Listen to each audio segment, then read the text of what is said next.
Book I. When Polybius of Megalopolis proposed to write the history of all the remarkable occurrences of his own times, he thought it proper to demonstrate by facts that the Romans, who were continually at war with the neighboring state, for 600 years after the building of their city, acquired in that space of time no considerable extent of dominion. But after they had subdued a small part of Italy, which upon the invasion of Hannibal they lost at the battle of Cannae, and viewed their enemies under their own walls, they made so great a progress in good fortune that in less than 53 years they became masters, not only of all Italy and Africa, but likewise of Spain. And being still desirous to enlarge their empire, they crossed the Ionian Sea, conquered Greece, and ruined the Macedonians, whose king they carried to Rome in chains. No person can therefore suppose that all this proceeded from causes merely human, but either from fatal necessity, the influence of the planets, or the will of the deity, which regards with favor all our actions, while they are just and virtuous. For these provide for future contingencies by such a train of apparent causes, that thinking persons must conclude the administration of human affairs to he, in the hands of a divine providence, so that when the energy of nations by the divine influence is roused and alert, they flourish in prosperity, and on the contrary, when they become displeasing to the gods, their affairs decline to a state resembling that which now exists. But it being my design to demonstrate by actual circumstances the truth of my observations, I shall begin by stating that from the Trojan War to the Battle of Marathon, the Greeks performed no exploits worthy of being mentioned either against each other or any foreign power. But when Darius with his prefects brought against them an army of immense magnitude, 8,000 Athenians, as if inspired from heaven and armed by mere chance, advanced to oppose him and met with such success as to kill 90,000 and compel the remainder to fly from their country, and it was this engagement that enabled the Greeks to improve their condition. But Xerxes, after the death of Darius, invaded Greece with a force so much more considerable that he appeared to carry all Asia along with him into Greece, for the sea was covered with his ships and the land with his soldiers.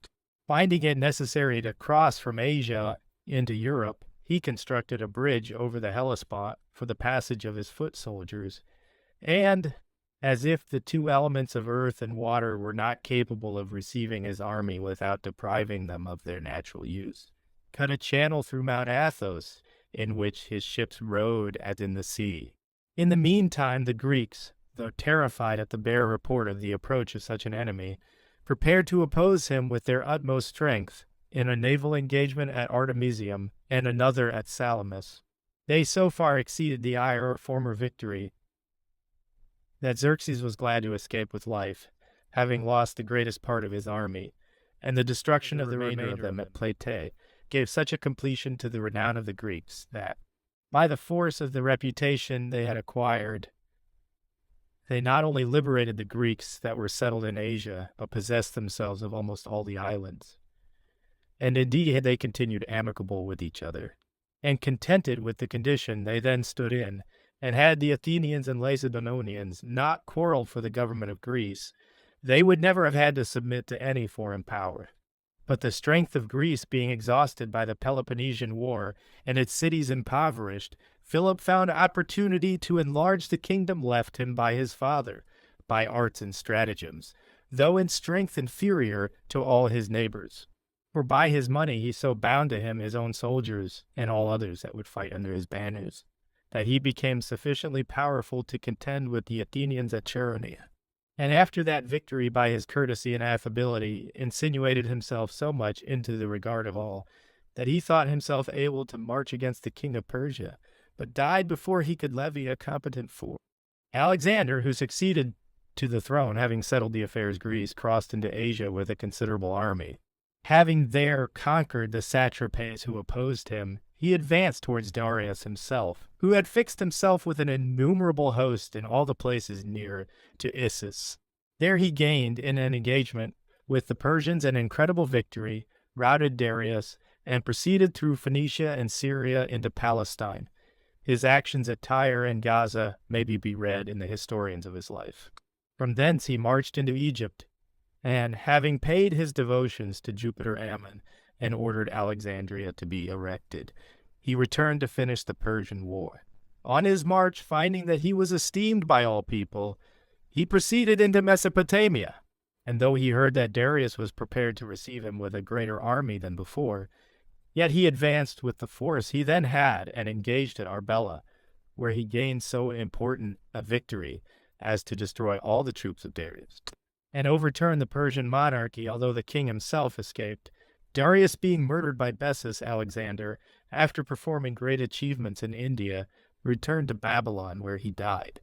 After his decease, the dominion of the Macedonians being divided into several principalities, which were enfeebled by continual wars against each other, the remaining part of Europe was subdued by the Romans, crossing afterwards into Asia.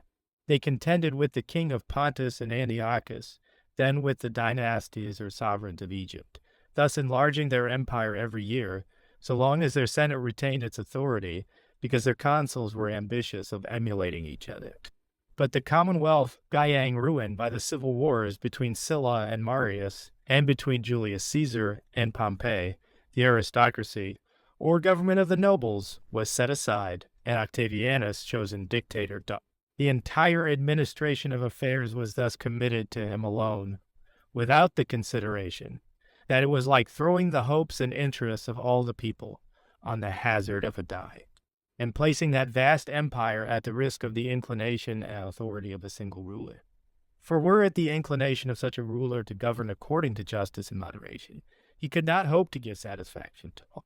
Not being able to protect such as were at a considerable distance in any convenient time, nor to select so many officers that would fear the disgrace of not performing their duty, nor could he suit his own disposition to the different humors of so many. But if he should wish to break through the bonds of imperial and regal government and exercise absolute tyranny by subverting the existing establishments, conniving at great crimes, selling of justice, and regarding his subjects as slaves, as most, and indeed with a few exceptions, almost all the emperors have done, it must of necessity follow that his unbounded savage authority would prove a common calamity.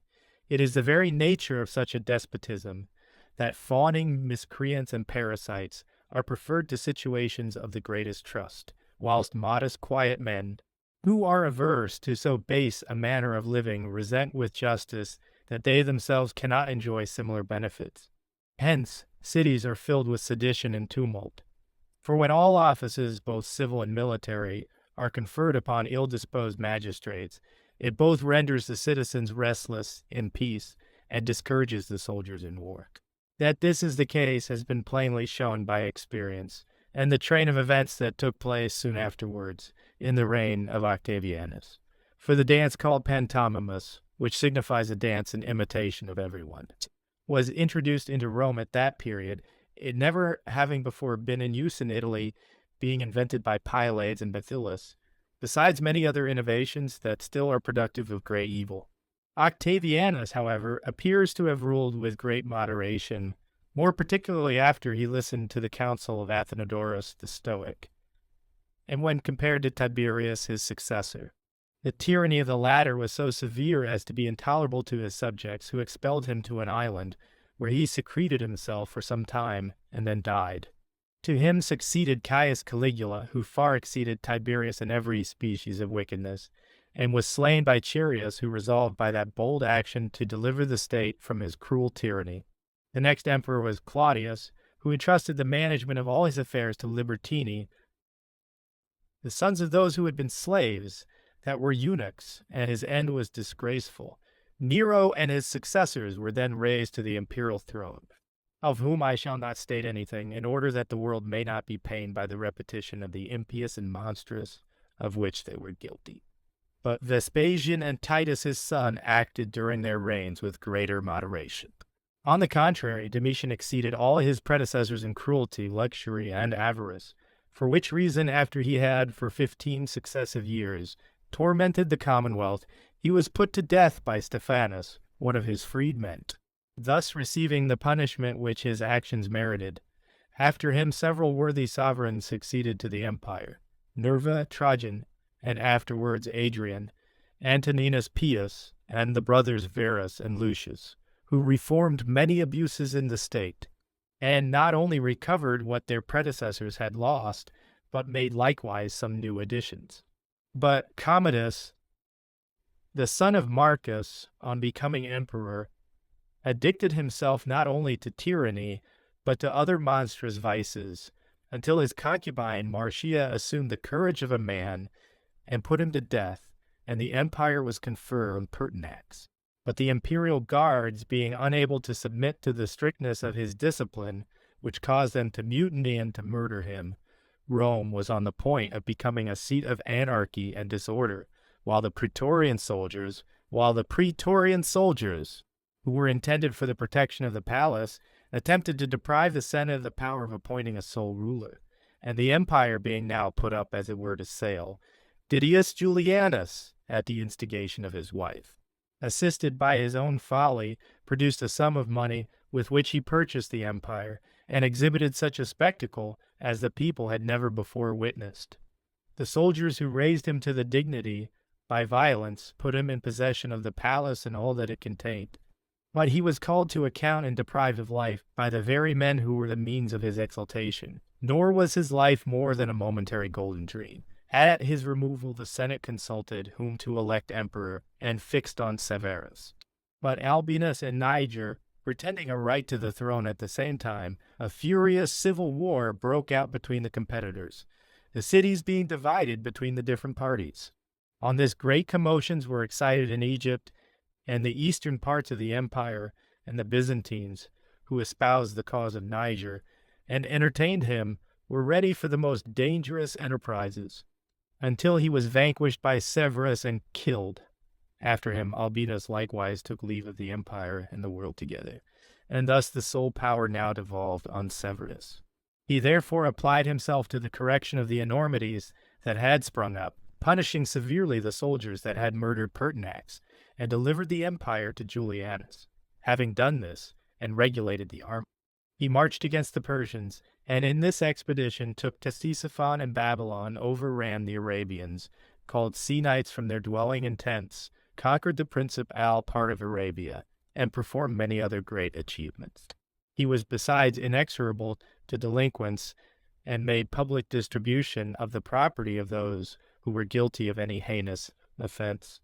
Having adorned many cities with sumptuous edifices, he declared his son Antoninus emperor, but at his death left his other son Geta cohere with him in the government, appointing for their guardian Papinianus, a person eminent for his strict justice, and for his ability in the knowledge and interpretation of the law, in which he excelled every Roman, either before or since his time. But this worthy man in a short time became odious to Antoninus, because he used his utmost endeavors to frustrate a design which he had discovered, formed by Antoninus against his brother Geta. He resolved therefore to remove this obstacle, and concerted with the soldiers the destruction of Papinianus. This being effected, and his hands at liberty, he slew his brother, whom his own mother could not save, though he fled to her for protection. But not long after Antoninus was remunerated for the murder of his brother, and it was never known who was the person that killed him. The soldiers at Rome then chose for Emperor Macrinus, the prefect of the court, while those in the east set up Emmacenus, who was related to the mother of Antoninus. Each army was now so tenacious of its choice that a civil disturbance arose between them. And while the supporters of Emmacenus Antoninus were bringing him to Rome, those of Macrinus advanced from Italy. The two armies engaging at Antioch in Syria, Macrinus was so completely routed that he was compelled to fly from the camp, and was taken and put to death between Byzantium and Chalcedon. Antoninus, after this victory, punished all that had espoused the cause of Macrinus' enemies, and led so dissolute and shameful a life, and held such frequent communication with magicians and jugglers, that the Romans, unable to endure his excessive luxury, murdered him, tore his body in pieces, and proclaimed Alexander emperor, who likewise was of the family of Severus. He, though very young, gave such signs of a good disposition as inspired the people with hope that he would prove a mild ruler. He made Flavianus and Crestus prefects of his court, men not only well acquainted with military affairs, but excelling in the management of civil business. But Mamoya, the emperor's mother, placed over them Ulpianus. As an inspector of their conduct, and indeed as a partner in their office, he being an excellent lawyer and knowing not only how to regulate present affairs, but to provide prudently for the future. This gave such offense to the two soldiers that they secretly planned his destruction. When Mamaea understood this, she prevented their design by putting aside the conspirators and making Ulpianus the sole prefect of the court. But afterwards, becoming suspected by the army, for reasons which I am unable to state, there being many various reports concerning his inclination, he lost his life in a tumult which the emperor himself could not prevent.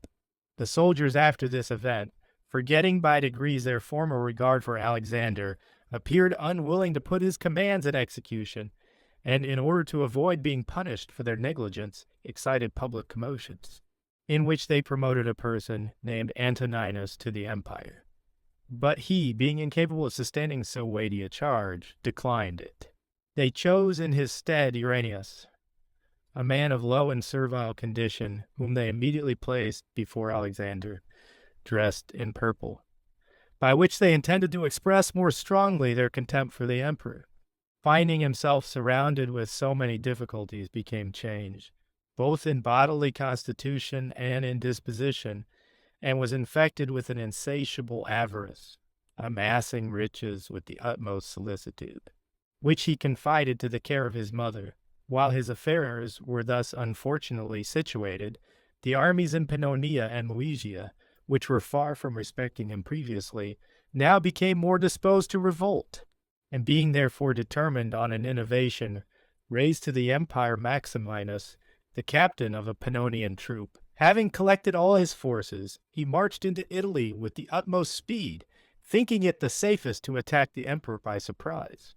But Alexander, who was then in the vicinity of the Rhine, having received intelligence of their intended revolt, proceeded to Rome without loss of time. He offered pardon to the soldiers and to Maximinus upon the condition that they would desist from their attempt. He could not, however, appease them, and therefore desperately exposed himself to death. Mamaea, his mother, and the prefects who issued from the palace to allay the tumult were likewise murdered. Maximinus thus became well established in the throne, but the people universally regretted the change of a moderate emperor for a cruel tyrant. Maximinus was of obscure birth, and therefore, on his exaltation to the imperial dignity, his excessive insolence in his new authority eclipsed those good qualities with which nature had endowed him. He thus became intolerable to all men, not only doing injuries to those that were in honorable offices, but being guilty of the greatest cruelties in the exercise of his power, bestowing favors only upon sycophants, who laid information against quiet persons, by charging them with being debtors to the imperial treasury. At length he went so far as to murder persons out of avarice, before he heard them plead in their own defense, seized on the towns as his own, and plundered the inhabitants. The nations subject to the Romans being unable to endure his monstrous cruelty, and greatly distressed by the ravages he committed, the Africans proclaimed Gordianus and his son, of the same name, emperors, and sent ambassadors to Rome, one of whom was Valerianus, a man of consular rank, who afterwards himself became emperor. This was highly gratifying to the Senate, which deliberated how to remove the tyrant, inciting the soldiers to revolt, and reminding the people of the injuries they sustained as well in their individual capacities as in that of members of so mighty a state, having thus agreed how to act. They selected out of the whole Senate 20 persons who understood military discipline, and out of that number appointed 2, Balbinus and Maximus, to hold the chief command, and proceeded towards Rome, being ready for an insurrection. But Maximinus, hearing of their intention, marched with great precipitation towards Rome, with the Moors and Gauls that were under his command, and on the way laid siege to the garrison of Aquileia, because they closed their gates against him. His own party, at length, consulting the public benefit, with great reluctance consented to those who wished to put him to death, and he was thereby reduced to such extremity as to be under the necessity of making his son a petitioner in his behalf, supposing that his tender age would abate their anger and incline them to compassion. But at this they became more enraged, and after they had murdered the boy in a most barbarous manner, they dispatched the father likewise, on which one of them cut off his head, and carried it to Rome as an evidence and a trophy of their victory. Being thus delivered from all their apprehensions, they waited for the arrival of the two emperors from Africa. These princes being wrecked in a storm, the Senate conferred the supreme direction of affairs on Gordianus, the son of one of them. In his reign, the Romans relaxed a little from their former melancholy, being treated by the emperor with plays and other amusements. But, awaking, as it were, from a profound sleep, they formed a secret conspiracy against the emperor, instigated by the council of Balbinus and Maximus, who incited some of the soldiers against him. This being detected, the heads of the conspiracy and many of the accomplices were put to death. Soon after this, the Carthaginians became discontented with the emperor, and attempted to substitute Sabinus in his stead. But Gordianus raised a force in Africa, which quickly caused them to submit. Upon this, they delivered up the intended usurper, solicited pardon for their offenses, and were freed from the danger that hung over them. Meantime, Gordianus married the daughter of Time Cycles, a man in high estimation for his learning, and appointed him prefect of the court, by which he seemed to supply the deficiency of his own youth in the administration of public affairs. Having secured the empire, he was in continual expectation that the Persians would make an attack on the eastern provinces, Sapors having succeeded in that kingdom to Artaxerxes, who had restored the government to the Persians from the Parthians. For after the death of Alexander, the son of Philip, and of his successors in the empire of the Macedonians, at the period when those provinces were under the authority of Antiochus, Arsaces, a Parthian, being exasperated at an injury done to his brother Tiridates, made war upon the satrap of Antiochus, and caused the Parthians to drive away the Macedonians, and form a government of their own. The emperor therefore made all possible preparations for marching against the Persians. Although he appeared in the first battle to have obtained the victory, yet the confidence of the emperor in the success of this enterprise was considerably diminished by the death of Time Cycles, the prefect of the court. Philip being chosen in his place, the emperor's popularity in the army was gradually dissipated and vanished. Philip was a native of Arabia, a nation in bad repute, and had advanced his fortune by no very honorable means. As soon as he was fixed in his office, he aspired at the imperial dignity, and endeavored to seduce all the soldiers that were disposed to innovation, observing that abundance of military provisions was supplied. While the emperor was staying about Carrhae and Nisibis, he ordered the ships that brought those provisions to go further up the country, in order that the army, being oppressed with famine, might be provoked to mutiny. His design succeeded to his wish, for the soldiers, under pretense of want of necessaries, surrounded Gordianus in a violent manner, and having killed him, as the chief cause of so many perishing, conferred the purple on Philip, according to their engagement. He therefore made peace with Sapors, and marched towards Rome, and as he had bound the soldiers to him by large presents, he sent messengers to Rome to report that Gordianus had died of a disease. On his arrival at Rome, having made the Senate his friends, he thought it most politic to confer the highest preferments on his near relations. From this motive he made his brother Priscus general of the army in Syria, and entrusted the forces in Moesia and Macedonia to his son-in-law Severianus, thinking that he had by these means established himself in the possession of the empire. He made an expedition against the Carpi, who had plundered all the country about the Ister. When an engagement took place, the barbarians, not being able to withstand the impetuous charge of the Romans, fled into a castle in which they were besieged.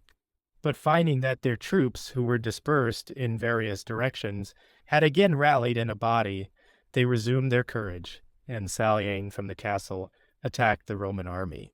Being unable to bear the brisk onset of the Moors, the army solicited for peace, to which Philip readily assented, and marched away. As there were at that time many disturbances in the empire of the eastern provinces, which were uneasy, partly, Owing to the exactions of exorbitant tributes, and partly to their dislike of Priscus, their governor, who was a man of an intolerably evil disposition, wished for innovation and set up Papianus for emperor, while the inhabitants of Moesia and Pannonia were more inclined to Marinus. Philip, being disturbed by these events, desired the Senate thither to assist him against such imminent dangers, or, if they were displeased with his government, to suffer him to lay it down and dismiss him quietly. No person making a reply to this.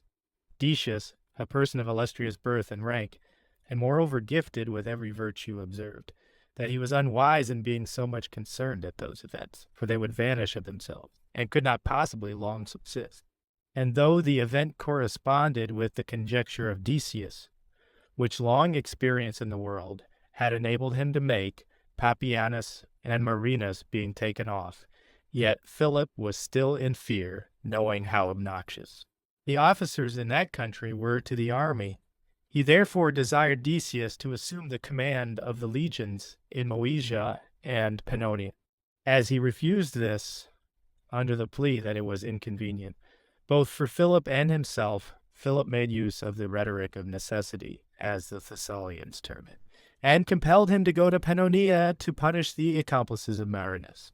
The army in that country, finding that Decius punished all that had offended, thought it most politic to avoid the present danger, and to set up a sovereign who would better consult the good of the state, and who, being more expert both in civil and military affairs, might without difficulty conquer Philip.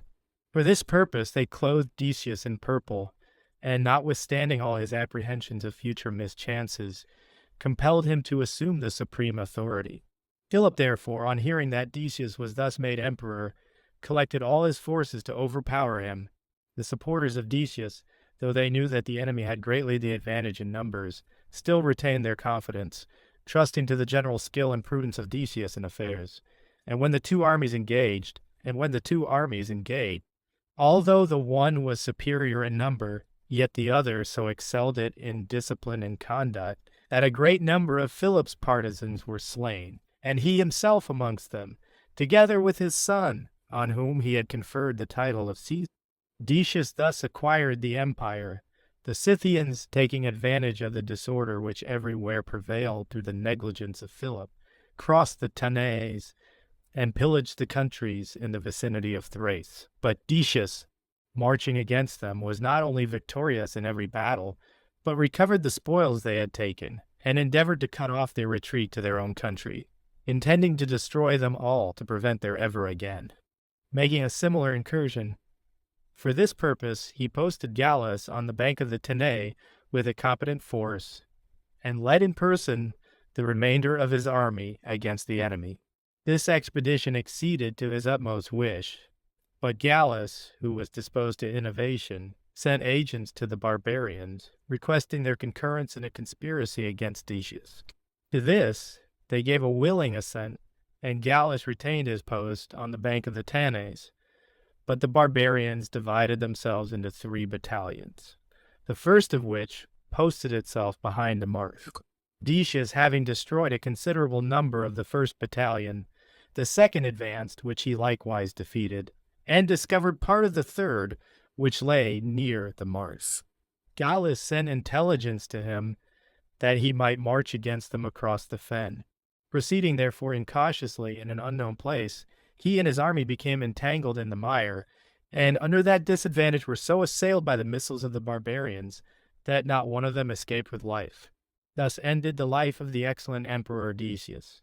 To him succeeded Gallus, who declared his son Volusianus his associate in the empire, and published an open declaration that Decius and his army had perished by his contrivance. The barbarians now became more prosperous than before, for Gallus not only permitted them to return home with the plunder, but promised to pay them annually a sum of money, and allowed them to carry off all the noblest captives, most of whom had been taken at Philippopolis in Thrace. Gallus, having made these regulations, came to Rome, priding himself on the peace he had made with the barbarians, and though he at first spoke with approbation of Decius's mode of government, and adopted one of his sons, yet, after some time was elapsed, fearing that some of them who were fond of new projects might recur to a recapitulation of the princely virtues, Odysseus, and therefore might at some opportunity give the empire to his son. He concerted the young man's destruction without regard either to his own adoption of him or to common honor and justice. Gallus was so supine in the administration of the empire that the Scythians in the first place terrified all the neighboring nations, and then laid waste all the countries as far by degrees as the sea-coast, not leaving one nation subject to the Romans unpillaged, and taking almost all the unfortified towns and many that were fortified. Besides the war on every side, which was insupportably burdensome to them, the cities and villages were infested with a pestilence, which swept away the remainder of mankind in those regions, nor was so great a mortality ever known in any former period. At this crisis, observing that the emperors were unable to defend the state, but neglected all without the walls of Rome, the Goths, the Barani, the Uragundi, and the Carpi once more plundered the cities of Europe of all that had been left in them, while in another quarter the Persians invaded Asia, in which they acquired possession of Mesopotamia, and proceeded even as far as Antioch in Syria, took that city, which is the metropolis of all the East, destroyed many of the inhabitants, and carried the remainder into captivity, returning home with immense plunder. After they had destroyed all the buildings in the city, both public and private, without meeting with the least resistance.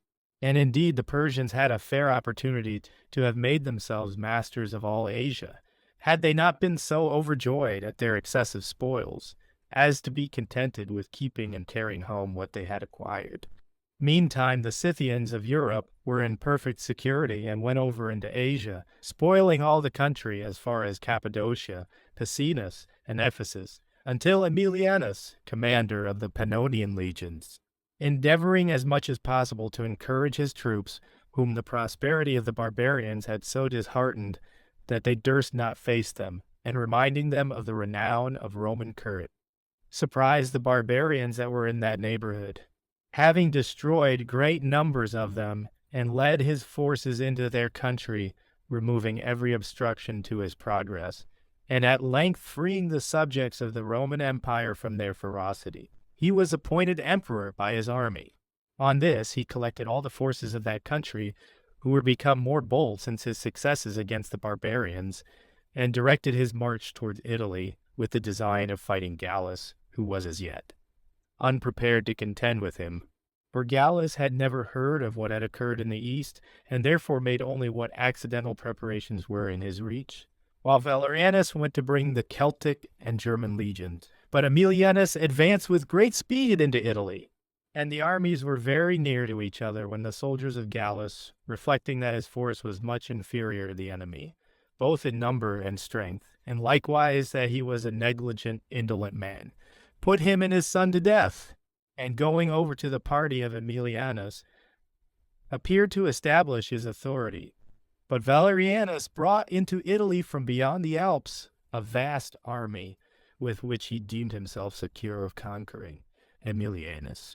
The soldiers of Aemilianus, who saw that his conduct was more like that of a private sentinel than of an emperor, now put him to death as a person unfit for so weighty a charge.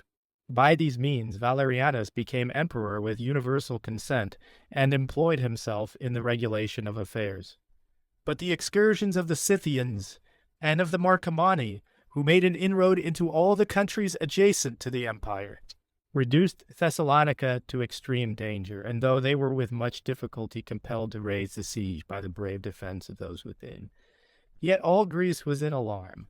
The Athenians repaired their walls, which they had never thought worth their care since Sylla threw them down.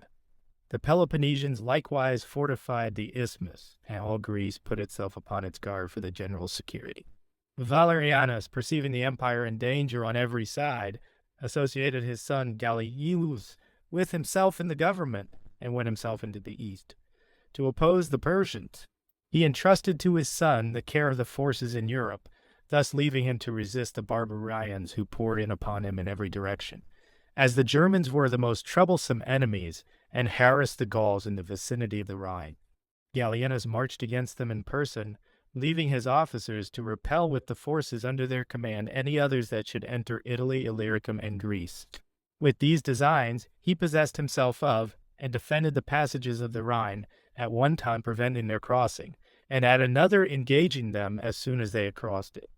But having only a small force to resist an immense number, he was at a loss how to act, and thought to secure himself by a league with one of the German princes. He thus not only prevented the other barbarians from so frequently passing the Rhine, but obstructed the access of auxiliaries. Meanwhile, the Barani, the Gothi, the Carpi, and the Uragundi, nations that dwell on the Ister, left no part of Italy or Illyricum unpillaged, but devastated all without any opposition. The Barani, indeed, attempted to pass over into Asia, which they easily effected by the aid of those that reside on the Bosphorus, who were induced more through fear than goodwill to supply them with vessels, and to guide them in their passage. For though while they were governed by their own kings who succeeded in an hereditary descent, they had always kept the Scythians out of Asia, either from the regard they had for the Romans, or for the sake of their commerce, or out of gratitude for the annual presents sent them by their kings.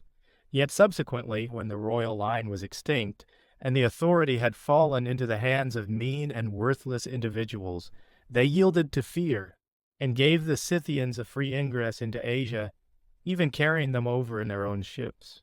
While the Scythians plundered all before them, the people who inhabited on the seacoast of Pontus removed into the fortified towns in the interior, the barbarians at the same time making an attack on Pityus, which is surrounded by a strong wall, and possesses a convenient harbor.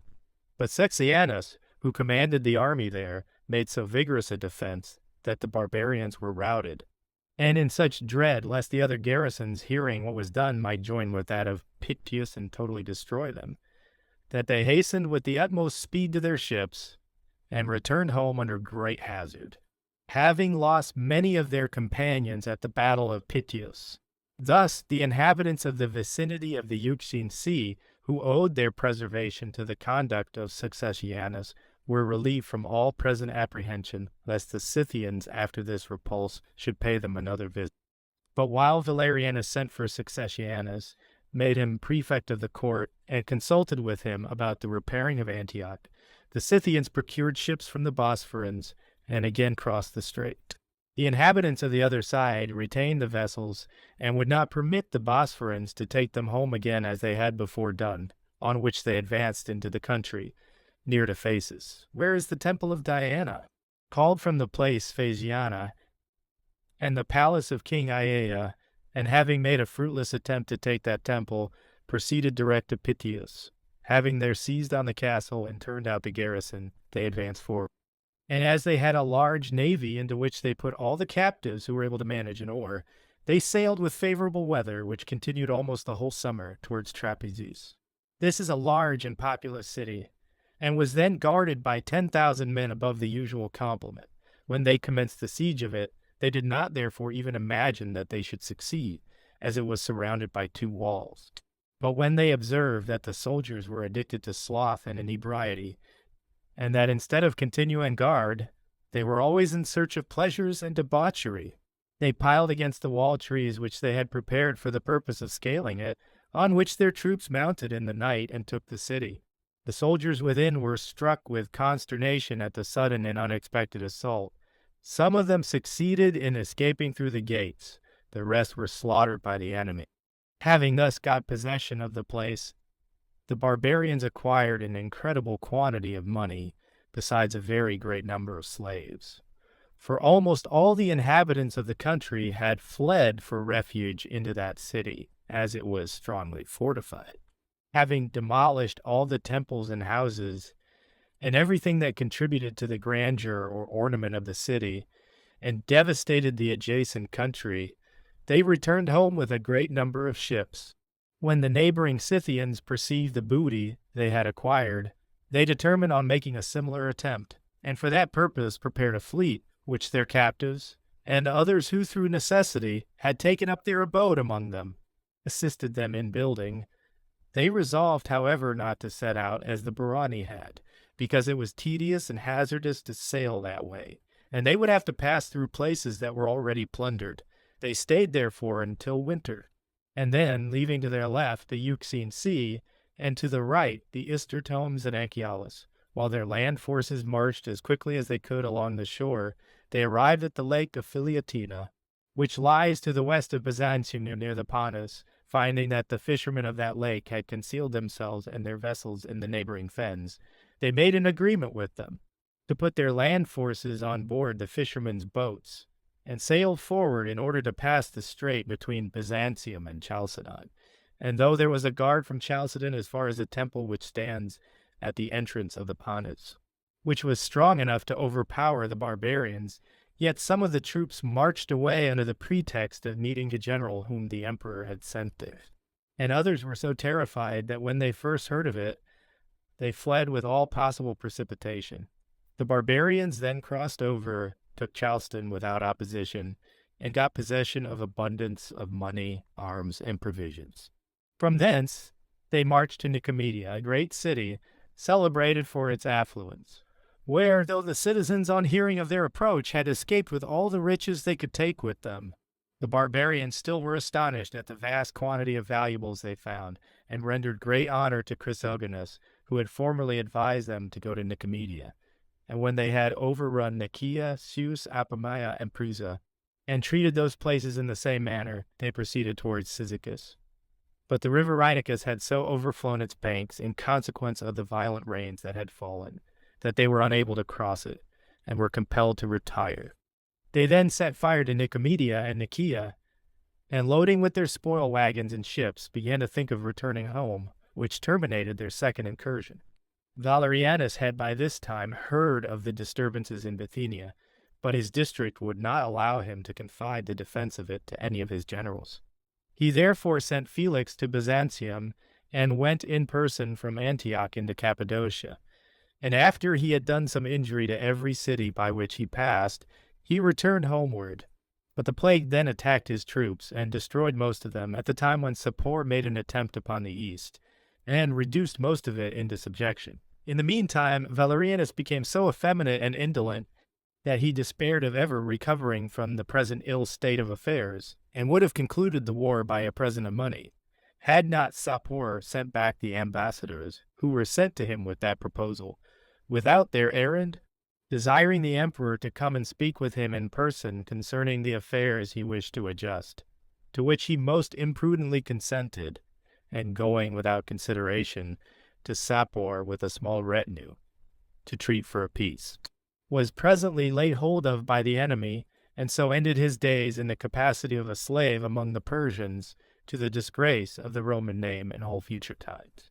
Such being the state of the East, and universal confusion and feebleness prevailed at that period, the Scythians unanimously collected into one body out of every nation and country within their territory, one part of their forces plundering Illyricum and laying waste its towns, while the remainder penetrated Italy as far as well. Gallienus, in the meantime, still continued beyond the Alps, intent on the German war, while the Senate, seeing Rome in such imminent danger, armed all the soldiers that were in the city, and the strongest of the common people, and formed an army, which exceeded the barbarians in number. This so alarmed the barbarians that they left Rome, but ravaged all the rest of Italy. At this period, when Illyricum groaned under the oppression of the barbarians, and the whole Roman Empire was in such a helpless state as to be on the very verge of ruin, a plague happened to break out in several of the towns, more dreadful than any that had preceded it. The miseries inflicted on them by the barbarians were thus alleviated, even the sick esteeming themselves fortunate. The cities that had been taken by the Scythians were thus deserted. Gallienus, being disturbed by these occurrences, was returning to Rome to relieve Italy from the war which the Scythians were thus carrying on. It was at this time that Cecrops, Amor Aureolus, and Antoninus, with many others, conspired against him, of whom the greater part were punished and submitted. Aureolus alone retained his animosity against the emperor, who commanded the Celtic army, was also inclined towards innovation, and accompanied some soldiers that revolted at the same time to Agrippina, which is the principal city on the Rhine, in which he besieged Salonius, the son of Gallienus, threatening to remain before the walls until he was given up to him. On this account the soldiers found it necessary to surrender both him and Silvanus, whom his father had appointed his guardian, both of whom Postumus put to death and made himself sovereign of the Celtae. The Scythians, who had dreadfully afflicted the whole of Greece, had now taken Athens when Gallienus advanced against those who were already in possession of Thrace, and ordered Odenathus of Palmyra, a person whose ancestors had always been highly respected by the emperors, to assist the eastern nations which were then in a very distressed condition. Accordingly, having joined to the remainder of an army that still remained in the country many of his own troops, he attacked Sapor with great boldness, and having taken several cities belonging to the Persians, he retook Nisibis also, which Sapor had formerly taken, and ravaged it at the same time. Then advancing, not once merely, but a second time, as far as Ctesiphon, he blocked up the Persians in their fortifications and rendered them content to save their wives, their children, and themselves, while he disposed of the pillaged country at his pleasure. Shortly afterwards, whilst residing at Emesa, he lost his life by a conspiracy as he was celebrating the birthday of a friend. Zenobia then took upon her the administration of affairs. She was the wife of Odenathus, but had the courage of a man, and with the assistance of her husband's friends, acted in every respect as well as he had done. While affairs were thus situated in the east, intelligence was brought to Gallienus, who was then occupied in the Scythian war, that Aurelianus, or Aureolus, who was commander of the cavalry posted in the neighborhood of Milan to watch the motions of Postumus, had formed some new design, and was ambitious to be emperor. Being alarmed at this, he went immediately to Italy, leaving the command against the Scythians with Marcianus, a person of great experience in military affairs. While he carried on the war with great ability, Gallienus, in his journey towards Italy, had a plot formed against him by Heraclianus, prefect of the court, who communicated his design to Claudius, in whom the chief management of affairs was vested. The design was to murder Gallienus. Having found a man very ready for such an undertaking, who commanded a troop of Dalmatians, he entrusted the action to him. To effect it, the party stood by Gallienus at supper, and informed him that some of the spies had brought intelligence that Aureolus and his army were close at hand. By this they considerably alarmed him. Calling immediately for his horse and arms, he mounted, ordering his men to follow him in their armor, and rode away without any attendants. Thus the captain, finding him alone, killed him. When the troops were calmed by their commanders, Claudius was chosen emperor, having previously been designed for that dignity by general consent. Aureolus, who had for a long time kept himself out of the hands of Gallienus, presently sent agents to Claudius to effect a peace. Surrendering himself, he was killed by the guards of the emperor, who still remembered the hatred they bore against him for his treachery. The Scythians were by this time so elated by their former success that they appointed a place of meeting with the Heruli, Puca, and Gothi near the river Tyra, which empties itself into the Pontus, where having built 6,000 vessels and put on board them 320,000 men, they sailed across the Pontus and made an attempt on Tomes, a fortified town, but were repulsed from it. From thence they proceed to Marcianopolis, a city of Mysia, but failing there likewise in their attack on it, they took the opportunity of a favorable wind and sailed forward. On their arrival at the Straits of Propontis, they could not manage their vessels in so violent a current, and while they were carried down by it without any order, they fell foul on each other, by which some of them were sunk and others driven on shore, to the great destruction both of men and ships. On this account the barbarians departed from the Propontis and sailed towards Cyzicus. Being obliged to return from thence without success, they passed through the Hellespont, and arrived at Mount Athos. Having there refitted and careened their vessels, they laid siege to Cassandria and Thessalonica, which they were near taking by means of machines which they raised against the walls. But hearing that the emperor was advancing with an army, they went into the interior, plundering all the neighborhood of Doberus and Pelagonia. There they sustained a loss of 3,000 men who were met with by the Dalmatian cavalry, and with the rest of their force engaged the army of the emperor.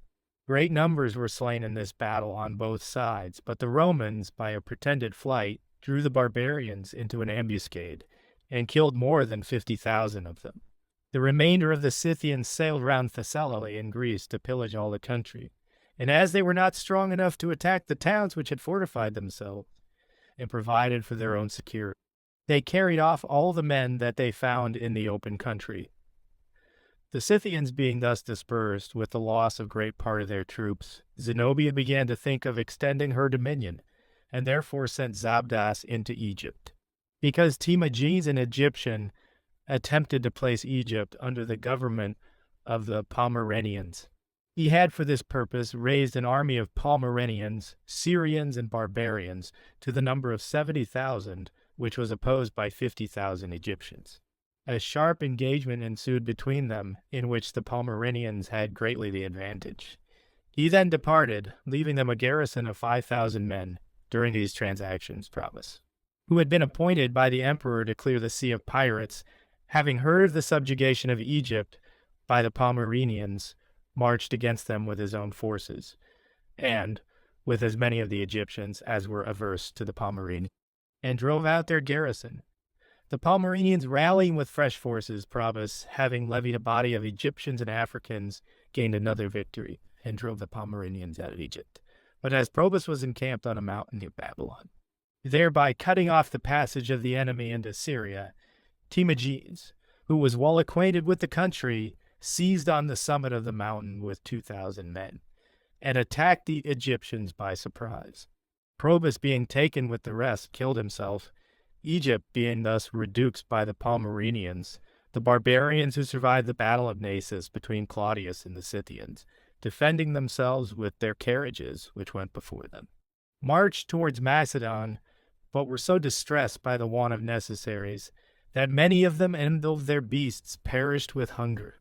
They were met likewise by the Roman cavalry, who, having killed many of them, drove the rest towards Mount Haemus, where, being surrounded by the Roman army, they lost a vast number of men. But a quarrel ensuing between the Roman horse and foot soldiers, the emperor wishing the foot to engage the barbarians, the Romans, after a smart engagement, were defeated with considerable loss, but the cavalry, coming up immediately, redeemed in some degree the miscarriage of the infantry. After this battle, the barbarians proceeded on their march, and were pursued by the Romans. The pirates who cruised about Crete and Rhodes retired without doing anything worthy of mention, and being attacked by the plague on their way home, some of them died in Thrace and some in Macedon. All that survived were either admitted into the Roman legions, or had lands assigned for them to cultivate and so become husbandmen. Nor was the plague confined to the barbarians alone, but began to infest the Romans, many of whom died, and amongst the rest Claudius, a person adorned with every virtue. His death was a severe loss to his subjects, and was consequently much regretted by them. Quintillus, the brother of Claudius, was then declared emperor.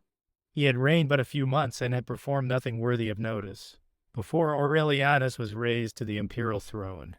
Some writers inform us that Quintillus was advised by his friends, as soon as they heard of Aurelianus being made emperor, to die by his own hand, and give place voluntarily to a man of so much greater merit. They report that he complied by opening a vein and bleeding to death. Aurelianus, having regulated the empire, went from Rome to Aquileia, and from thence into Pannonia, which he was informed the Scythians were preparing to invade. For this reason he sent orders to the inhabitants of that country to carry into the towns all their corn and cattle, and everything that could be of use to the enemy, in order to distress them with famine, with which they were already afflicted. The barbarians, having crossed the river into Pannonia, had an engagement, the result of which was nearly equal. But the same night the barbarians recrossed the river, and as soon as day appeared, sent ambassadors to treat for peace. The emperor, hearing that the Alemanni and the neighboring nations intended to overrun Italy, was with just reason more concerned for Rome and the adjacent places than for the more remote. Having therefore ordered a sufficient force to remain for the defense of Pannonia, he marched towards Italy, and on his route on the borders of that country, near the Ister, slew many thousands of the barbarians in one battle. Several members of the Senate, being at this time accused of conspiring against the emperor, were put to death, and Rome, which before had no walls, was now surrounded with them. This work was begun in the reign of Aurelianus, and was finished by Probus. At the same time, Epitemius, Urbanus, and Domitianus were likewise suspected as innovators and were immediately apprehended and punished. During these occurrences in Italy and Pannonia, the emperor prepared to march against the Pomeranians, who had subdued all Egypt and the east as far as Ancyra in Galatia, and would have acquired Bithynia even as far as Chalcedon, if the inhabitants of that country had not learned that Aurelianus was made emperor, and so shook off the Pomeranian yoke. As soon as the emperor was on his march thither, Ancyra submitted to the Romans, and afterwards to Anna and all the cities between that and Antioch. There finding Zenobia with a large army ready to engage, as he himself also was, he met and engaged her as honor obliged him. But observing that the Pomerine cavalry placed great confidence in their armor, which was very strong and secure, and that they were much better hoarsmen than his soldiers, he planted his infantry by themselves on the other side, the Orontes. He charged his cavalry not to engage immediately with the vigorous cavalry of the Pomeranians, but to wait for their attack, and then, pretending to fly, to continue so doing until they had wearied both the men and their horses through excess of heat and the weight of their armor, so that they could pursue them no longer. This project succeeded. And as soon as the cavalry of the emperor saw their enemy tired and that their horses were scarcely able to stand under them, or themselves to move, they drew up the reins of their horses, and wheeling round, charged them, and trod them under foot as they fell from their horses, by which means the slaughter was promiscuous, some falling by the sword, and others by their own and the enemy's horses. After this defeat, the remains of the enemy fled into Antioch, Labdus. The general of Zenobia, fearing that the Antiochians, on hearing of it, should mutiny, chose a man resembling the emperor, and clothing him in a dress such as Aurelianus was accustomed to wear, led him through the city as if he had taken the emperor prisoner. By this contrivance he imposed on the Antiochians, stole out of the city by night, and took with him Zenobia with the remainder of the army to Emesa. In the meantime, the emperor was intent on his affairs, and as soon as it was day called the foot soldiers around him, intending to attack the defeated enemy on both sides. But hearing of the escape of Zenobia, he entered Antioch, where he was joyfully received by the citizens, finding that many had left the city under apprehensions that they should suffer for having espoused the party of Zenobia. He published edicts in every place to recall them, and told them that such events had happened more through necessity than of his own inclination. When this was known to the fugitives, they returned in crowds, and were kindly received by the emperor, who, having arranged affairs in that city, proceeded to Emesa. Finding that a party of the Pomeranians had got possession of a hill above the suburbs of Daphne, thinking that its steepness would enable them to obstruct the enemy's passage, he commanded his soldiers to march with their bucklers so near to each other, and in so compact a form as to keep off any darts and stones that might be thrown at them. This being observed, as soon as they ascended the hill, being in all points equal to their adversaries, they put them to flight in such disorder that some of them were dashed in pieces from the precipices, and others slaughtered in the pursuit by those that were on the hill, and those that were mounting it. Having gained the victory, they marched on with great satisfaction at the success of the emperor, who was liberally entertained at Apamea, Larissa, and Arethusa, finding the Pomerine army drawn up before Emesa, amounting to 70,000 men consisting of Pomeranians and their allies. He opposed to them the Dalmatian cavalry, the Moesians and Pannonians, and the Celtic legions of Noricum and Rhaetia. And besides these, the choicest of the imperial regiment selected man by man, the Mauritanian horse, the Tynians, the Mesopotamians, the Syrians, the Phoenicians, and the Palestinians, all men of acknowledged valor. The Palestinians, besides other arms, wielding clubs and staves. At the commencement of the engagement, the Roman cavalry receded, lest the Pomeranians, who exceeded them in number and were better horsemen, should by some stratagem surround the Roman army. But the Pomerine cavalry pursued them so fiercely, though their ranks were broken, that the event was quite contrary to the expectation of the Roman cavalry. For they were pursued by an enemy much their superior in strength, and therefore most of them fell. The foot had to bear the brunt of the action. Observing that the Palmyrans had broken their ranks, when the horse commenced their pursuit, they wheeled about and attacked them while they were scattered and out of order, upon which many were killed, because the one side fought with the usual weapons, while those of Palestine brought clubs and staves against coats of mail made of iron and brass. The Palmyrans therefore ran away with the utmost precipitation, and in their flight trod each other to pieces, as if the enemy did not make sufficient slaughter. The field was filled with dead men and horses, whilst the few that could escape took refuge in the city. Zenobia was not a little disturbed by this defeat, and therefore consulted on what measures to adopt. It was the opinion of all her friends that it would be prudent to relinquish all pretensions to Emesa, because the Emesans were disaffected towards her and friendly to the Romans. They advised her to remain within Palmyra, and when they were in security in that strong city, they would deliberate at leisure on their important affairs. This was no sooner proposed than done, with the concurrence of the whole assembly. Aurelianus, upon hearing of the flight of Zenobia, entered Emesa, where he was cordially welcomed by the citizens, and found a treasure which Zenobia could not carry along with her.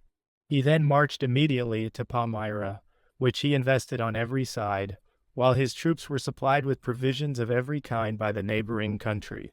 Meantime, the Palmyrines only derided the Romans as if they thought it impossible for them to take the city, and one man in particular spoke in very indecent terms of the emperor's own person. Upon this, a Persian who stood by the emperor said, "If you will allow me, sir, you shall see me kill that insolent soldier," to which the emperor consented, and the Persian, placing himself behind some other men that he might not be seen, shot at the man, while in the act of looking over the battlements, and hit him while still uttering his insulting language, so that he fell down from the wall before the soldiers and the MP Erort. The besieged, however, still held out, in hopes that the enemy would withdraw for want of provisions, and persisted in their resolution, until they were themselves without necessaries. They then called a council, in which it was determined to fly to the Euphrates, and request aid of the Persians against the Romans. Having thus determined, they set Zenobia on a female camel, which is the swiftest of that kind of animals, and much more swift than horses, and conveyed her out of the city. Aurelianus was much displeased at the escape of Zenobia, and therefore exerted all his industry to send out horsemen in pursuit of her. They succeeded in taking her as she was crossing the Euphrates in a boat, and brought her to Aurelianus. Though much pleased at this sight, yet being of an ambitious disposition, he became uneasy at the reflection that in future ages it would not redound to his honor to have conquered a woman. Meantime, some of the Palmyrans that were shut up in the town resolved to expose themselves courageously, and to hazard their being made captives in defense of their city, while others, on the contrary, employed humble and submissive gestures from the walls, and entreated pardon for what was past. The emperor accepting these tokens, and commanding them to fear nothing, they poured out of the town with presents and sacrifices in their hands. Aurelianus paid due respect to the holy things, received their gifts, and sent them away without injury. But, having made himself master of this city with all the treasure it contained, he returned to Emesa, where he brought Zenobia and her accomplices to a judiciary trial. Zenobia, coming into court, pleaded strongly in excuse of herself, and produced many persons who had seduced her as a simple woman, and among the rest Longinus, whose writings are highly beneficial to all lovers of learning. Being found guilty of the crimes laid to his charge, he received from the emperor sentence of death, which he bore with so much courage as to console to his friends, who were much concerned at his misfortunes. Several, besides Longinus, suffered upon the accusation of Zenobia. I cannot here omit to mention what happened before the ruin of Palmyra, though I profess only to write a transient history. For as Polybius informs us by what means the Romans in a short space of time attained a vast empire, it is my purpose to show, on the other hand, that by their ill management in as short a time they lost it. But I am now speaking of the Palmyrines, who, having, as I related, acquired a large portion of the Roman Empire, were warned by several declarations from the gods of the overthrow which they afterwards sustained. For example, at Seleucia in Cilicia, there was a temple of Apollo called there Sarpedonius, And in that temple and oracle, it is reported of this deity that he used to give to those that were infested with locusts a species of birds called Seleucides, which used to hover about his temple and would send them along with any that desired it, that these birds would fly amongst the locusts, catch them in their mouths, and in a moment destroy a vast number, thus delivering the people from the mischief they produced. This I ascribe to the felicity of that age. Our own generation has not merited such kindness from heaven. The Palmyrenians, having consulted this oracle to learn if they should ever gain the empire of the East, received this answer: accursed race, avoid my sacred fane, whose treacherous deeds the angry gods disdain. And some persons inquiring there concerning the success of the expedition of Aurelianus against the Palmyrens, the gods told them, one falcon many doves commands, whose end on his destructive pounces must depend. Another story was likewise much circulated of the Palmyrens. Between Heliopolis and Bilbis is a place called Aphaca, where is a temple dedicated to Venus Aphacitus, and near it a pond resembling an artificial cistern. Here is frequently seen, near the temple and in the adjacent places, a fire in the air, resembling a lamp of a round figure, which has appeared even in our time as often as people have assembled there on particular days. Whoever resorted hither brought to the pond some offering for the goddess, either in gold, silver, linen, silk, or anything of like value. If she accepted it, the cloth sunk to the bottom like substances of greater weight. But if rejected, they would float on the water. And not only cloth and such substances, but even gold, silver, or any other of those materials which usually sink. For an experiment of this miracle, the Palmyrens, in the year before their overthrow, assembled on a festival and threw into the pond several presents of gold, silver, and cloth in honor of the goddess, all of which sunk to the bottom. In the following year, at the same festival, they were all seen floating on the surface, by which the goddess foretold what would happen. In this manner was the regard of heaven shown to the Romans, as long as they kept up their sacred rites. But it is my lot to speak of these times wherein the Roman Empire degenerated to a species of barbarity and fell to decay. I shall display the causes of such misfortunes, and point out those oracles by which such events were predicted. I ought now to return to the place whence I digressed, lest I should appear to leave the order of history imperfect. Aurelianus marched towards Europe, carrying with him Zenobia, her son, and the rest of the confederates in this rebellion. Zenobia is said to have died either of disease or want of food, but the rest were all drowned in the strait between Chalcedon and Byzantium. Aurelianus continued his journey into Europe. On his route he was informed by a messenger that a party he had left at Palmyra, having won over Apsicus, the principal author of all that was past, was tampering with Marcellinus, whom the emperor had appointed prefect of Mesopotamia and of the East, to assume to himself the imperial robe. Under pretense of taking time for deliberation, he delayed them so long that they again importuned him repeatedly. He was forced, therefore, to frame ambiguous answers to their demands, until he had given notice to Aurelianus of their design. In the meantime, the Palmyrens, having clothed Antiochus in purple, continued at Palmyra. Aurelianus, being informed of this, hastened into the east, without any preparation, and arriving at Antioch, surprised all the people who were then attending a horse race, and were astonished at seeing him. From thence he proceeded to Palmyra, which he took and razed without a contest, but not thinking Antiochus worthy of being punished, on account of the meanness of his condition, he dismissed him. After this action, he speedily reduced the Alexandrians, who were disposed to a rebellion, being already in commotion. He then entered Rome in triumph, where he was most magnificently received by the Senate and people. At this period also be erected that sumptuous temple of the sun, which he ornamented with all the sacred spoils that he brought from Palmyra, placing in it the statues of the sun and Belus. After this, he easily reduced Tatricus with his rebellious accomplices, whom he brought to signal punishment. He likewise called in all the counterfeit money and issued new to avoid confusion in trade, besides which he bestowed on the people a gift of bread as a mark of his favor, and having arranged all affairs, set out on a journey from Rome. During his stay at Perinthus, now called Heraclea, A conspiracy was thus formed against him. There was in the court a man named Eros, whose office was to carry out the answers of the emperor. This man had been, for some fault, threatened by the emperor and put in great fear. Dreading, therefore, lest the emperor should realize his menaces by actions, he went to some of the guard, whom he knew to be the boldest men in the court. He told them a plausible story, and shewed them a letter of his own writing. In the character of the emperor, which he had long before learned to counterfeit, and persuading them first that they themselves were to be put to death, which was the meaning expressed by the letter, he endeavored to prevail on them to murder the emperor. The deception answered. Observing Aurelianus to go out of the city with a small retinue, they ran out upon him and murdered him. He was buried on the spot with great magnificence by the army in consideration of the great services he had performed, and the dangers he had undergone for the good of the public. Upon his death, the empire fell into the hands of Tacitus, in whose time the Scythians crossed the Palus Meotis, and made incursions through Pontus, even into Cilicia, until he opposed them.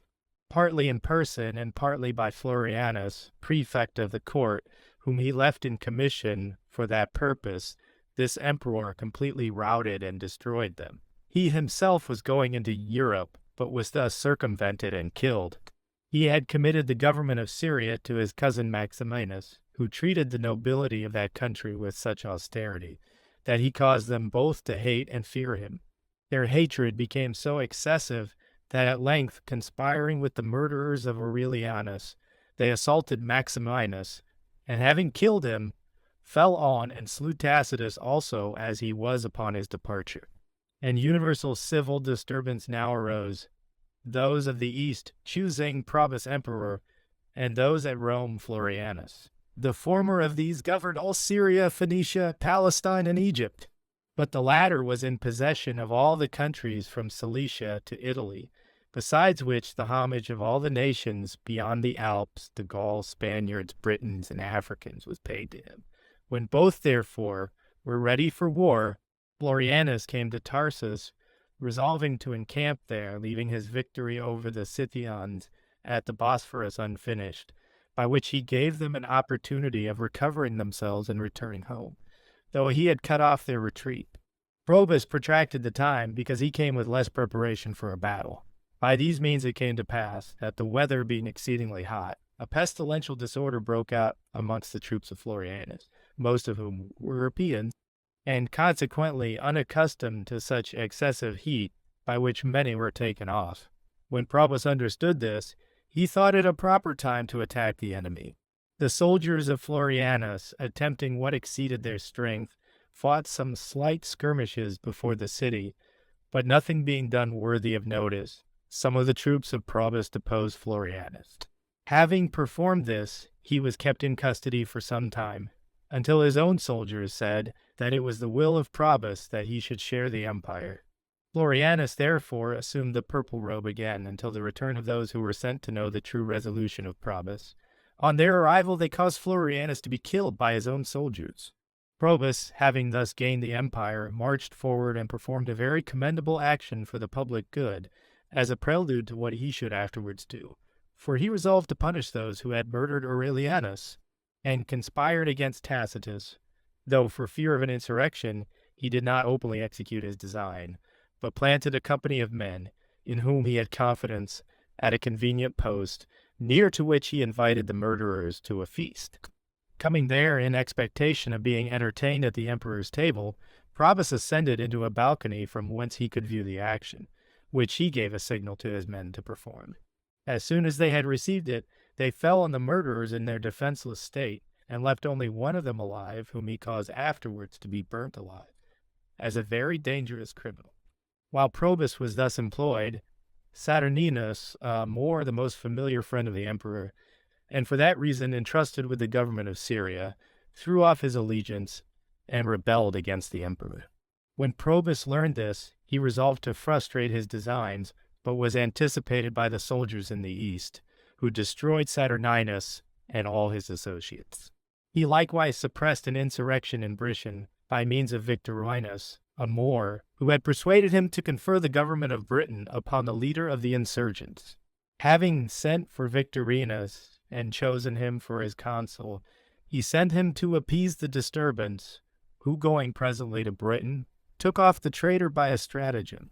Having performed these affairs as I have related, Probus obtained several victories over the barbarians in 2 different wars, in one of which he himself commanded, but left the other to the conduct of his lieutenant. Perceiving that it was necessary to assist the cities of Germany which lay upon the Rhine, and were harassed by the barbarians, he inoursed with his army towards that river. When the war begun there, a grievous famine prevailed throughout the surrounding country, but a heavy shower of rain and corn fell together, so that in some places were great heaps of it made by its own descent. At this prodigy, all were so astonished that at first they dared not touch the corn to satisfy their hunger. But being at length forced to it by necessity, which expels all fear, they made bread of it, which not only allayed their hunger, but enabled them to gain the victory with great case. The emperor terminated several other wars with scarcely any trouble, and fought some fierce battles, first against the Loginaeans, a German nation, whom he conquered, taking Semno their general and his son prisoners. These he pardoned upon submission, but took from them all the captives and plunder they had acquired, and dismissed on certain terms, not only the common soldiers, but even Semno and his son. Another of his battles was against the Franks, whom he subdued through the good conduct of his commanders. He made war on the Burgundi and the Vendili, but seeing that his forces were too weak, he endeavored to separate those of his enemies, and engage only with a part. His design was favored by fortune, for the armies lying on both sides of the river, the Romans challenged the barbarians that were on the further side to fight. This so incensed them that many of them crossed over, and fought until the barbarians were all either slain or taken by the Romans, except a few that remained behind, who sued for peace on condition of giving up their captives and plunder, which was acceded to. But as they did not restore all that they had taken, the emperor was so enraged that he fell on them as they were retiring, killed many of them, and took prisoner their general Agilus. All of them that were taken alive were sent to Britain, where they settled, and were subsequently very serviceable to the emperor when any insurrection broke out. The wars upon the Rhine being thus terminated, a circumstance happened in Historia which should not be omitted. There was an Isaurian named Lydius, who had been a robber from his youth, and with a gang like himself had committed depredations throughout Pamphylia and Lycia. This gang being attacked by the soldiers, Lydius, not being able to oppose the whole Roman army, retreated to a place in Lycia called Crimna, which stands on a precipice, and is secured on one side by large and deep ditches. Finding many who had fled there for refuge, and observing that the Romans were very intent on the siege, and that they bore the fatigue of it with great resolution, he pulled down the houses, and making the ground fit for tillage, sowed corn for the maintenance of those that were in the town. But the number being so great that they were in need of much more provisions, he turned out of the place all that were of no service, both male and female. The enemy, perceiving his design, forced them back again, on which Lydius threw them headlong into the trenches that surrounded the walls, where they died. Having done this, he constructed a mine from the town beyond the enemy's camp, through which he sent persons to steal cattle and other provisions. By these means he provided for the besieged a considerable time, until the affair was discovered to the enemy by a woman. Lydius, however, still did not despond, but gradually retrenched his men in their wine, and gave them a smaller allowance of corn. But this not answering the end, he was at length driven to such straits that he killed all that were in the town, except a few of his adherents, sufficient, as he thought, to defend it, and some women whom he ordered to be in common among them all. But when he had resolved to persevere against all dangers, there happened at length this accident. There was with him in the town a man who was expert in making engines and in using them with such dexterity, that when Lydius ordered him to shoot a dart at any of the enemy, he never missed his aim. It happened that Lydius had ordered him to hit a particular person, whom either accidentally or on purpose he missed, for which he stripped and scourged him severely, and, moreover, threatened him with death.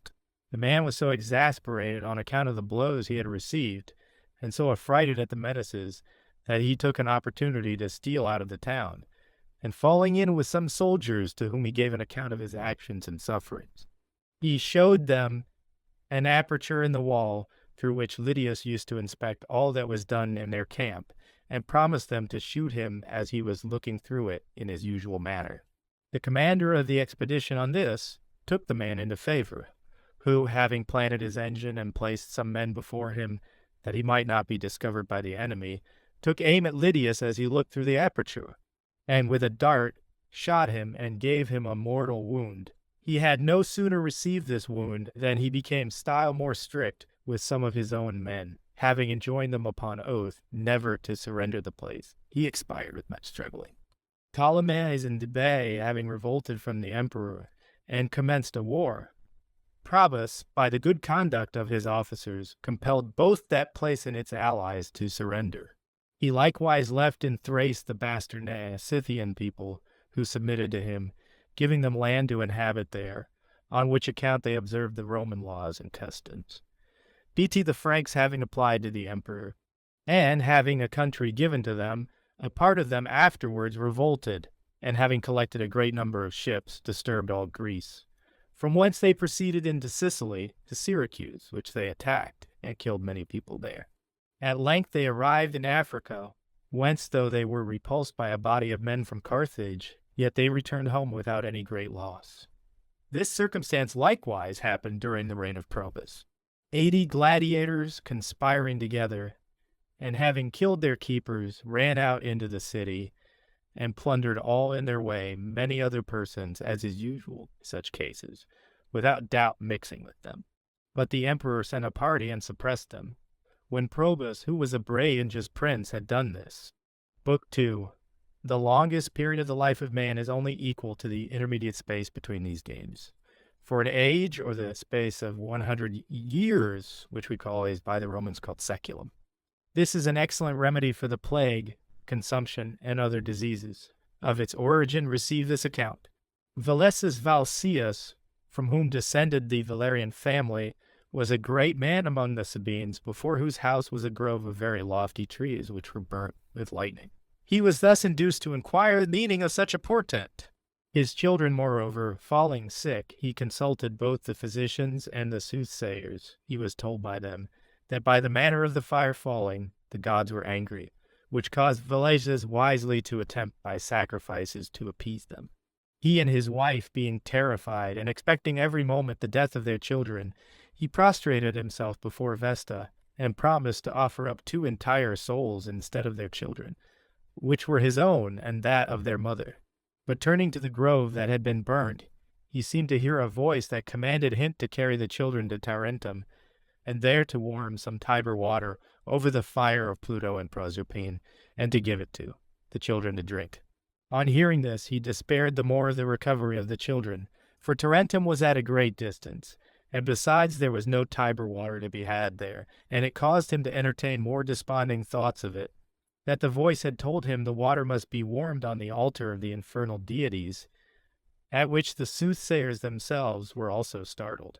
However, having heard it the second Timmy, he obeyed the command of the god. Putting his children on board a small river vessel, he carried the fire along with him. The children were ready to faint through heat, while he sailed to that part of the river where the stream is most gentle. And taking up his lodging at a shepherd's cottage, he heard a voice say that he must stay at Tarentum, for that was the name of the place, which had the same name with Tarentum, near the Appian promontory. Having paid due adoration to the gods for his good fortune, ordered the pilot to put to shore, and landing, told the whole story to the shepherd. Presently taking some water out of the Tiber, and heating it on an altar erected by himself, he gave it to his children to drink. As soon as they had drunk it, they fell asleep and were perfectly cured. But in that sleep they fancied that they saw a vision, which told them to offer black victims to Pluto and Proserpine, and to spend 3 nights in singing and dancing, which dream they communicated to their father, and that it was a huge man of a godlike presence who ordered them to do it in the Campus Martius, where the horse races are held. Valesius, therefore, intending to build an altar in that place, set the masons to dig, who found an altar ready made, on which was inscribed, to Pluto and Proserpine, by which being more plainly instructed how to act, he sacrificed the black victims on the altar, and kept the vigils in that place. This same altar and the manner of sacrificing on it thus originated. The Romans and the Albans being at war, and both prepared for battle, a monstrous figure appeared, clothed in a black skin, crying out that Pluto and Proserpine commanded sacrifices to be made to them before they fought. It disappeared. On which the Romans, who were terrified at the sight, made an altar underground, and when they had sacrificed on it, buried it at the depth of 20 feet, in order that it might not be found by any but themselves. Valesius, having found it, according to command, sacrificed upon it, and kept the vigils, for which he was called Manius Valerius Tarentinus. For the Romans call the infernal gods manes, and Valer signifies to be in good health, and the surname of Tarentinus he derived from Tarentine, where he sacrificed. Sometime afterwards, when a plague happened in the city, which was the year after the expulsion of the kings, Publius Valerius Publicola sacrificed a black bull and a black heifer to Pluto and Proserpine, by which he freed the city from the disease. He wrote on the altar this inscription: Publius Valerius Publicola dedicated fire to Pluto and Proserpine in the Campus Martius, and exhibited spectacles in honor of them, for the preservation of the Roman people. But afterwards, when they were oppressed with diseases and wars, which was in the year 352 after the building of the city, the Senate endeavored to deliver themselves from those calamities by means of the oracles of the Sibyls, and therefore commanded those whose office it was to consult those oracles. Having so done, they told the Senate that by sacrificing to Pluto and Proserpine an end would be put to all their miseries. They therefore chose a convenient place, which they consecrated to Pluto and Proserpine as they were commanded, when Marcus Potatus was in his 4th consulate. And when the ceremony was completed, being delivered from their grievances, they again laid aside the altar in some extremity of the Campus Martius. These rites were afterwards neglected for many years, until some misfortunes befell them. And then Octavianus Augustus renewed the games which had before been celebrated when Lucius Censorinus and Marcus Manlius Publius were consuls. They were again used under the consulate of Lucius Censorinus and Caius Sabinus, when Aetius Capito had explained the laws concerning them, and the 15 men who had the care of the books of the Sibyls had found out the time when the sacrifice ought to be performed and the games held. After Augustus was dead, these games were celebrated by Claudius, without any regard to the due time. After him, Domitian, who paid no regard to what Claudius had done, computed the years from the time when Augustus kept that festival, and seemed to observe their original institution. And after them, Severus in the 110th year restored the same game with his 2 sons Antonina, when Chilo and Libo were consuls. This is said to be the manner in which these games were observed. The beadles went round at the time and invited all the people to a spectacle, such as they had never witnessed and never would again. The Quindecimviri, in the summer season, a little before the games began, sat in the Capitol and in the Palatine temple, upon a tribunal, from which they distributed to the people a kind of purifying preparations called lustralia, which consisted of torches, brimstone, and pitch, of which none but freemen are allowed to participate. And when the people assembled in the above-mentioned places and in the temple of Diana, which is on Mount Aventine, each person brought wheat, barley, and beans, and kept vigils to the fatal sisters. The time of the festival being arrived, which was celebrated 3 successive days and nights in the Campus Martins, the victims were consecrated near the bank of the Tiber at Tarentum. There they sacrificed to several deities, to Jupiter, Juno, Apollo, Latona, and to the Parcae, Lucinae, Ceres, Pluto, and Proserpine, which was performed in this order. The first night that the spectacles were exhibited, the emperor with the Quindecimviri sacrificed 3 lambs on as many altars purposely placed on the side of the river, where having sprinkled the altars with blood, he offered up the victims whole. Then, having prepared a scene without a theater, they placed a great number of lights and made a large fire, by which they sang a new hymn, to render the games more solemn. They who performed these ceremonies were rewarded for their labor with the first fruits of their wheat, barley, and beans, for these were, as I stated, distributed among the people. The following day they went up to the capital, where the usual sacrifices were offered, and going from thence to the appointed place, celebrated games in honor of Apollo and Diana. On the next day, the principal ladies entered the capital at the hour appointed by the oracle, where they conducted themselves with due reverence. And at the third hour, in the temple of Apollo near the palace, 27 children of each sex, whose parents were all living, sang hymns and spoke in Greek and Latin, by which the Roman Empire was preserved. Besides these, however, there were other rites observed by the divine command, which, as long as they were kept up, preserved the Roman Empire. And in confirmation of what I have stated, I will add the oracle of the Sibyl, which has been mentioned by others before my time. But when 100 years and 10 are past, which is the longest time man's age doth last, Romans, be sure it is fatal to mistake at any point. Do offerings to make to heaven, and see you bring the sacrifice into that field which on the timer lies. And do it in that season, when the night deprives men least of the diurnal light. After sunset, then to the parquet pay your homage, and upon their altars lay young sheep and goats. Next the Lucini please with decent rites, who childing women ease, those finished offer a black hog and sow to Tellus for the product of the plough. But to Jove's altar bring the bull's milk, while for victims, in the daytime, not by night, for heavenly deities accept of none but what are offered in the day alone. And next to Juno sacrifice a cow spotless all over and pure as falling snow. Then let Apollo, whom they call the sun, and Phoebus, have his equal honors done. Whilst in the temple Latin girls and boys in sacred hymns make a triumphant noise. But let them be apart, the girls to stand and sing on this, the boys on t'other hand. Besides this caution, I must farther give that all the parents of them be alive. As for the married women, let them pray to Juno on their knees, that each one may have their desire, both men and women too, but chiefly women. Then let all of you bring from your houses what is fit to bring, as the first fruits of every useful thing, to the immortal gods and offer it. And let all that upon your altars lie, whence you may men and women both supply. But to attend the gods be sure there be both night and day a numerous company of votaries, both serious and free. These laws observe not Latium alone, but Italy's extent your sway shall own.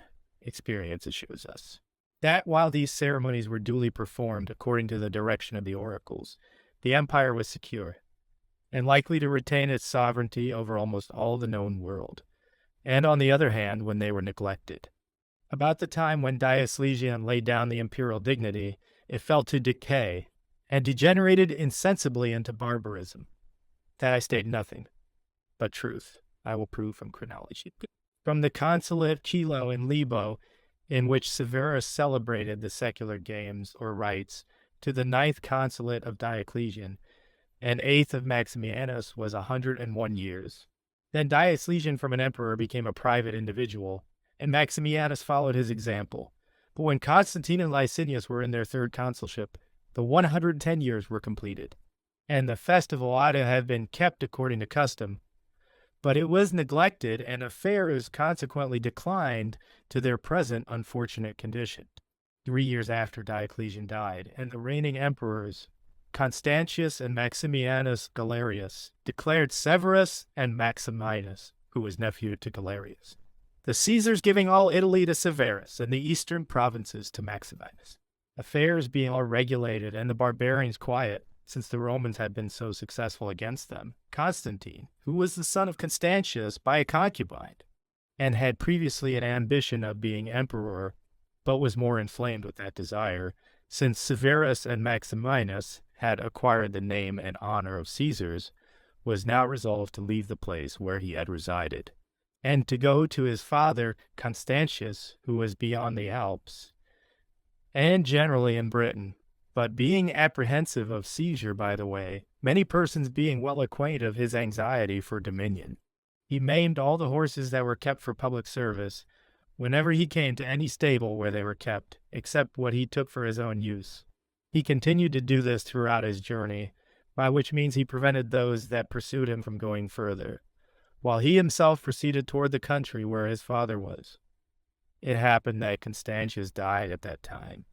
The guards, therefore, who thought none of his legitimate children to be fit for the imperial dignity, considered that Constantine was a person capable of sustaining it, and conferred the honor upon him in hopes of being remunerated with handsome presents. When his effigy, according to custom, was exhibited at Rome, Maxentius, the son of Maximianus Herculius, could not endure the sight of Constantine's good fortune, who was the son of a harlot, while himself, who was the son of so great an emperor, remained at home in indolence, and his father's empire was enjoyed by others. He therefore associated with himself in the enterprise Marcellianus and Marcellus, two military tribunes, and Lucianus, who distributed the swine's flesh, with which the people of Rome were provided by the treasury and the court guards called praetoriani. By them he was promoted to the imperial throne, having promised liberally to reward all that assisted him in it. For this purpose they first murdered Abellius, because he, being prefect of the city, opposed their enterprise.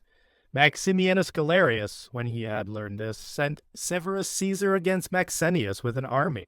But while he advanced from Milan with several legions of Moors, Maxentius corrupted his troops with money, and even the prefect of the court, Anulinus, and thereby conquered him with great case. On which Severus fled to Ravenna, which is a strong and populous city provided with necessaries sufficient for himself and soldiers.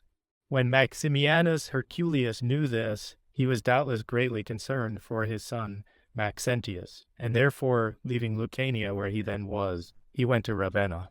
Finding that Severus could not by any means be forced out of this city, it being well fortified and stored with provisions, he deluded him with false oaths, and persuaded him to go to Rome. But on his way thither, coming to a place called the Three Tabernae, he was taken by a stratagem of Maxentius and immediately executed.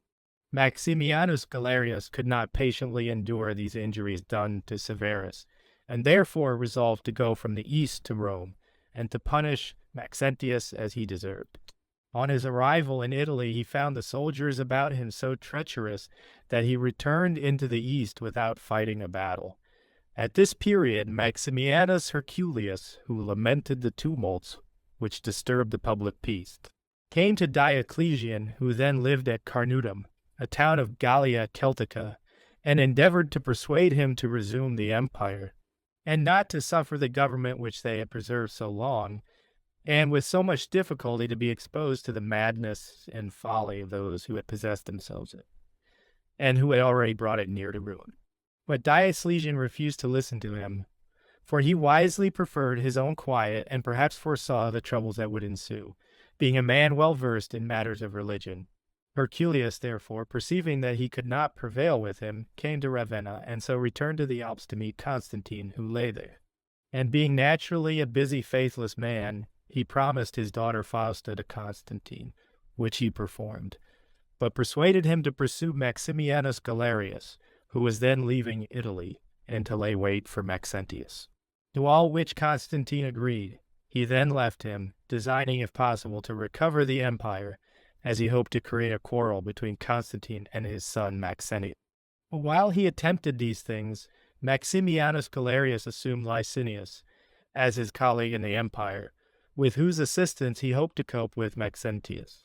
But while Galerius deliberated on these affairs, he died of an incurable wound, and Licinius then also claimed the sole dominion. Maximianus Herculius endeavored, as I have said, to recover the empire by alienating the soldiers from Maxentius, for which purpose, by gifts and insinuating addresses, having brought them over to him, he endeavored to form a conspiracy against Constantine, in which his soldiers were to join. But Fausta revealed it to Constantine, and Herculius, who was now overborne by so many disappointments, died of a distemper at Tarsus. Maxentius, having escaped this danger, and being of opinion that he was now well enough established in the empire, sent persons into Africa, and in particular to Carthage, to carry his image about that country. But the soldiers in that country forbade it, out of regard to Maximianus Galerius, and the respect they had for his memory, until they heard that Maxentius was coming to make war on them, on the plea of an insurrection. They then went to Alexandria, but meeting with a great army with which they were not able to contend, They returned to Carthage. Maxentius, being disturbed at this, resolved to sail for Africa and to punish the authors of the commotion. But the soothsayers, having sacrificed and given him ill omens, he was afraid to go, not only because the entrails had that appearance, but also lest Alexander, who was prefect of the court in Africa, should be his enemy. To secure his passage thither from all doubt, he sent to Alexander, desiring him to send his son as an hostage. But he, suspecting that Maxentius did not desire his son for the mere purpose of an hostage, but to deceive him, denied the request. After this, Maxentius sending other agents to him to take him off by treachery and stratagem, the plot was discovered, and the soldiers, having then got a favorable opportunity to rebel, conferred the purple robe on Alexander. Though he was by birth not only a Phrygian, but a timid, cowardly man, and unlit for any difficult undertaking, and was moreover of an advanced age. At that time a fire happened at Rome. Whether it came out of the air or earth is uncertain. It broke out in the Temple of Fortune, and while the people ran to extinguish it, a soldier, speaking blasphemy against the goddess, was killed by the mob out of zeal, by which a mutiny was occasioned among the soldiers. They would have destroyed the whole city had not Maxentius soon appeased their rage. Maxentius after this sought every occasion to make war on Constantine, and pretending grief for his father's death, of which Constantine was the cause, he designed to go towards Rhaetia, which is contiguous both to Gaul and Illyricum. For he imagined that he should subdue Dalmatia and Illyricum by the assistance of the generals in those parts and of the army of Licinius. But thinking it better first to arrange affairs in Africa, he raised an army, bestowing the command of it on Rufius Volusianus, prefect of the court, and sent them into Africa. He sent Zeno also along with Rufius, who was a person not only expert in military affairs, but esteemed for his courtesy and affability. On the first charge, Alexander's troops retired on a body of men in the rear, nor was the other party left unconquered by the enemy. Alexander himself was taken and strangled. The war being thus at an end, a good opportunity was afforded to sycophants and informers of impeaching all the persons in Africa. W had good estates, as friends to Alexander, nor were any of the accused spared, but some of them put to death, and others deprived of all their possessions. After this he triumphed at Rome for the mischief done at Carthage. Such was the state of the affairs of Maxentius, who conducted himself with cruelty and licentiousness towards all the inhabitants of Italy, and even to Rome itself. Meantime Constantine, who had long been jealous of him, was then much more disposed to contention, having therefore raised an army amongst the barbarians, Germans, and Celts, whom he had conquered, and likewise drawn a force out of Britain. Amounting in the whole to 90,000 foot and 8,000 horse, he marched from the Alps into Italy, passing those towns that surrendered without doing them any damage, but taking by storm those which resisted. While he was making this progress, Maxentius had collected a much stronger army, consisting of 80,000 Romans and Italians, all of the Tuscans on the seacoast, 40,000 men from Carthage, besides what the Sicilians sent him. His whole force amounting to 170,000 foot and 18,000 horse. Both being thus prepared, Maxentius threw a bridge over the Tiber, which was not of one entire piece, but divided into two parts, the center of the bridge being made to fasten with irons, which might be drawn out upon occasion.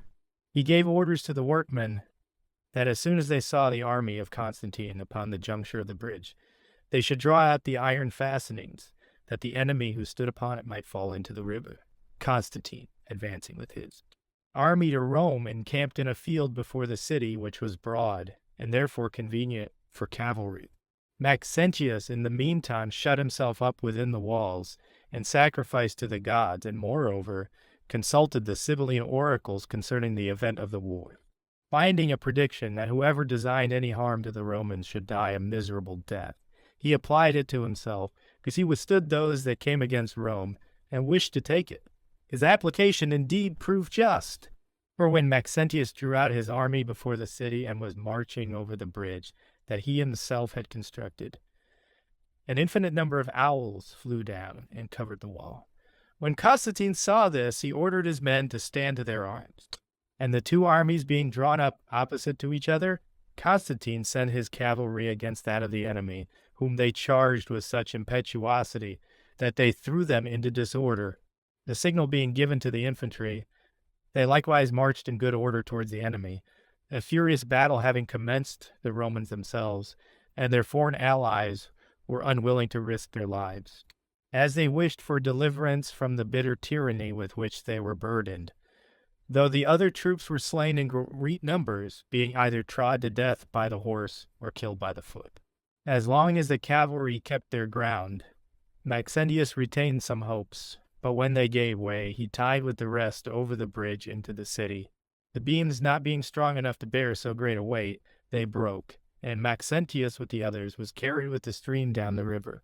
When the news of this victory was reported in the city, none dared to show any joy for what had happened, because many thought it was an unfounded report. But when the head of Maxentius was brought upon a spear, their fear and dejection were changed to joy and pleasure. On this occasion Constantine punished very few, and they were only some few of the nearest friends of Maxentius, but he abolished the praetorian troops, and destroyed the fortresses in which they used to reside. Having arranged all things in the city, he went towards Gallia Celtica, and on his way sent for Licinius to Milan, and gave him in marriage his sister Constantia, whom he had formerly promised him. When he wished him to unite with himself against Maxentius, that solemnity over, Constantine proceeded towards the Celti. It was not long before a civil war broke out between Licinius and Maximianus, who had a severe engagement, in which Licinius at first appeared to have the disadvantage, but he presently rallied and put Maximianus to flight. This emperor, traveling through the east into Egypt, in hopes of raising a force to renew the war, died at Tarsus. The empire being thus devolved on Constantine and Licinius, they soon quarreled, not because Licinius gave any cause for it, but that Constantine, in his usual manner, was unfaithful to his agreement by endeavoring to alienate from Licinius some nations that belonged to his dominions. By this means an open rupture ensued, and both prepared for war. Licinius took up his headquarters at Cibalis, a city of Pannonia, which stands on a hill, the road to which is rugged and narrow. The greatest part of this road is through a deep morass, and the remainder up a mountain, on which stands the city. Below it extends a spacious plain, which entertains the view with a boundless prospect. On this Licinius fixed his camp, and extended the body of his army under the hill, that his flanks might be protected from the enemy.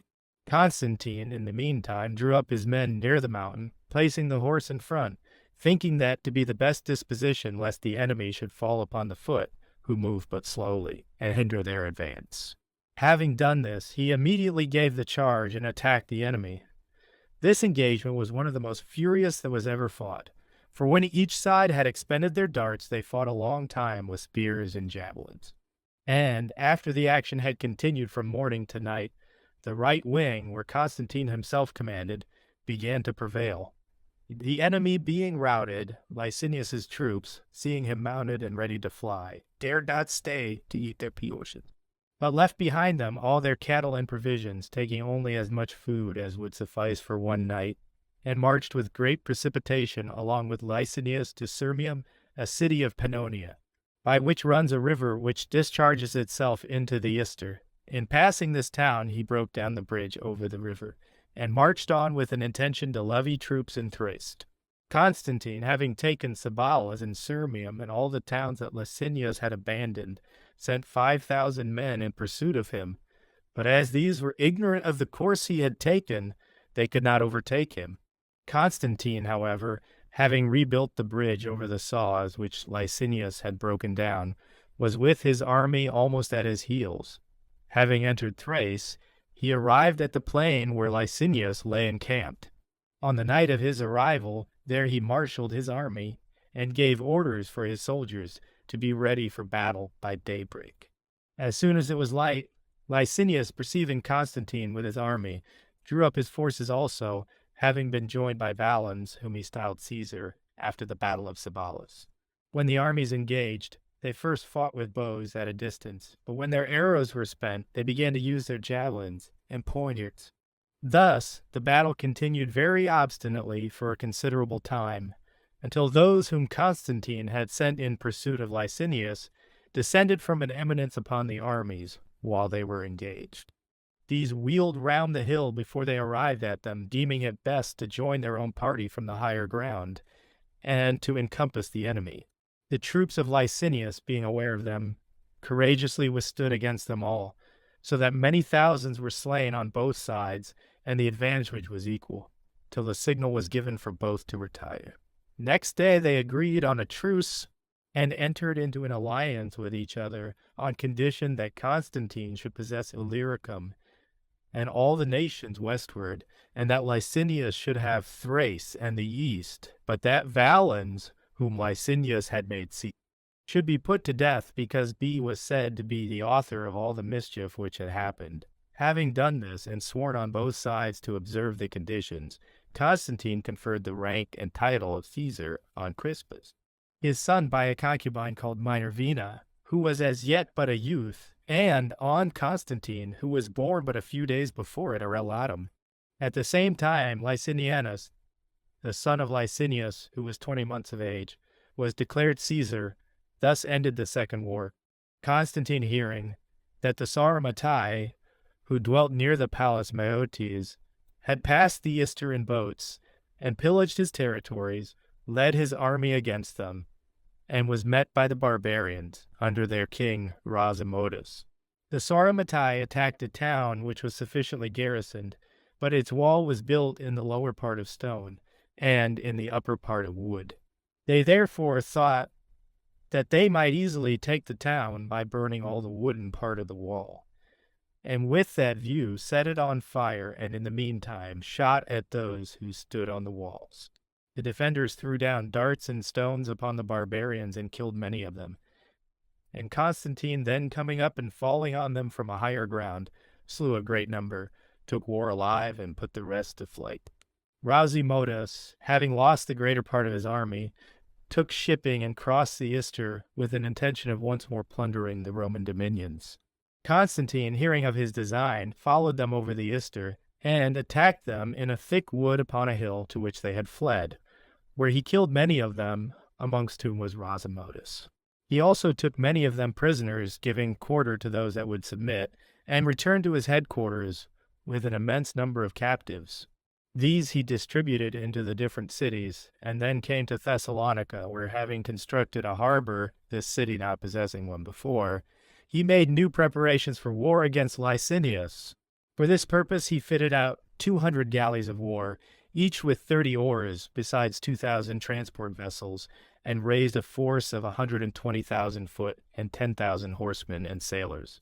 Licinius, hearing of the great preparations of Constantine, sent messengers to every nation, commanding them to prepare a sufficient number of men for the navy, besides horse and foot soldiers.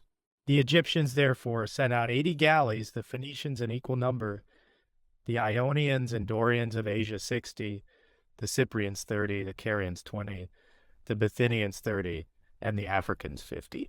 His foot soldiers amounted to nearly 150,000, but his horse only to 15,000, which were sent to him from Phrygia and Cappadocia. Constantine's navy lay at Piraeus, that of Licinius in the Hellespont. When they had thus established their naval and military forces, Licinius encamped at Adrianople in Thrace, whilst Constantine sent for his navy from Piraeus, which was built and manned chiefly. Advancing with his infantry from Thessalonica, he encamped on the bank of the river Hebrus, which runs to the left of Adrianople.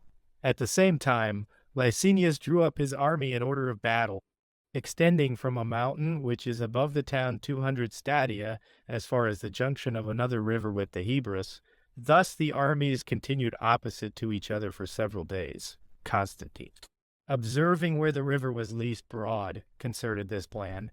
He ordered his men to bring trees from the mountain and to tie ropes around them, as if he intended to throw a bridge over the river for the passage of his army.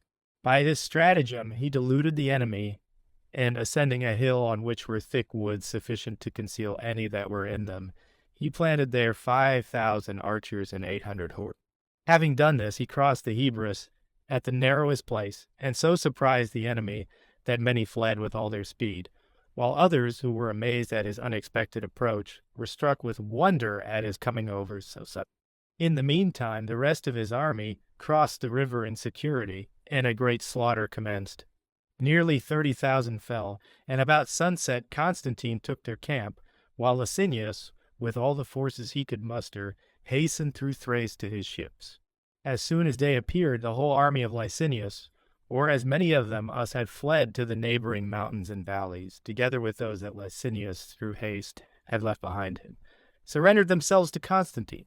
Licinius being arrived at Byzantium, Constantine followed and besieged him in that city. His navy, as before related, had now left Piraeus and lay at Macedon. He therefore sent orders to his admirals to bring the ships into the Hellespont. This being effected according to the command of Constantine, the officers of his navy thought it not prudent to engage with more than 80 of their best sailing vessels, which were galleys of 30 oars each, because the place was too narrow for the reception of a greater number, upon which Abantus, the admiral of Licinius, making use of 200 ships, despised the smallness of the enemy's fleet, which he thought he could easily surround. But the signals on both sides being given, and the vessels meeting stern to stern, the seamen of Constantine managed their ships so as to engage in good order, but the ships of Abantus sailing against the enemy without any order, and being confined by the narrowness of the place, became exposed to the enemy, who sunk and otherwise destroyed them. Many were thrown overboard, till at length night put an end to the engagement. The fleets then separated and put in at different places, the one at Ilius in Thrace, and the other at the Iantian harbor. The following day, the wind blowing hard from the north, Abantus put out from the Iantian port and prepared for action. But the galleys of 50 oars being come to Ilius by order of the admirals, Abantus was alarmed at the number of vessels, and hesitated whether to sail against the enemy. About noon the north wind subsided.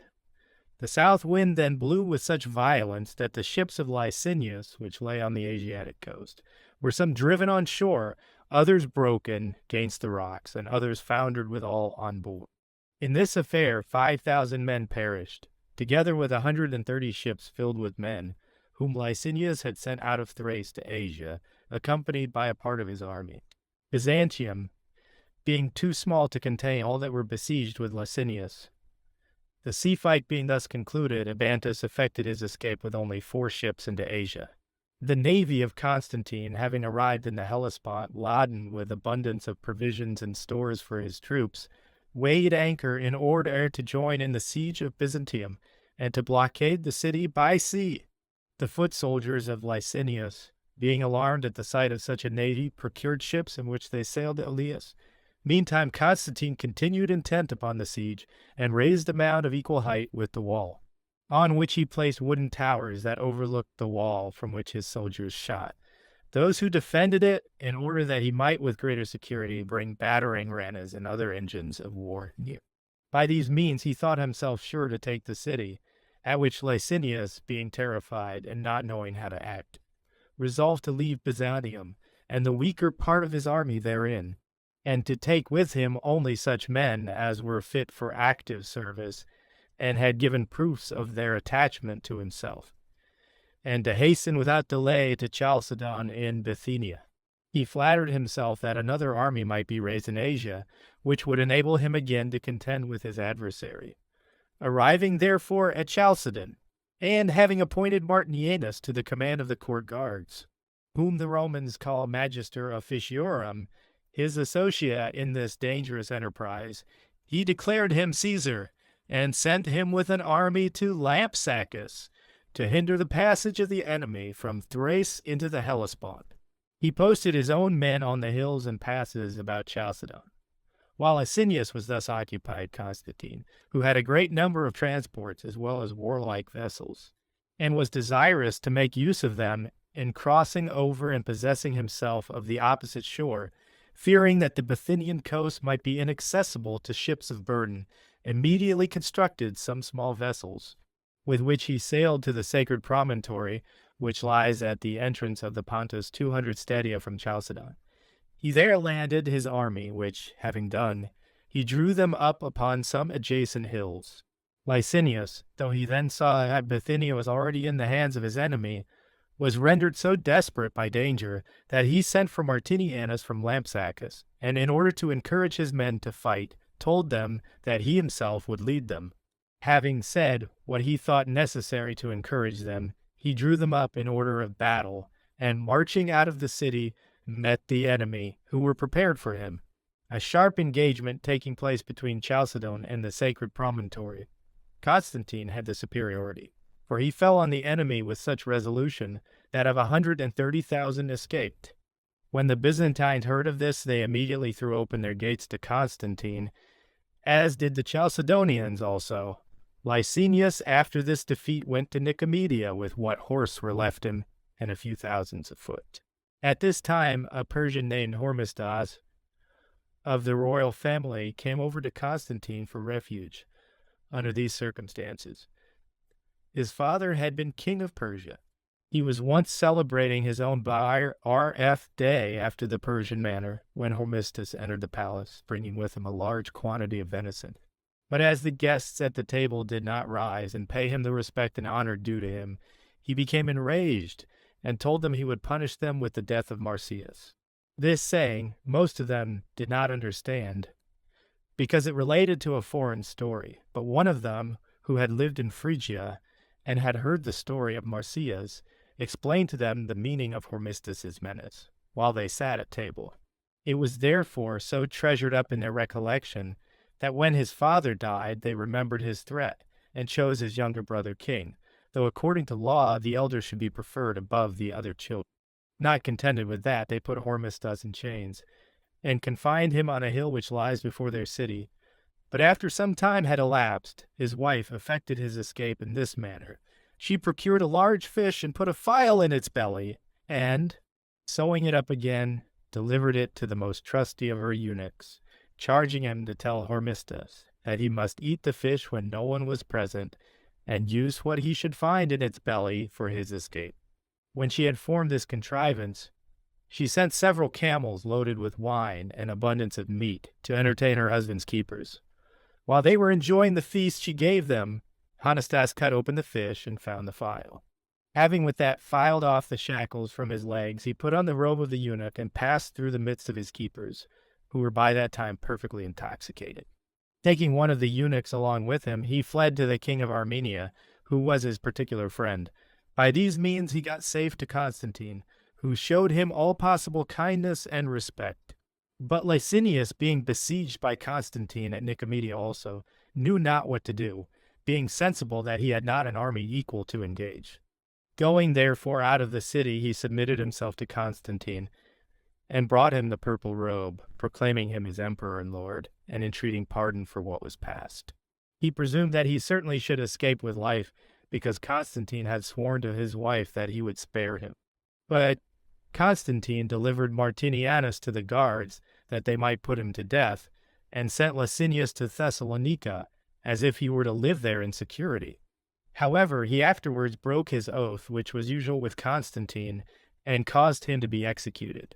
Now that the whole empire had fallen into the hands of Constantine, he no longer concealed his evil disposition and vicious inclinations, but acted as he pleased, without control. He indeed used the ancient worship of his country, though not so much out of honor or veneration as of necessity. Therefore he believed the soothsayers, who were expert in their art, as men who predicted the truth concerning all the great actions which he ever performed. Booty, when he came to Rome, he was filled with pride and arrogance. He resolved to begin his impious actions at home, for he put to death his son Crispus, styled, as I mentioned, Caesar, on suspicion of debauching his mother-in-law Fausta without any regard to the ties of nature. And when his own mother Helena expressed much sorrow for this atrocity, lamenting the young man's death with great bitterness, Constantine, under pretense of comforting her, applied a remedy worse than the disease. For causing a bath to be heated to an extraordinary degree, he shut up Fausta in it, and a short time after took her out dead, of which his conscience accusing him, as also of violating his oath, he went to the priests to be purified from his crimes. But they told him that there was no kind of lustration that was sufficient to clear him of such enormities, A Spaniard named Aegyptius, very familiar with the court ladies being at Rome, happened to fall into converse with Constantine, and assured him that the Christian doctrine would teach him how to cleanse himself from all his offenses, and that they who received it were immediately absolved from all their sin. Constantine had no sooner heard this than he easily believed what was told him, and forsaking the rights of his country, received those which Aegyptius offered him, and for the first instance of his impiety, suspected the truth of divination. For since many fortunate occurrences had been thereby predicted to him, and really had happened according to such prediction, he was afraid that others might be told something which should fall out to his misfortune, and for that reason applied himself to the abolishing of the practice. And on a particular festival, when the army was to go up to the capital, he very indecently reproached the solemnity, and treading the holy ceremonies, as it were, under his feet, incurred the hatred of the Senate and people. Being unable to endure the curses of almost the whole city, he sought for another city as large as Rome, where he might build himself a palace.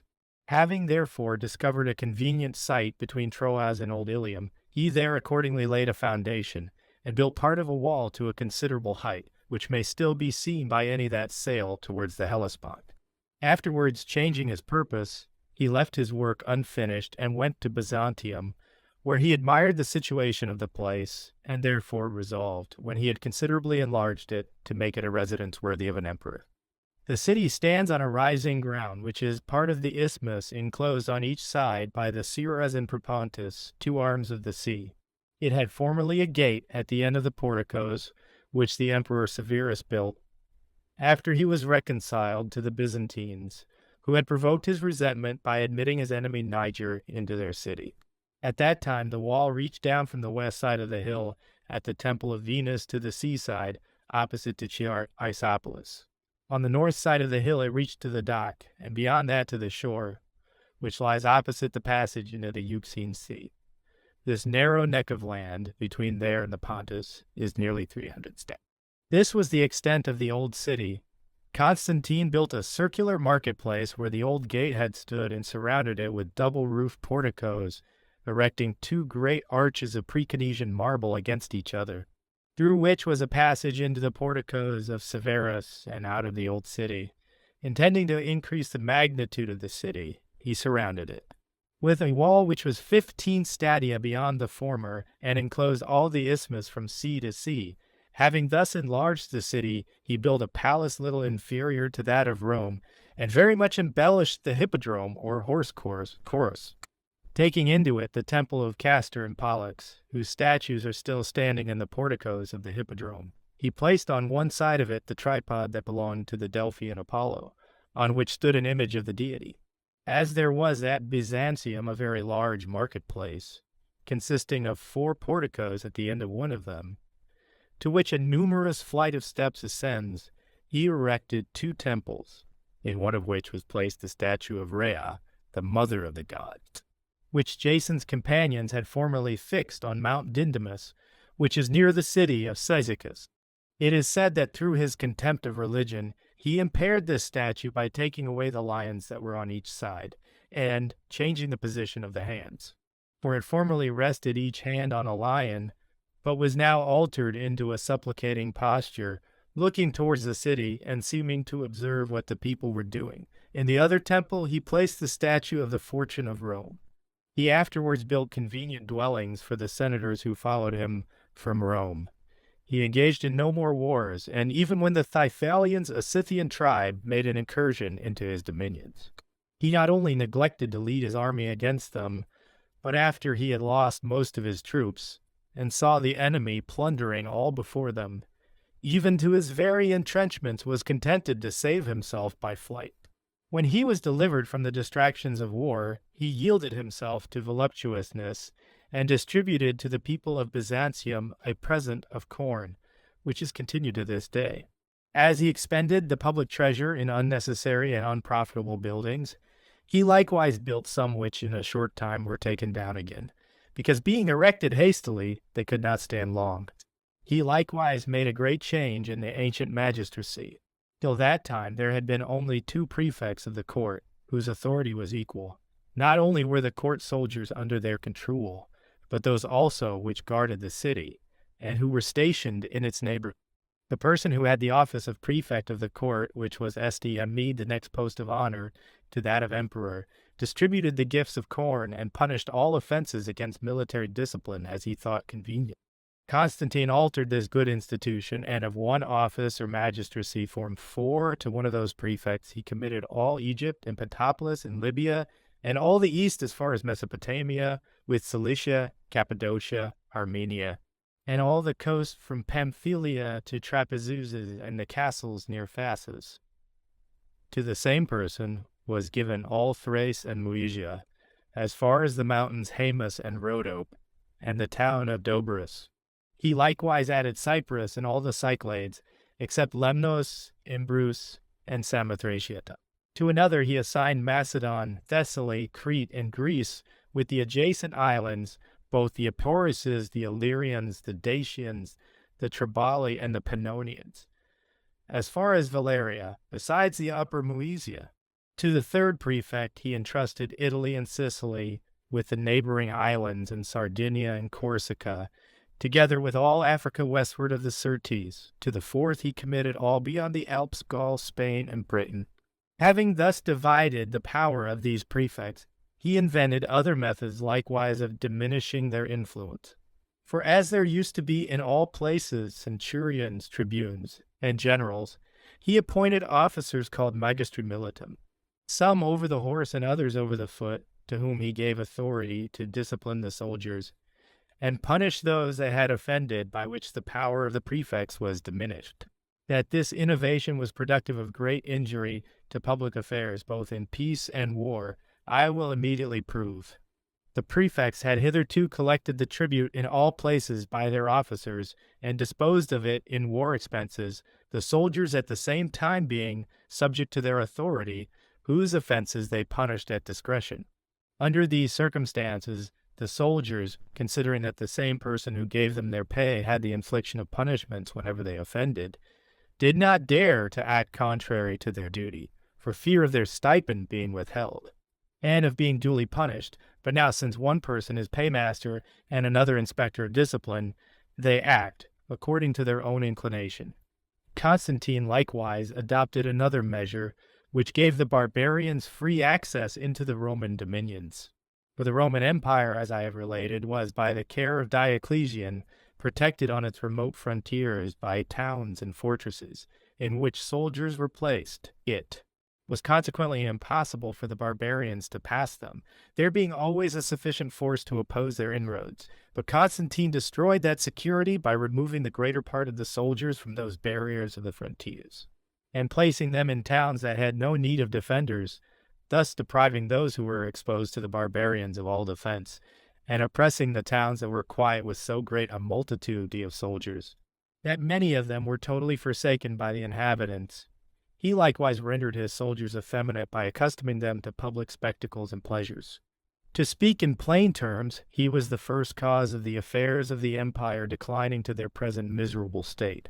However, I must not omit to relate that having given to his 3 sons, Constantine, Constantius, and Constans, the title of Caesars, he so greatly enlarged the city of Constantinople that many of the succeeding emperors who made it their residence drew to it too great a number of inhabitants, who flocked there from all parts, as soldiers, merchants, and in other occupations.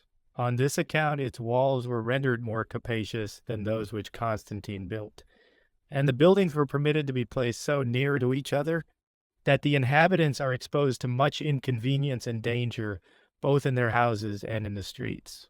Besides this, a considerable portion of the sea was added to the land by driving down piles, thus forming dry ground, on which was built a sufficient number of houses to form of themselves a considerable city. I have indeed often wondered, since the city of Byzantium has become so great that no other is equal to it either in felicity or magnitude, that our ancestors had not any prophecy concerning its good fortune.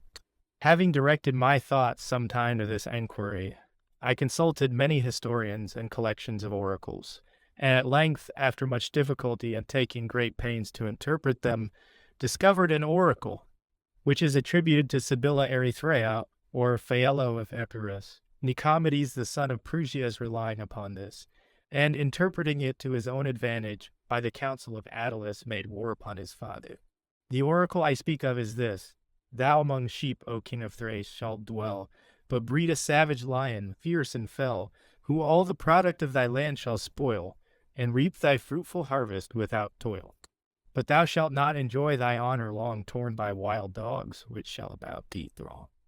Then a fierce, hungry, sleeping wolf shall thou awake, to whom thy conquered neck shall bow. Next a whole herd of wolves Bithynia's land by Jove's decree shall ravage, and the hand in which obedience the Byzantines yield shall in short time her royal scepter wield. Blessed Hellespont, whose buildings by the hand of heaven were raised, and by its order stand. Yet shall that cruel wolf my forces fear, for all shall know me, who inhabit here. My sire's designs no longer I'll conceal, but heaven's intent and oracles reveal. Thrace shall ere long a monstrous birth produce, baneful to all by course of time and use. A swelling ulcer by the sea shall grow, which when it breaks, with putrid gore shall flow. This oracle, in an obscure manner, points out all the particular evils that were to befall Bithynia through the heavy impositions laid upon it, and that the government was to devolve on those to whom the Byzantines were then subject. In this distich, and the hand to which obedience the Byzantines yield shall in short time her royal scepter wield. And though the events foretold did not occur until many ages afterwards, no one can suppose that the prophecy related to any other place, for all time is short in respect of the deity who exists through all ages. This conjecture I have formed both from the words of the prophecy and from the event. Should any believe that this prophecy has a different import, they have liberty to enjoy their own opinion. Constantine, having done this, not only continued to waste the revenue of the empire in useless expenses, and in presents to mean and worthless persons, but oppressed those who paid the tributes and enriched those that were useless to the state. For he mistook prodigality for magnificence. He also laid a tax of gold and silver on all merchants and tradesmen, even to the lowest classes, nor did he even spare the poorest prostitute. Thus, on the return of every 4th year, when the tax was to be paid, nothing could be heard through the whole city but lamentations and complaint. When the time arrived, nothing but whips and tortures provided for those who, on account of their extreme poverty, could not pay the money. Mothers were even forced to part with their children, and fathers to prostitute their daughters, for money to satisfy the collectors of this exaction. Wishing likewise to invent some trouble for the rich, he summoned them all and made them praetors, for which dignity he demanded a sum of money. Upon this account, when they who had the management of this affair arrived in any city, the people fled into other countries, in the fear of gaining this honor with the loss of all they possessed. He had the schedules of all the best estates, and imposed a tribute on each of them, which he called a purse. With these exactions he exhausted all the towns, for they continued in force so long even after the time of Constantine, that the cities were completely drained of money, and many of them forsaken by their inhabitants. After Constantine had oppressed and tormented the people in these various modes, he died of a disease, and was succeeded by his 3 sons, who were not born of Fausta, the daughter of Maximianus Herculeus, but of another woman, whom he had put to death for adultery. They devoted themselves more to the pleasures of youth than to the service of the state. They began by dividing the nations between them, Constantine the eldest, and Constans the youngest, having for their share all beyond the Alps, together with Italy and Illyricum, the countries bordering on the Aegean Sea and all that belonged to Carthage in Africa. Constantius obtained all Asia, the East, and Egypt. There were likewise others who shared in the government: Dalmatius, whom Constantine made Caesar, Constantius his brother, and Anabolianus, who had all worn robes of purple embroidered with gold, and were promoted to the order of nobilissimates by Constantine from respect to their being of his own family. The empire being thus divided, Constantius, who appeared to take pains not to fall short of his father in impiety, began by shedding the blood of his nearest relations. He first caused Constantius, his father's brother, to be murdered by the soldiers, next to whom he treated Dalmatius in the same manner, as also Optatus, whom Constantine had raised to the rank of a nobilissime. Constantine indeed first introduced that order and made a law that every nobilissime should have precedence over of the prefects of the court. At that time, Ablabius, prefect of the court, was also put to death, and fate was just in his punishment, because he had concerted the murder of Sopatrus the philosopher from envy of his familiarity with Constantine. Being unnatural towards all his relations, he included Annibalianus with the rest, suborning the soldiers to cry out that they would have no governors but the children of Constantine. Such were the exploits of Constantius. In the meantime, Constantine and Constans were disputing for that part of Africa which belonged to Carthage, and for Italy. Constans, who wished to surprise his brother, concealed his enmity for 3 years. He took occasion, when he was in a province that was attached to himself, to send soldiers to him on pretense of assisting him in the war against the Persians, but in reality to assassinate him by surprise. This they accordingly performed. Such was the end of Constantine. Constans, having thus removed his brother, exercised every species of cruelty toward his subjects, exceeding the most intolerable tyranny. He purchased some well-favored barbarians and had others with him as hostages, to whom he gave liberty to harass his subjects as they pleased, in order to gratify his vicious disposition. In this manner he reduced all the nations that were subject to him to extreme misery. This gave uneasiness to the court guards, who, perceiving that he was much addicted to hunting, placed themselves under the conduct of Marcellinus, prefect of the treasury, and Magnentius, who commanded the Joviani and Herculiani, 2 legions so termed, and formed a plot against him in the following manner. Marcellinus reported that he meant to keep the birthday of his sons, and invited many of the superior officers to a feast. Amongst the rest, Magnentius rose from table and left the room. He presently returned, and as it were in a drama, stood before Thorn clothed in an imperial robe. Upon this, all the guests saluted him with the title of king, and the inhabitants of Augustidanum, where it was done, concurred in the same sentiment. This transaction being rumored abroad, the country people flocked into the city, while at the same time a party of Illyrian cavalry, who came to supply the Celtic legions, joined themselves with those that were concerned in the enterprise. When the officers of the army were met together and heard the leaders of the conspiracy proclaim their new emperor, they scarcely knew the meaning of it. They all, however, joined in the acclamation, and saluted Magnentius with the appellation of Augustus. When this became known to Constans, he endeavored to escape to a small town called Helena, which lies near the Pyrenean mountains. He was taken by Gaison, who was sent with some other select persons for that purpose, and being destitute of all aid, was killed. Magnentius thus gained the empire and possessed himself all the nations beyond the Alps, and the whole of Italy. Vetranio, general of the Pannonian army, upon hearing of the good fortune of Magnentius, was himself inflamed with the same desire, and was declared emperor by the legions that were with him, at Mursa, a city of Pannonia. While affairs were thus situated, the Persians plundered the eastern countries, particularly Mesopotamia. But Constantine, though he was defeated by the Persians, yet resolved to subdue the factions of Magnentius and Vetranio. While he was forming these resolutions and was very intent on warlike preparations, Magnentius, still remaining in Gallia Celtica, Nepotianus, nephew to Constantius by his sister Eutropia, collected a band of persons addicted to robbery and all kinds of debauchery, with whom he came to Rome, and appeared in an imperial dress. Anacetius, whom Magnentius had made prefect of the court, armed some of the common people, and led them out of the city to engage with Nepotianus. A sharp conflict ensued between them. The Romans, being undisciplined and observing no order, were easily routed. And when the prefect saw them fly, he shut the gates for fear the enemy should follow them into the city. The troops of Nepotianus pursued them, and as they had no way of escape, killed every man. In a few days after, Magnentius sent an army under the command of Marcellinus, and Nepotianus was put to death. Meantime, Constantius advanced from the east against Magnentius, but deemed it best first to win over Vetranio to his interest, as it was difficult to oppose 2 rebels at once.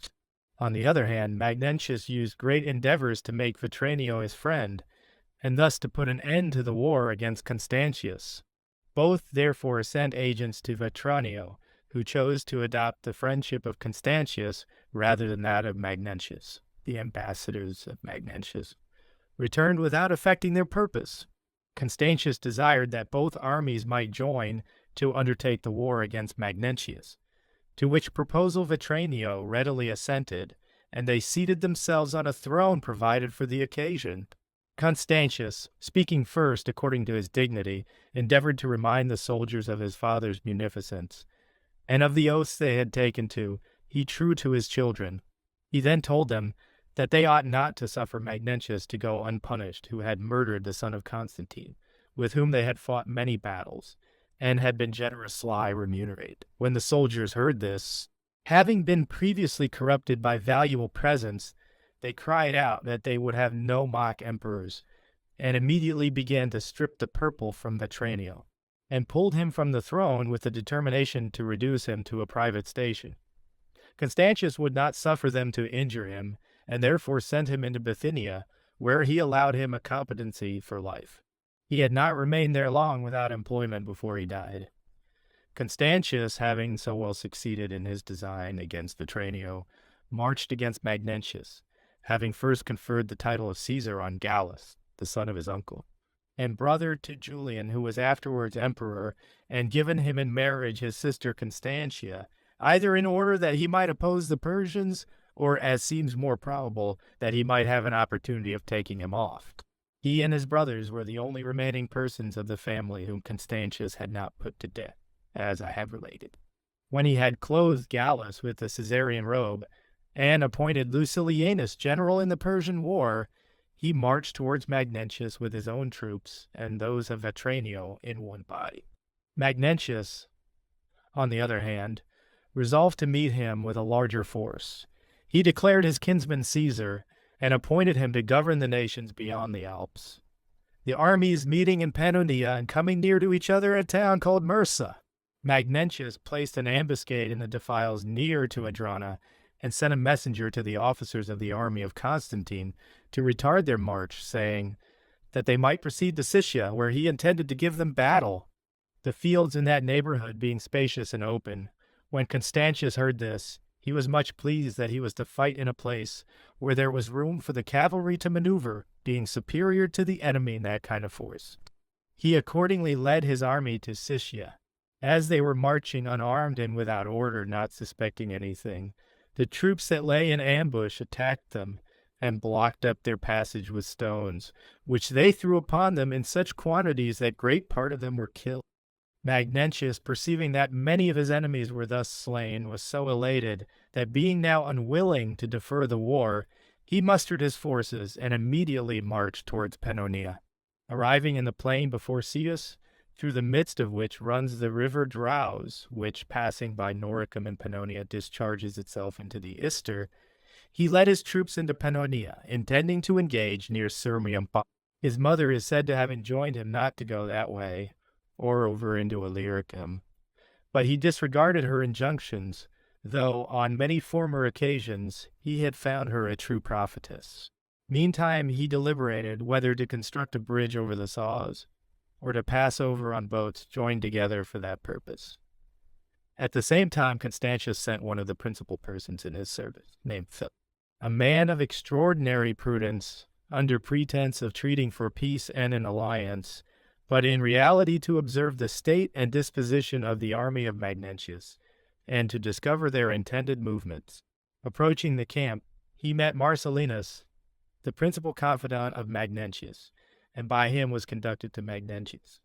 The army being drawn up, Philip was desired to explain the cause of his coming, upon which he directed himself to the soldiers, telling them that it did not become them, who were Roman subjects, to make war on Romans, especially as the emperor was the son of Constantine, with whom they had erected many trophies over the barbarians.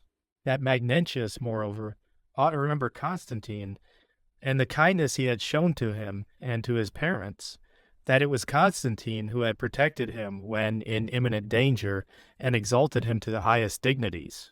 Having made these observations, he requested Magnentius to depart from Italy, and to be content with the government of the nations beyond the Alps. This speech of Philip nearly occasioned a mutiny of the whole army. Magnentius, therefore, being alarmed, with much difficulty prevailed on the soldiers to attend to him. He said that he likewise was desirous of concluding a peace, but would then dismiss the assembly until he had deliberated how to act. Upon which, the assembly being dissolved, Marcellianus entertained Philip as one whom he was desirous of obliging by the laws of hospitality. Meanwhile, Magnentius debated with himself whether to dismiss Philip without the purpose of his embassy being effected, or in violation of the law of nations detain him. He determined, after much hesitation, to invite all the officers of his army to sup with him, and at table inform them of his opinion. The following day he again convened the army. He reminded them of the injuries they received from Constans when furious and intoxicated, that the soldiers could not sustain the enormities with which he oppressed the state contrary to all law and justice, but had inclined to what was most for the public advantage, and that after they had freed the cities from so savage a monster, they had compelled him to become their emperor. He had scarcely concluded this address when they all rose and displayed their willingness to continue the war by arming themselves immediately, in order to cross the Sause. The sentinels, who were on the watch in Sicia, a town that lies on the Sause, perceived their approach and gave notice of it to the garrison, who shot some of them as they were landing on the bank of the river, and stopped others who were coming over, so that many of them were slain, more pushed into the river, either by each other or by the enemy, by which means a great slaughter was made amongst them.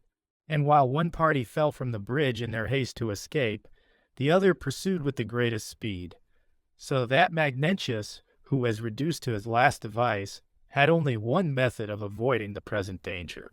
He struck a spear into the ground, and beckoned with his right hand to the enemy as if he wished to treat for peace. When he saw that they attended to this, he said he would not pass the Sause without the emperor's permission. As soon as he had said this, Philip told him that if he would treat for peace, he must leave Italy, Noricum, and go into Illyricum. Constantius, having heard what was said, commanded his soldiers to continue their pursuit no longer, and permitted Magnentius to bring his troops into the plains between Noricum, Pannonia, Moesia, and Dacia, having a wish to leave those rugged places, and to contend where his horse would have room to maneuver. For in that species of force he had the advantage of the enemy.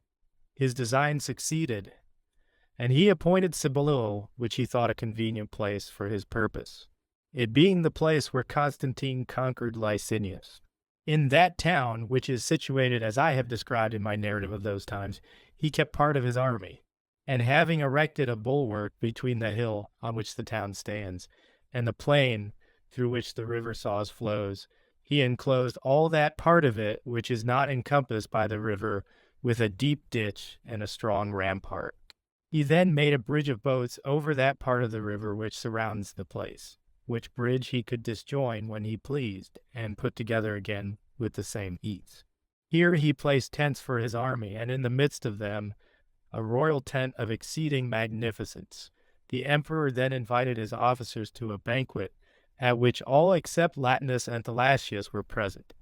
These were absent, though they were the greatest favorites of the emperor, because they were officiating for Philip, who was detained by Magnentius, notwithstanding his being an ambassador.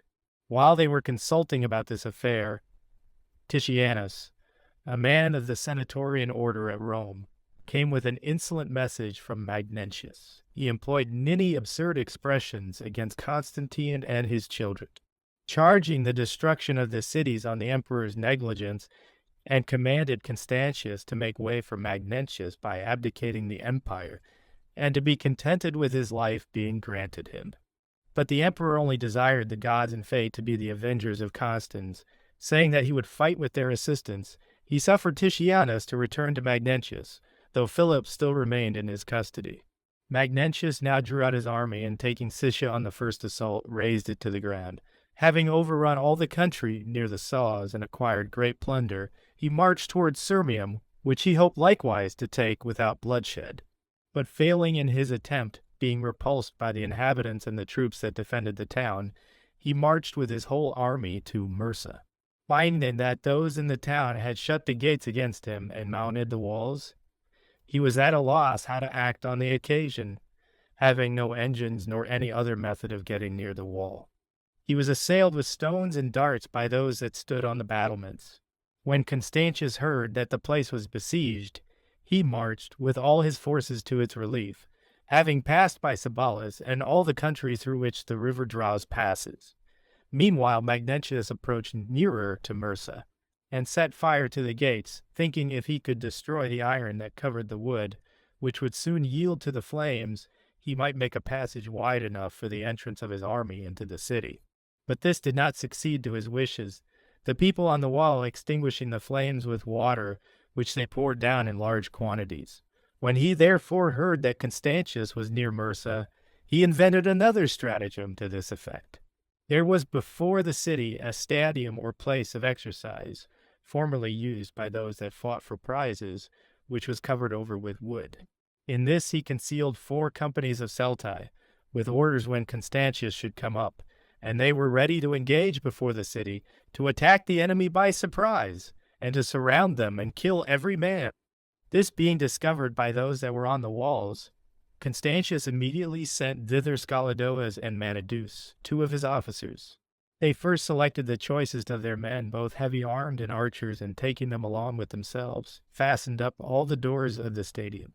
Having then possessed themselves of the upper steps loading into the stadium and enclosed the soldiers that were within on all sides, they threw darts at them. And observing some of them with their shields placed over their heads attempting to force open the doors, they fell upon them and did not cease throwing darts or cutting at them with their swords until they had killed them all.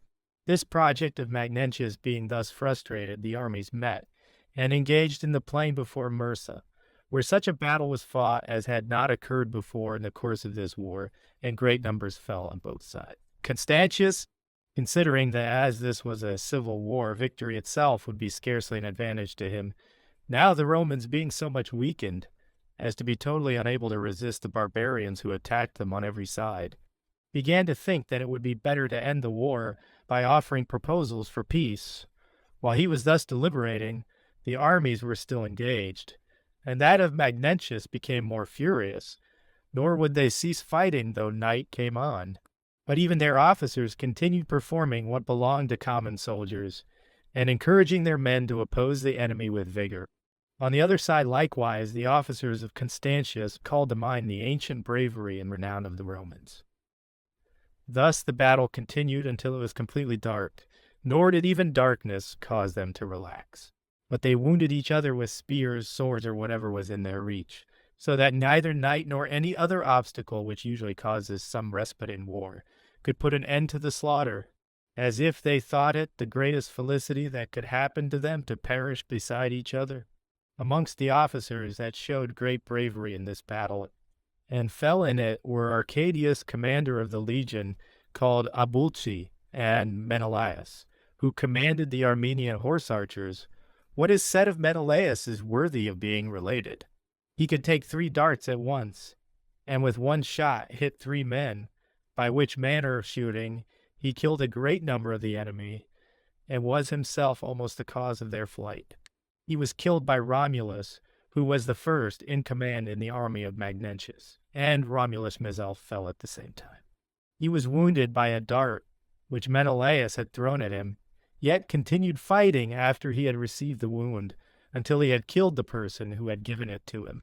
Constantius, now gaining the victory by the army of Magnentius taking a flight, a terrible slaughter ensued.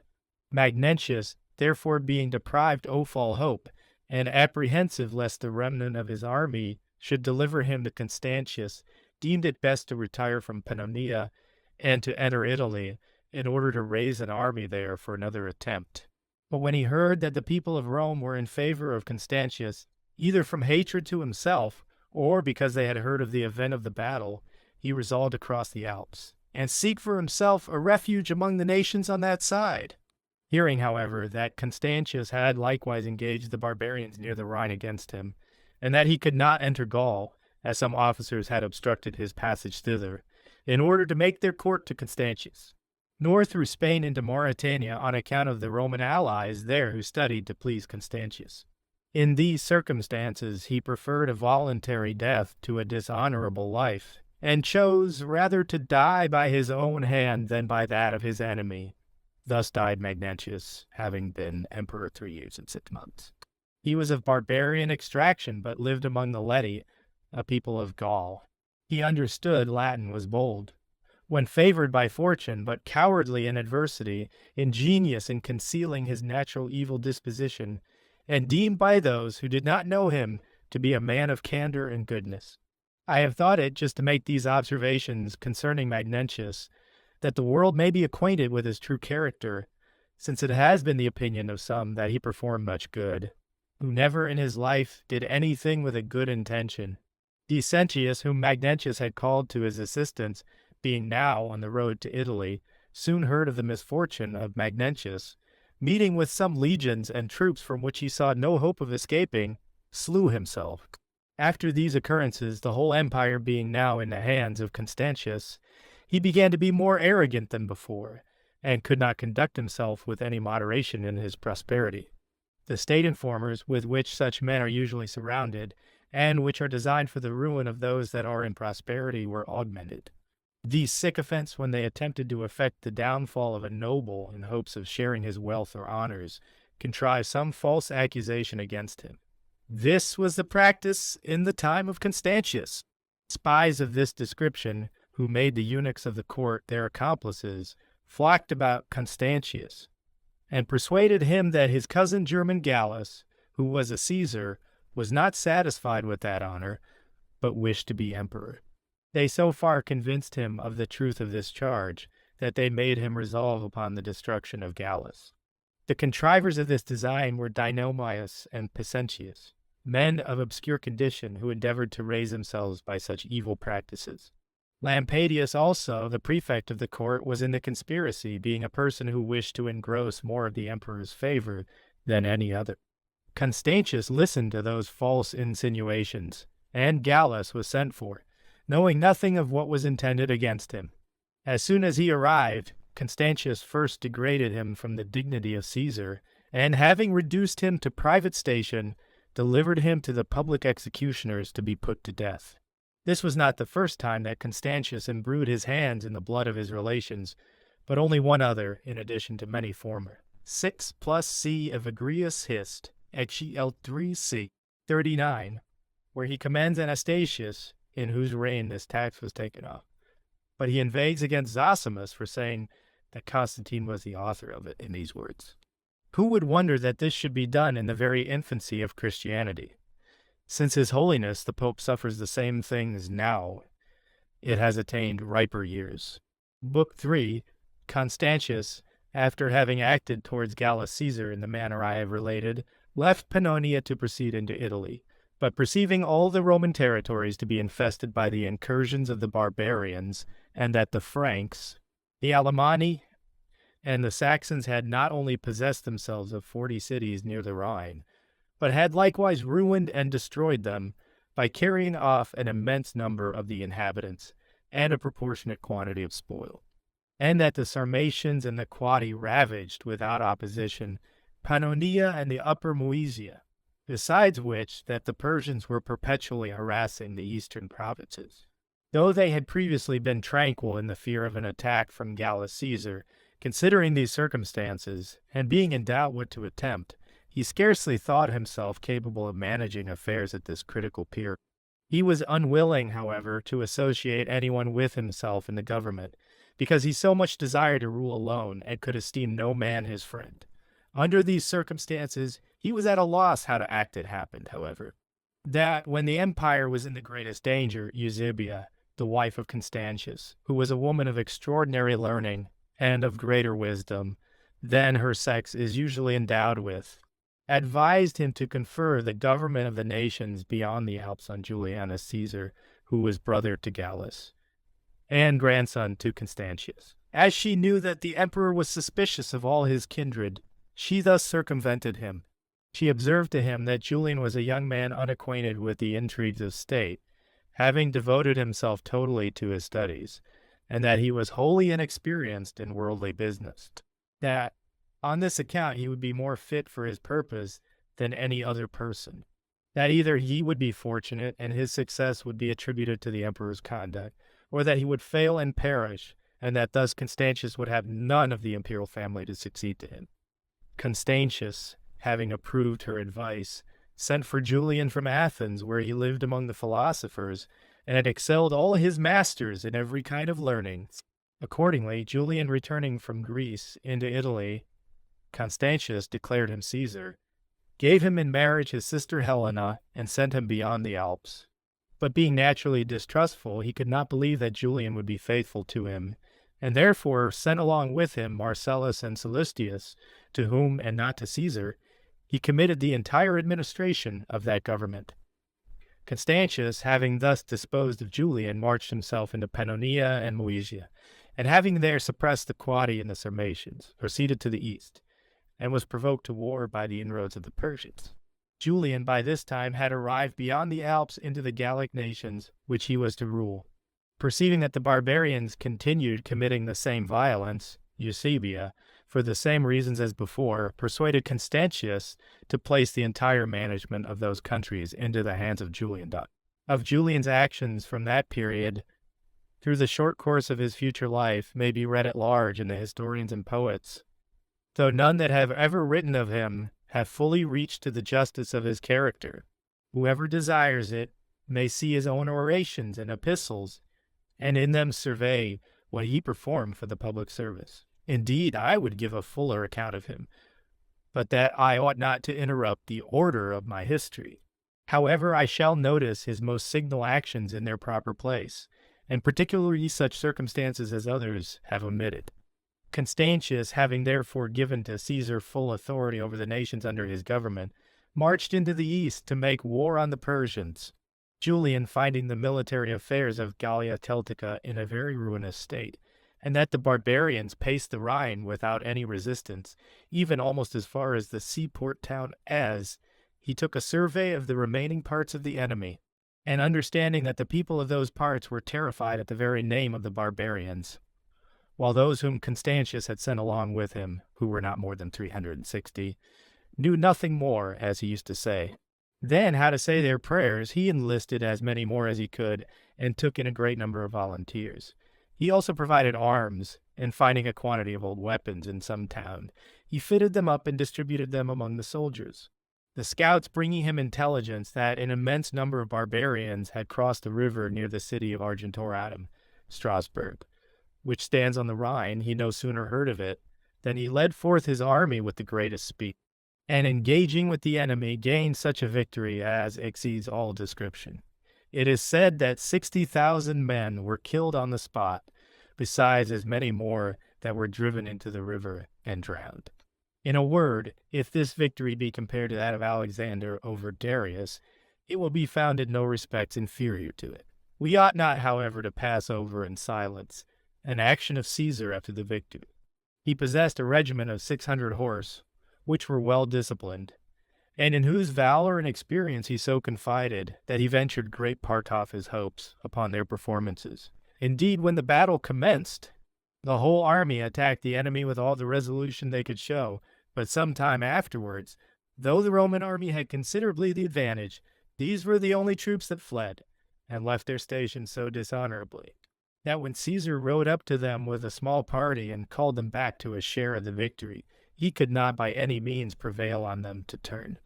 On which account he was justly indignant with them, for having as much as related to them betrayed their countrymen to the barbarians. Yet he did not inflict on them the usual and legal punishment, but he dressed them in women's clothes and led them through the camp towards another province, thinking that such a punishment would be worse than death to soldiers that were men. Indeed, this happened very fortunately, both for him and them. For in the second war against the Germans, they recollected the ignominy which had previously been imposed upon them, and were almost the only troops who conducted themselves bravely in that engagement. After these events, he raised a great army to make war on the whole German nation. He was opposed, however, by the barbarians in vast numbers. Caesar, therefore, would not wait while they came up to him, but crossed the Rhine, preferring that their country should be the seat of war, and not that of the Romans, as by that means the cities would escape being again pillaged by the barbarians. A most furious battle therefore took place, a great number of the barbarians being slain on the field of battle, while the rest fled, and were pursued by Caesar into the Hercynian forest, and many of them killed. Vadimarius, the son of their general, was made prisoner.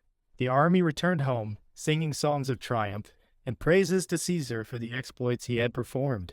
Julian sent Vadimarius to Constantius, ascribing the victories he had gained to the good fortune of the emperor. Meantime, the barbarians, who were in a very dangerous situation, fearing for their wives and children, lest Caesar should advance to places where they resided and totally destroy their whole race, sent ambassadors to sue for an accommodation, by which they would bind themselves never to make war on the Romans again. Caesar told them that he would listen to no proposals for peace, until they restored the captives whom they had formerly taken in the various towns they had conquered. As they consented to this and promised to deliver all that remained alive, Caesar used the following method of ascertaining that no single captive was detained by the barbarians. He sent for all that had fled out of each city and village, and required them to give him the names of the persons who had been carried off by the enemy from each of such city or village, each of them having named the persons whom they knew, either from relationship, friendship, neighborhood, or some other ground. He ordered the imperial notaries to take a list of them, which they did so privately that the ambassadors knew nothing of it. Upon this he crossed the Rhine and commanded them to bring back the captives, which they in a short time obeyed. As they declared that those were all they had taken, Caesar, who was seated upon a high throne, behind which the notaries were placed, ordered the barbarians to produce their captives, according to their agreement. When the captives came singly before him and told their names, the notaries, who stood close behind Caesar, examined their papers to find if they were all correct. Afterwards, comparing those which they had taken down with what had appeared before Caesar, and perceiving that the inhabitants of the different places had named many more than were present, they communicated it to Caesar, on which he threatened the ambassadors with a war against their countrymen for not delivering all the captives, and by the information of the notaries named some individuals of particular places that were yet missing. On hearing this, presently imagined that Caesar had the most abstruse secrets of nature revealed to him by some divine intelligence, and therefore promised to give up all that they found alive, and bound their promise with the customary oath of their country. Having done this, and restored as many captives as it was probable had been taken out of the 40 cities which they had sacked, Caesar was at a loss what course to adopt. Perceiving the cities to be completely ruined, and that the land had remained long without cultivation, which occasioned great scarcity of provisions among those who were delivered up by the barbarians.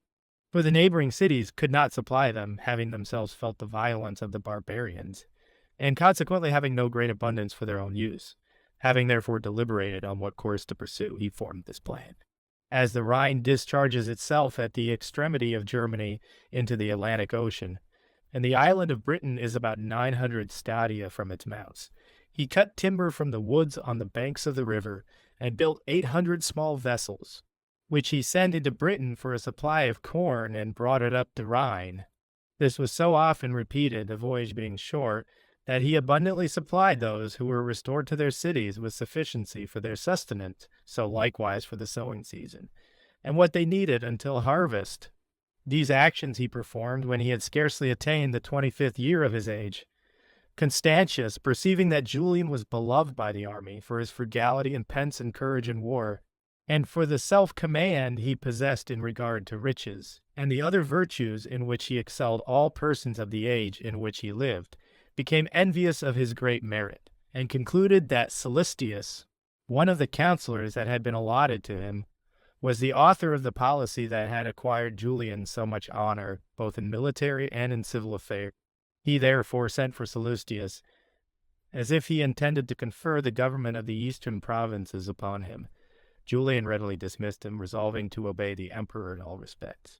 Though Silistius was removed, Julian still advanced in whatever was committed to his care. The soldiers improved in discipline as well as augmented in number, and the towns enjoyed the blessings of peace. The barbarians in that quarter now began almost all to despair, and expected little short of the complete destruction of all that remained alive. The Saxons, who exceed all the barbarians in those regions in courage, strength, and hardiness, sent out the Quadi, a part of their own body, against the Roman dominions, being obstructed by the Franks who resided near them, and who were afraid of giving Caesar a just occasion of making another attack on them. They shortly built themselves a number of boats, in which they sailed along the Rhine beyond the territory of the Franks, and entered the Roman Empire. On their arrival at Batavia, which is an island so formed by the branches of the Rhine, much larger than any other river island, they drove out the Salii, a people descended from the Franks, who had been expelled from their own country by the Saxons. This island, though formerly subject to the Romans alone, was now in the possession of the Salii. Caesar, upon learning this, endeavored to counteract the designs of the Quadi, and first commanded his army to attack them briskly, but not to kill any of the Salii or prevent them from entering the Roman territories, because they came not as enemies, but were forced there by the Quadi. As soon as the Salii heard of the kindness of Caesar, some of them went with their king into the Roman territory, and others fled to the extremity of their country, but all humbly committed their lives and fortunes to Caesar's gracious protection. Caesar, by this time, perceiving that the barbarians dared not again engage him, but were intent on secret excursions and rapine by which they did great damage to the country, scarcely knew how to act, until at length he invented a stratagem to confound the barbarians. There was a man of extraordinary stature and of courage proportioned to his size.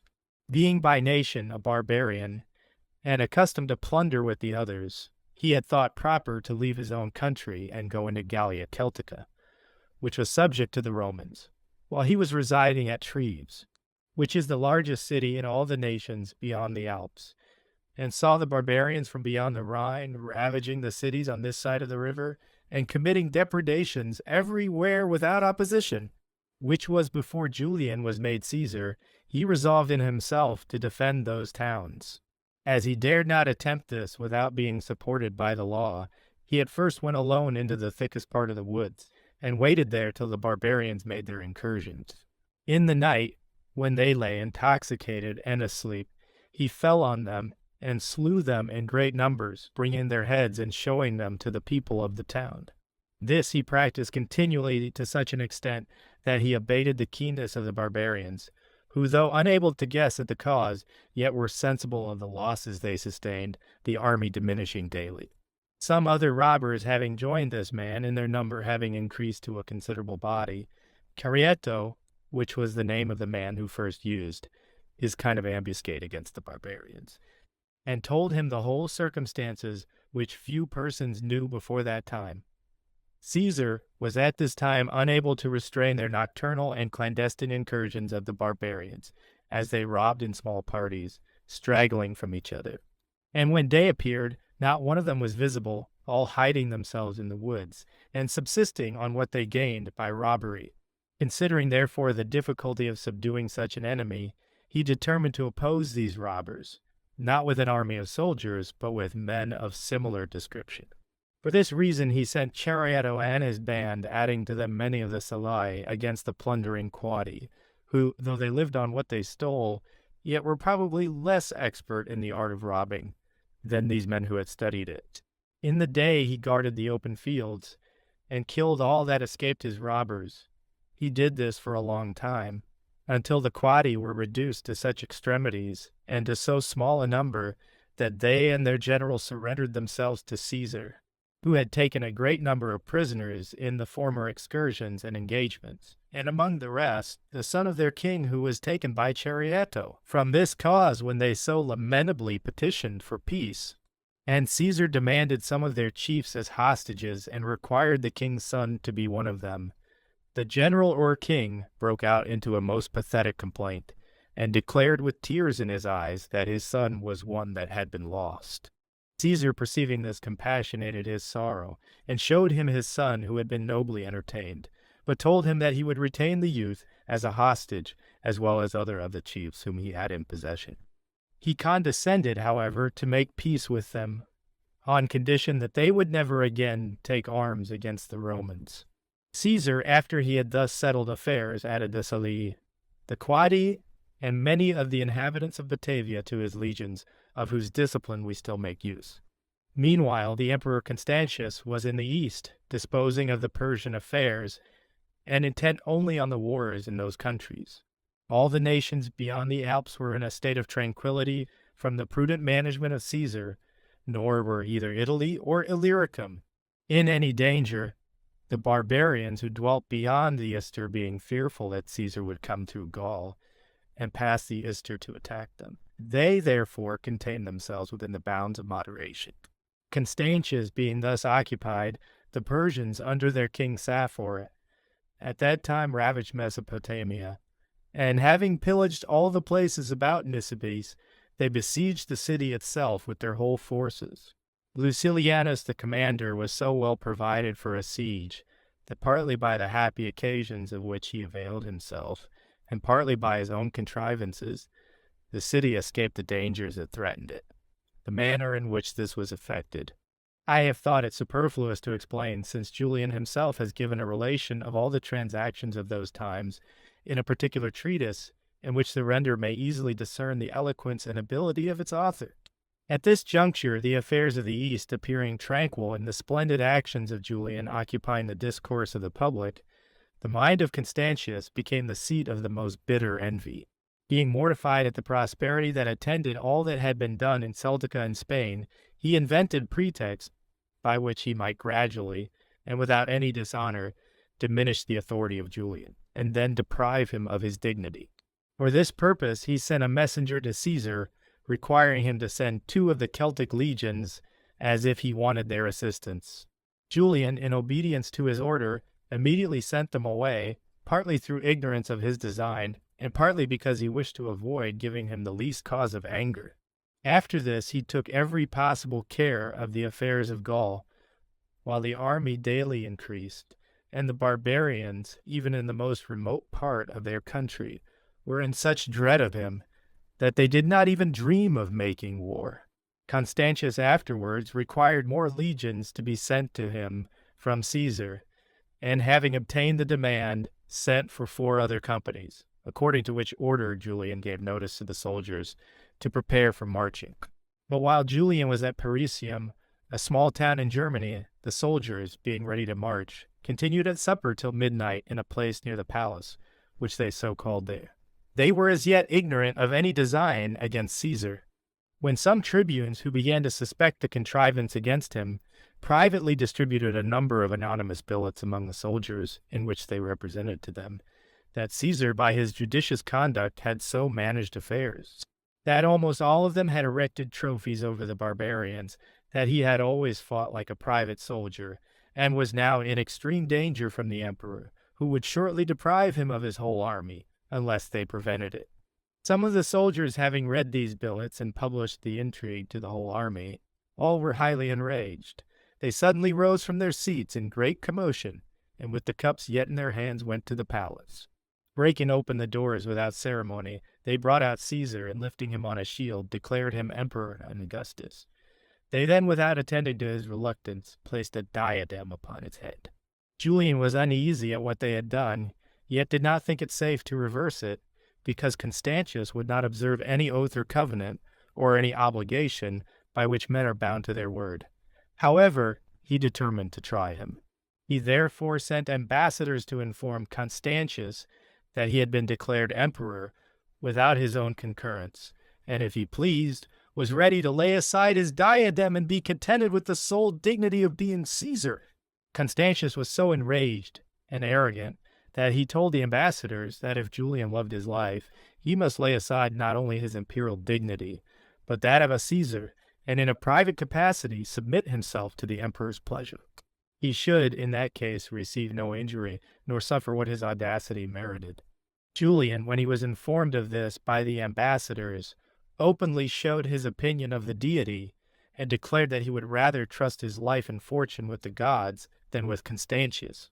From this time the enmity of Constantius to Julian was openly displayed, for Constantius prepared for a civil war, while Julian at the same time was grieved that such occurrences should happen, because if he fought against him from whom he had received the honor of a Caesar, he would by many be esteemed an ungrateful person. While he was making these reflections, and revolving in his own mind how he might avoid a civil war, The gods told him what should occur in a dream. Being at Vienna, the sun appeared to show him the constellation, and to speak these verses. When Jupiter the extremity commands of moist Aquarius, and Saturn stands in Virgo 25, the imperial state of high Constantius shall be closed by fate. Relying, therefore, on this vision, he conducted public business with his usual diligence. It being yet winter, he took all possible precautions in what related to the barbarians, that if he should be forced to undertake any new enterprise, Celtica might be secure. At the same time, while Constantius continued in the east, Julian prepared to frustrate his design. The summer being advanced, he had no sooner settled affairs among the barbarians beyond the Rhine. Having in part forced them to moderation by the sword, and partly persuaded them by experience of the past to prefer peace to war, then he put his army in a posture to take a long journey. And having appointed officers, both civil and military, to govern the towns and the borders, he marched his army towards the Alps. Upon his arrival in Rhaetia, where the river Ister rises and Scythia, until it empties itself in the Euxine Sea, he constructed a number of boats, and with 3,000 of his troops sailed down the Ister, commanding 20,000 of them to march by land to Sirmium. As they rode with the stream and had the advantage of the annual winds called Etesian, he arrived on the 11th day at Sirmium. When it was reported there that the emperor was arrived, the people thought that Constantius was the person meant. But on finding that it was Julian, they were amazed, as if they had taken him for an apparition.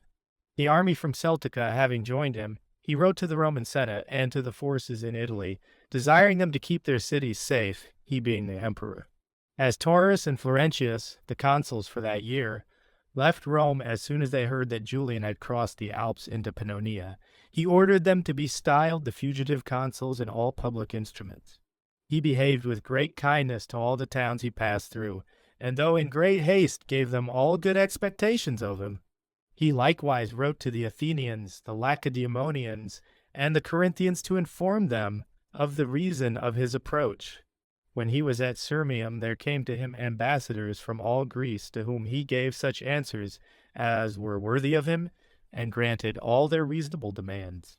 He then marched forward with his Celtic forces and others which he had raised at Sirmium, and the legions that were stationed in Pannonia and Moesia. Arriving at Nisus, he consulted the soothsayers what measures to pursue. As the entrails signified that he must stay there for some time, he obeyed, observing likewise the time that was mentioned in his dream.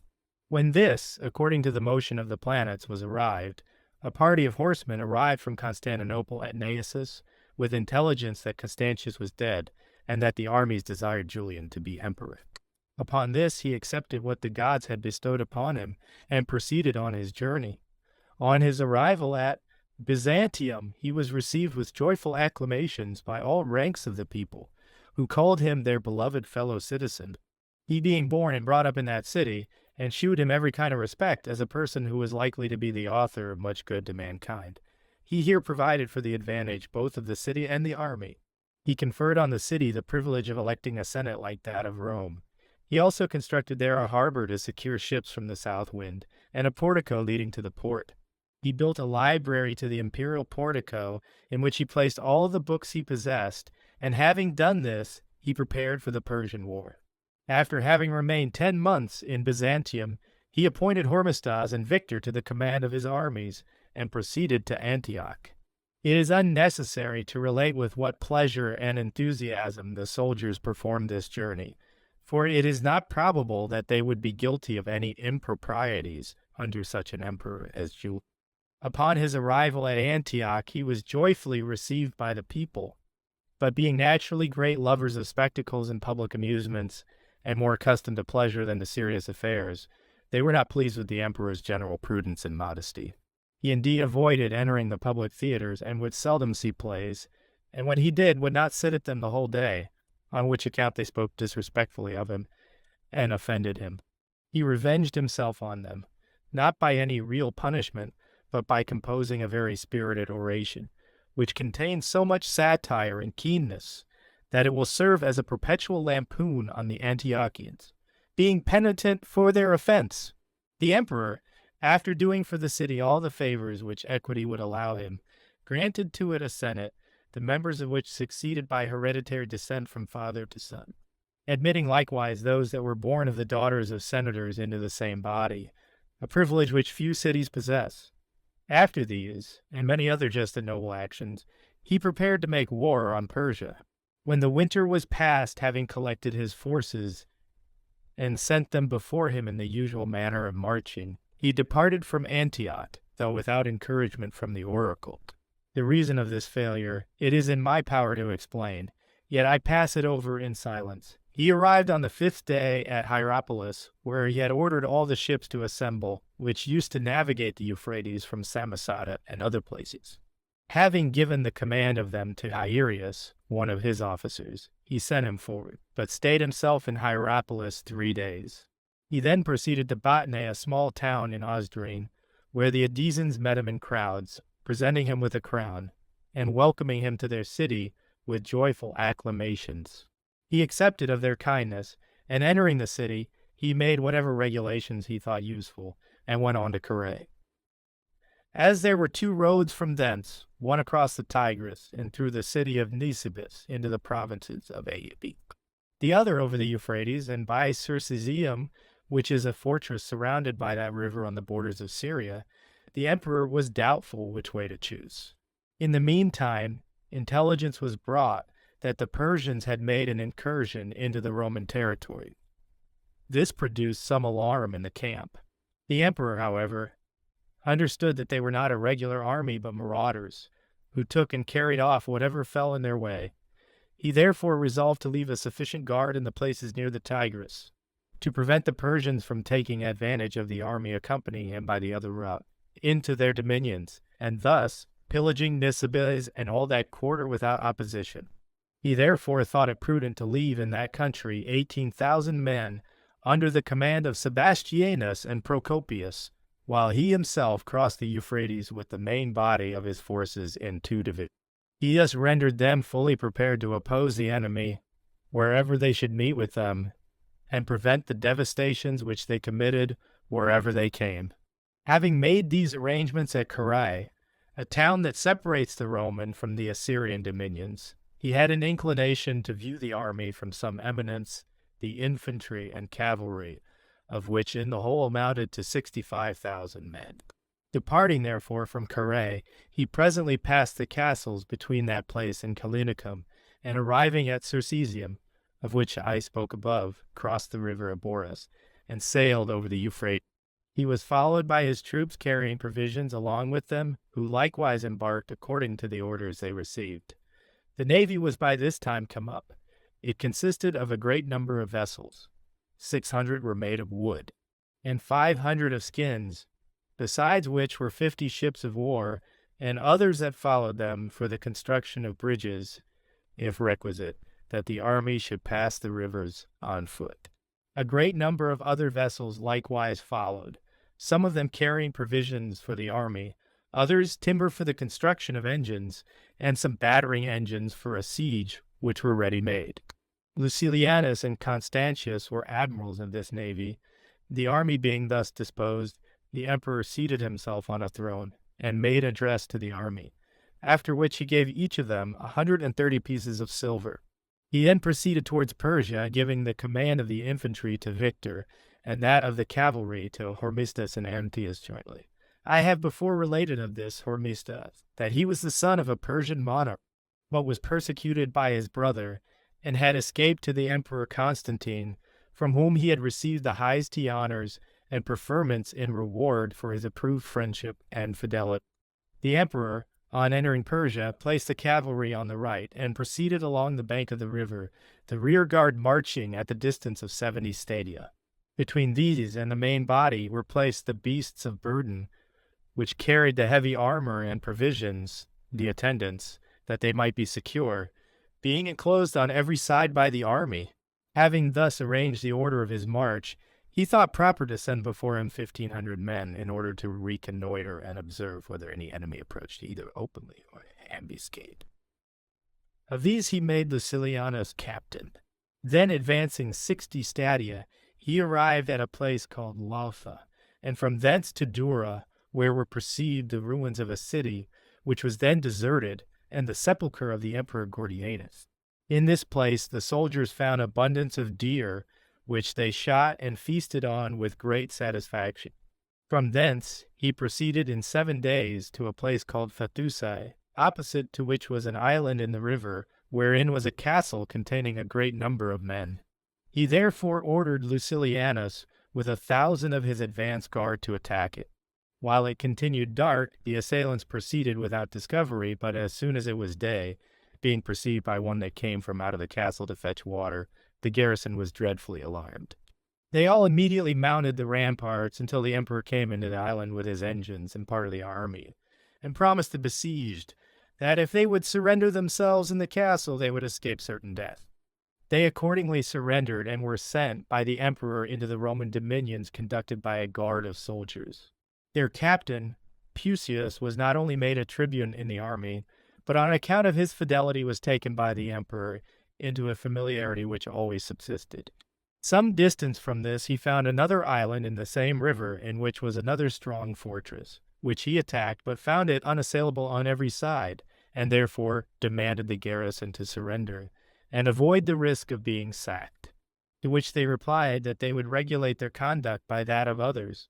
He therefore proceeded on to other fortresses which he passed by, being satisfied with such promises, for he did not think it profitable to waste too much time in small affairs, but considered it the best course to hasten and prepare for the main business of the war.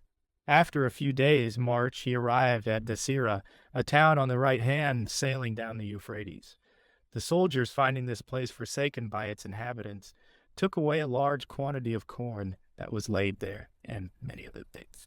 Having put to death all the women that remained in it, they so completely razed the buildings that no one on seeing the place could imagine a town ever to have stood there. To conclude my echo on of this place and its vicinity, I must mention that on the opposite shore was a foundation of bitumen. He from thence advanced to Sitha, Megia, and the city of Zaragardia, in which was a lofty throne made of stone, which the inhabitants used to call the throne of Trajan. The soldiers, having with ease plundered and burnt this city, spent that and the following day in recreation. The emperor in the meantime was surprised that his army had advanced so far without meeting with any Persians either in ambuscade or in the open field, and therefore sent Hormisdas with a party to reconnoiter, because he was best acquainted with the country. In this expedition Hormisdas and his soldiers were all near perishing, had they not been unexpectedly preserved by a fortunate accident. A person called Shurinas, which is a title of distinction among the Persians, had planted an ambuscade in a particular place, expecting Hormisdas and his troop to pass that way, and intending to surprise them as they passed. This hope would have been successful had not the Euphrates burst its banks, and running between the enemy and Hormisdas, obstructed the march of his men. Being compelled by this cause to defer the journey, the following day they discovered the ambuscade of Shurinas and his troops, with whom they engaged. Having killed many and put to flight others, they admitted the remainder of them into their own army. They proceeded from thence to a branch of the Euphrates which reaches as far as Assyria and joins the Tigris. Here the army found a stiff clay and marshy ground, in which the horses could not move without difficulty. As they could not swim across the river in their armor, nor ford through it being deep and full of mud, they did not know how to extricate themselves. Their difficulties were increased by the appearance of the enemy on the opposite bank, who were prepared to obstruct their passage with darts and stones, which they threw with slings, when no other person could imagine an expedient to free them from those imminent dangers. The emperor himself, who had great sagacity in all things, and was well versed in military affairs, determined on ordering Lucilianus and his reconnoitering party to make an attack on the enemy's rear, and thereby create a diversion until the army had crossed the river. For this purpose he sent Victor with a competent number of men. He began his journey in the night, that the enemy might not discover him, and when he had proceeded so far that the enemy could not perceive him, even in the day, he crossed the channel to seek Lucilianus and his party. Continuing to advance without meeting an enemy, he called out loudly to his countrymen, and sounded the trumpets for them to bear him. He succeeded in meeting Lucilianus, who, judging the intent of his coming, joined his force to that of Victor, and attacked the enemy by surprise in the rear. Being so unexpectedly assaulted, they were either slain or made their escape in whatever manner they could. The emperor, perceiving the success of this maneuver, passed the river without opposition and continued his march until he arrived at a city called Bursabora, the size and situation of which he examined. It was enclosed by two circular walls. In the midst of it was a citadel with another wall, shaped like the segment of a circle, to which there was a communication from the inner wall of the city, very difficult of ascent. On the southwest side of the city was a winding road, and on the north side a broad channel from the river by which the inhabitants were supplied with water. On the east side it was encompassed by a deep ditch and a mound supported by strong pieces of timber. Along this ditch stood large towers, which were built halfway from the ground of bricks cemented with a kind of bituminous loam. The upper half of the same kind of brick with plaster. The emperor resolving to take this city, he encouraged his soldiers to the attempt. They obeyed his orders with great alacrity. On this, the citizens solicited the emperor to receive them into his favor and protection, requesting at one time that he would send Hormisdas to treat with them of peace, and presently reviling the same person as a fugitive renegado and a traitor to his country. The emperor, with good reason, being incensed at this, commanded his troops to attend to their duty and to carry on the siege with full vigor. None of them failed in the execution of their duty, until the besieged, finding themselves unable to defend their walls, fled into the citadel. The emperor, on seeing this, sent his troops into the city, which was now deserted of inhabitants. They destroyed the walls, burnt the houses, and planted engines at the most convenient places, with which they threw darts and stones on those in the fort. The besieged kept the assailants at a distance with darts and stones, which they threw back against them, so that great slaughter was occasioned on both sides. The emperor, either by his own ingenuity on consideration of the situation of the place, or by means of his extensive experience, constructed an engine of the following description. He fastened together great pieces of timber with iron, in form of a square tower. This he placed against the wall of the citadel till it gradually became of equal height. In this tower he placed archers and engineers, accustomed to fling darts and stones. The Persians, being thus harassed on all sides, both by the besiegers and by those in the tower, were compelled, after a short resistance, to promise that, if the emperor would offer them any reasonable terms, they would surrender the citadel. It was therefore agreed that, upon surrendering the citadel to the emperor, all the Persians in the place should pass without molestation through the midst of the Roman army, and should each receive a sum of money and a garment. About 5,000 men were suffered to depart, besides those who had escaped in boats over Tihi River. The soldiers, upon searching the citadel, discovered a vast quantity of corn, arms, and military engines of all kinds, and household furniture and provisions in abundance. Of all these they disposed as they chose, except that the greater part of the corn was put on board ships for the maintenance of the soldiers, the remainder being divided between them in addition to their usual allowance. The weapons that were calculated for the use of Romans were distributed to the soldiers. Those that were adapted only to the Persian manner of fighting were either burnt or thrown into the river. By this action the renown of the Romans was considerably augmented, so great a city being next to Ctesiphon the most important in Assyria, and so strongly fortified being taken by assault in 2 days. For this reason the emperor highly commended the soldiers and treated them with great kindness, distributing to each man 100 pieces of silver. Meanwhile Sherenas, advancing with a large army from a town in Assyria, surprised the reconnoitering party in advance of the army, killed one of the 3 tribunes and Sonic of his men, and put the remainder to flight, carrying off a military ensign, which was in the form of a dragon, such as the Romans usually carry in war. The emperor, on learning this, was much displeased, and in his anger attacked the forces of Sherenas, compelled all to fly that could escape, retook the ensign which the enemy had carried off, and coming immediately to the city where Sherenas had surprised the party, stormed, took, and burnt it, as the commander of the party, preferring his own safety to the valor and honor of a Roman, had left his standard in the enemy's hands. He deprived him of his girdle, regarding him as a mean and worthless person, together with all who had accompanied him in his flight. On his advance beyond the river, he arrived at a place near a city called Cassenia.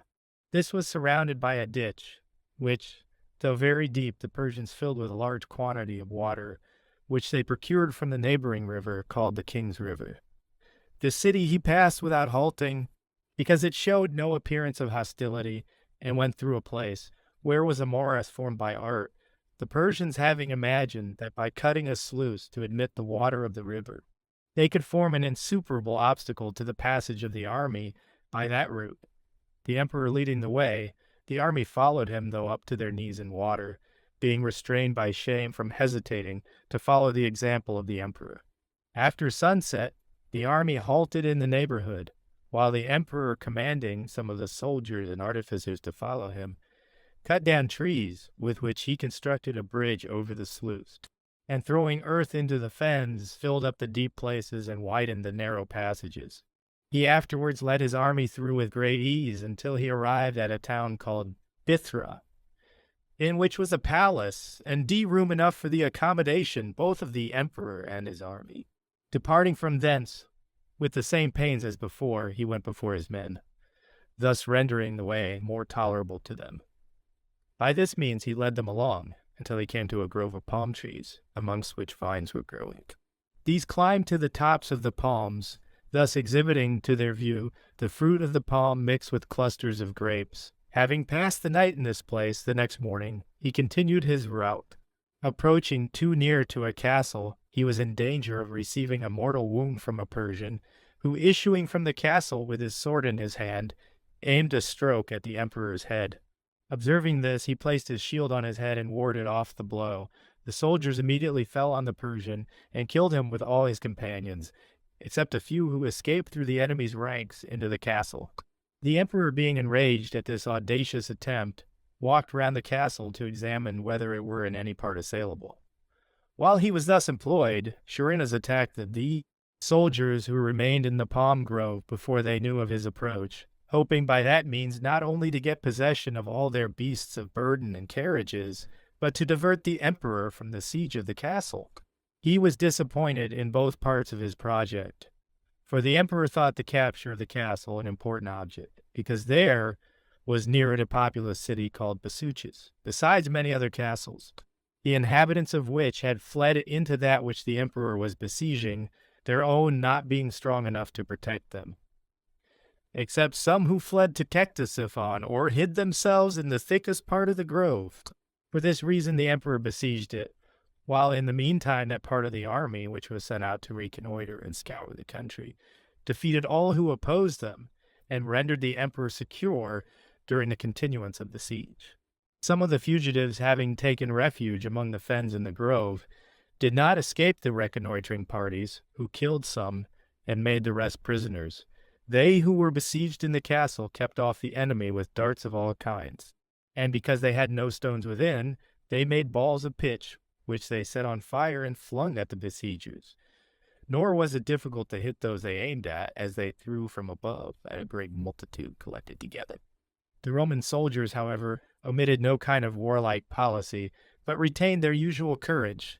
They threw and shot at the enemy great stones and darts, out of engines as well as bows, and those were contrived to strike several persons at one too, the castle being situated on a hill, and fortified with 2 walls, 16 large towers, and surrounded by a deep ditch, which in one part was introduced into the castle to furnish its inhabitants with water.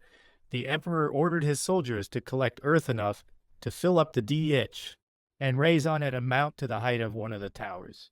He likewise resolved to make a mine under the wall, beyond the inner precinct, for the purpose of surprising the enemy. The enemy obstructed there who were raising the mount by continually casting darts upon them. The emperor therefore himself invented means of defense against the darts and fireballs.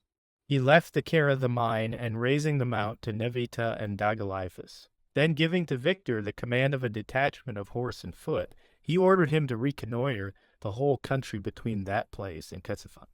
And if any enemy should appear with the design of attempting to divert the emperor from the siege, to frustrate any such attempt, and likewise by bridges and other improvements to render the road from thence to Ctesiphon more easy for the march of the army. Having thus assigned to his officers their respective charges, he planted his battering rams against one of the gates, which he broke to pieces. Perceiving that those to whom the care of the mine was committed were slothful and negligent of their charge, he removed them as a disgrace for their remissness, and substituted others in their place. He afterwards brought the rams against another gate, which was too weak to bear the shock, when there came a messenger with information that they were ordered to construct a mine from the ditch into the town had completed their task, and were just ready to issue through it. The men employed in the mine were of 3 regiments, the Mariari, the Laxinari, and the Victors. The emperor, however, suspended the attack a short time, while he commanded an engine to be brought against another gate, where he planted all his army to induce the enemy to believe that on the following day he intended with that engine to storm the castle, his real design being to divert the attention of the Persians from the mine. All that were in the castle were therefore wholly occupied in destroying that engine, while the party in the mine, having dug quite through to the surface, issued from it at midnight in the middle of a house, in which was a woman grinding corn. She was immediately killed by the man who first sprang out, because she attempted to cry out. The name of the soldier who did this was Superantius, an excellent soldier in the regiment of Victors. The next to him was Magnus, then Jovianus, a tribune in the regiment of the Notari. These were followed by many others. The passage being widened, they all presently entered into the midst of the place, from whence they ran to the wall, and surprised the Persians, who in the manner of the country were singing in praise of the valor of their king, and speaking contemptuously of the vain attempt of the Roman emperor, and boasting that he might sooner take the palace of Jupiter than their castle. The Romans now attacked them, and killing all they met with by throwing them over the wall, they pursued the rest, and put them to death in various manners, sparing neither women nor children, except a few whom they preserved for slaves. Anabdates, the governor of the castle, being taken while endeavoring to escape, together with his guards, 80 in number, was brought to the emperor with his hands bound. The castle being thus taken, and all the people put to death, except a few who were unexpectedly saved, the soldiers began to plunder, and having taken all they could find, leveled the wall to the ground with the engines they had placed against it. Nor even then were they satisfied, but pulled down and burned all the building, in such a manner that no one could imagine that there had ever been any in Flint place. Marching from thence, he passed other castles of little importance, and came to an enclosed place called the King's Chase.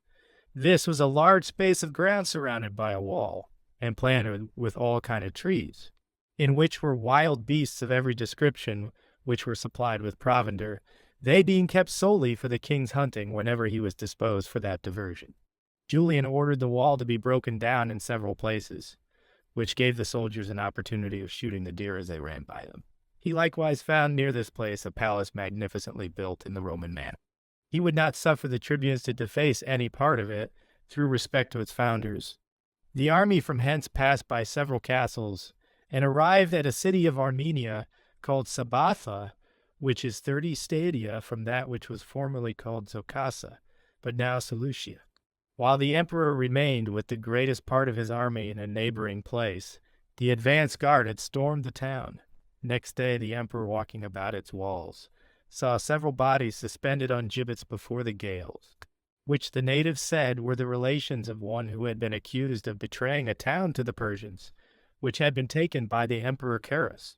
This reminded the emperor to summon Anabdates, the governor of the castle, to trial, he having grossly deceived the Roman army by promising to assist them in the war against Persia. He was then accused of a fresh offense, having spoken maliciously of Hormisdas, called him a traitor before a number of persons, and said that he was the author of that expedition against the Persians. He was therefore put to death. Soon after his execution, the army marched to Arinthius, and searching all the marshes found in them many people whom they made prisoners. Here it was that the Persians first collected their forces and attacked the advance party of the Roman army. They were, however, routed, and preserved their lives by flying to a neighboring city. The Persians on the other side of the river attacked the slaves who had the care of the beasts of burden, and those who guarded them. They killed part of them and made the rest prisoners. This being the first loss which the Romans had sustained occasioned some consternation in the army. They advanced to a very broad sluice or channel, said by the country people, to have been cut by Trajan when he made an expedition into Persia. In this channel runs the river Narmalaches and discharges itself into the Tigris. The emperor caused it to be cleansed in order to enable his vessels to pass through it into the Tigris, and constructed bridges over it for the passage of his army. While this was in agitation, a great force of Persians, both horse and foot, was collected on the opposite bank, to prevent their passage should it be attempted. The emperor, discerning these preparations of the enemy, was anxious to cross over to them, and hastily commanded his troops to go on board the vessels. Perceiving, however, the opposite bank to be unusually lofty, and a kind of fence at the top of it, which formerly served as an enclosure to the king's garden, but at this time was a rampart, they exclaimed that they were afraid of the fireballs and darts that were thrown down. The emperor, however, being very resolute, 2 barges crossed over full of foot soldiers, which the Persians immediately set on fire by throwing down on them a great number of flaming darts. This so increased the terror of the army that the emperor was obliged to conceal his error by a feint, saying, "They are landed and have rendered themselves masters of the bank. I know it by the fire in their ships," which I ordered them to make as a signal of victory. He had no sooner said this than without further preparations they embarked in the ships and crossed over, until they arrived where they could ford the river, and then leaping into the water, they engaged the Persians so fiercely that they not only gained possession of the bank, but recovered the 2 ships which came over first and were now half burnt, and saved all the men who were left in them. The armies then attacked each other with such fury that the battle continued from midnight to noon of the next day. The Persians at length gave way, and fled with all the speed they could use, their commanders being the first who began to fly. Those were Pygraxes, a person of the highest birth and rank next to the king, and Arius and Sharonaz. The Romans and Goths pursued them, and killed a great number, from whom they took a vast quantity of gold and silver, besides ornaments of all kinds for men and horses, with silver beds and tables, and whatever was left by the officers on the ramparts. It is computed that in this battle there fell of the Persians 2,500, and of the Romans not more than 75. The joy of the army for this victory was lessened by Victor having received a wound from an engine. Upon the following day the emperor sent his army over the Tigris without difficulty, and the 3rd day after the action he himself with his guards followed them. Arriving at a place by the Persians termed Abu Zatha, he halted there 5 days. Meanwhile he consulted about his journey forward, and found that it was better to march further into the country than to lead his army by the side of the river, there being now no necessity to proceed by water. Having considered this, he imparted it to his army, whom he commanded to burn the ships, which accordingly were all consumed, except 18 Roman and 4 Persian vessels, which were carried along in wagons to be used upon a cape. Their route now lying a little above the river, when they arrived at a place called Norda, they halted, and there killed and took a great number of Persians. Advancing thence to the river Duras, they constructed a bridge over it for their passage. The Persians had burned up all the forage of the country, so that the cattle of the Romans were ready to perish with hunger.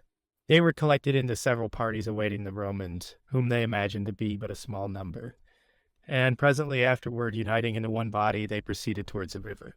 Here, while the advance guard engaged with a party of Persians, an enterprising man named Machanius entered among them and killed 4 of them. For that bold action they all fell upon him and struck him down, his brother Morris. Upon seeing this, attempted to rescue at least his dead body from the Persians, and killed the man who had given him the first wound. Nor did he desist, though frequently shot at, until he had brought off his brother and delivered him to the army still alive. Afterwards, arriving at the city of Baraptha, they found the forage as before burnt up by the barbarians. Perceiving a party of Persians and Saracens, who dared not even look at the Roman army, but immediately fled, the Romans were unable to judge their design, until the Persians, by collecting together into a considerable body, showed that they had a design upon the beasts of burden. Upon which the emperor, who immediately armed himself, proceeded with greater expedition against them than the rest of the army. The Persians, unable to sustain the force of his charge, fled to places with which they were well acquainted. The emperor then continued his march to Simbra, which lies between two towns named Nisbara and Neshanaba, which are separated from each other by the Tigris. The inhabitants have frequent and easy intercourse by a bridge over that river. The Persians burned the bridge to prevent the Romans from availing themselves of it to injure both places. Here the advance party, who preceded the rest to collect forage, attacked and immediately defeated a body of Persians, while the army, finding abundance of provisions in the town, took what they had occasion for and destroyed the remainder. From thence they proceeded to a place between the cities of Danabe and Cinca, where the Persians attacked the rear of the army and killed a great number. Their own loss, however, greatly exceeding that of the Romans, and having the disadvantage from many causes, they fled. In this engagement, Daces, a great satrap, was killed. He had formerly been sent on an embassy to the emperor Constantius with proposals of peace. The enemy, upon seeing that the Romans approached a town called Axita, burnt all the produce of the country, but the Romans hastened, and extinguishing the fire, took what they could save for their own use. In their march from this place, they came to a town called Maransa, where the Persians again attacked the rear guard, and killed amongst others Britanio, the captain of a troop, and a brave soldier. They also took several ships, which fell into their power by being considerably behind the army. The Romans from thence passed hastily along by some villages, and arrived at a place called Tumara. Here they repeated the burning of their ships. For the cattle were so exhausted with the fatigue of traveling in an enemy's country, that they were not able to carry all the necessaries, and the Persians collected all the provender they could, and stored it in their strongest fortresses, that it might not fall into the hands of the Romans.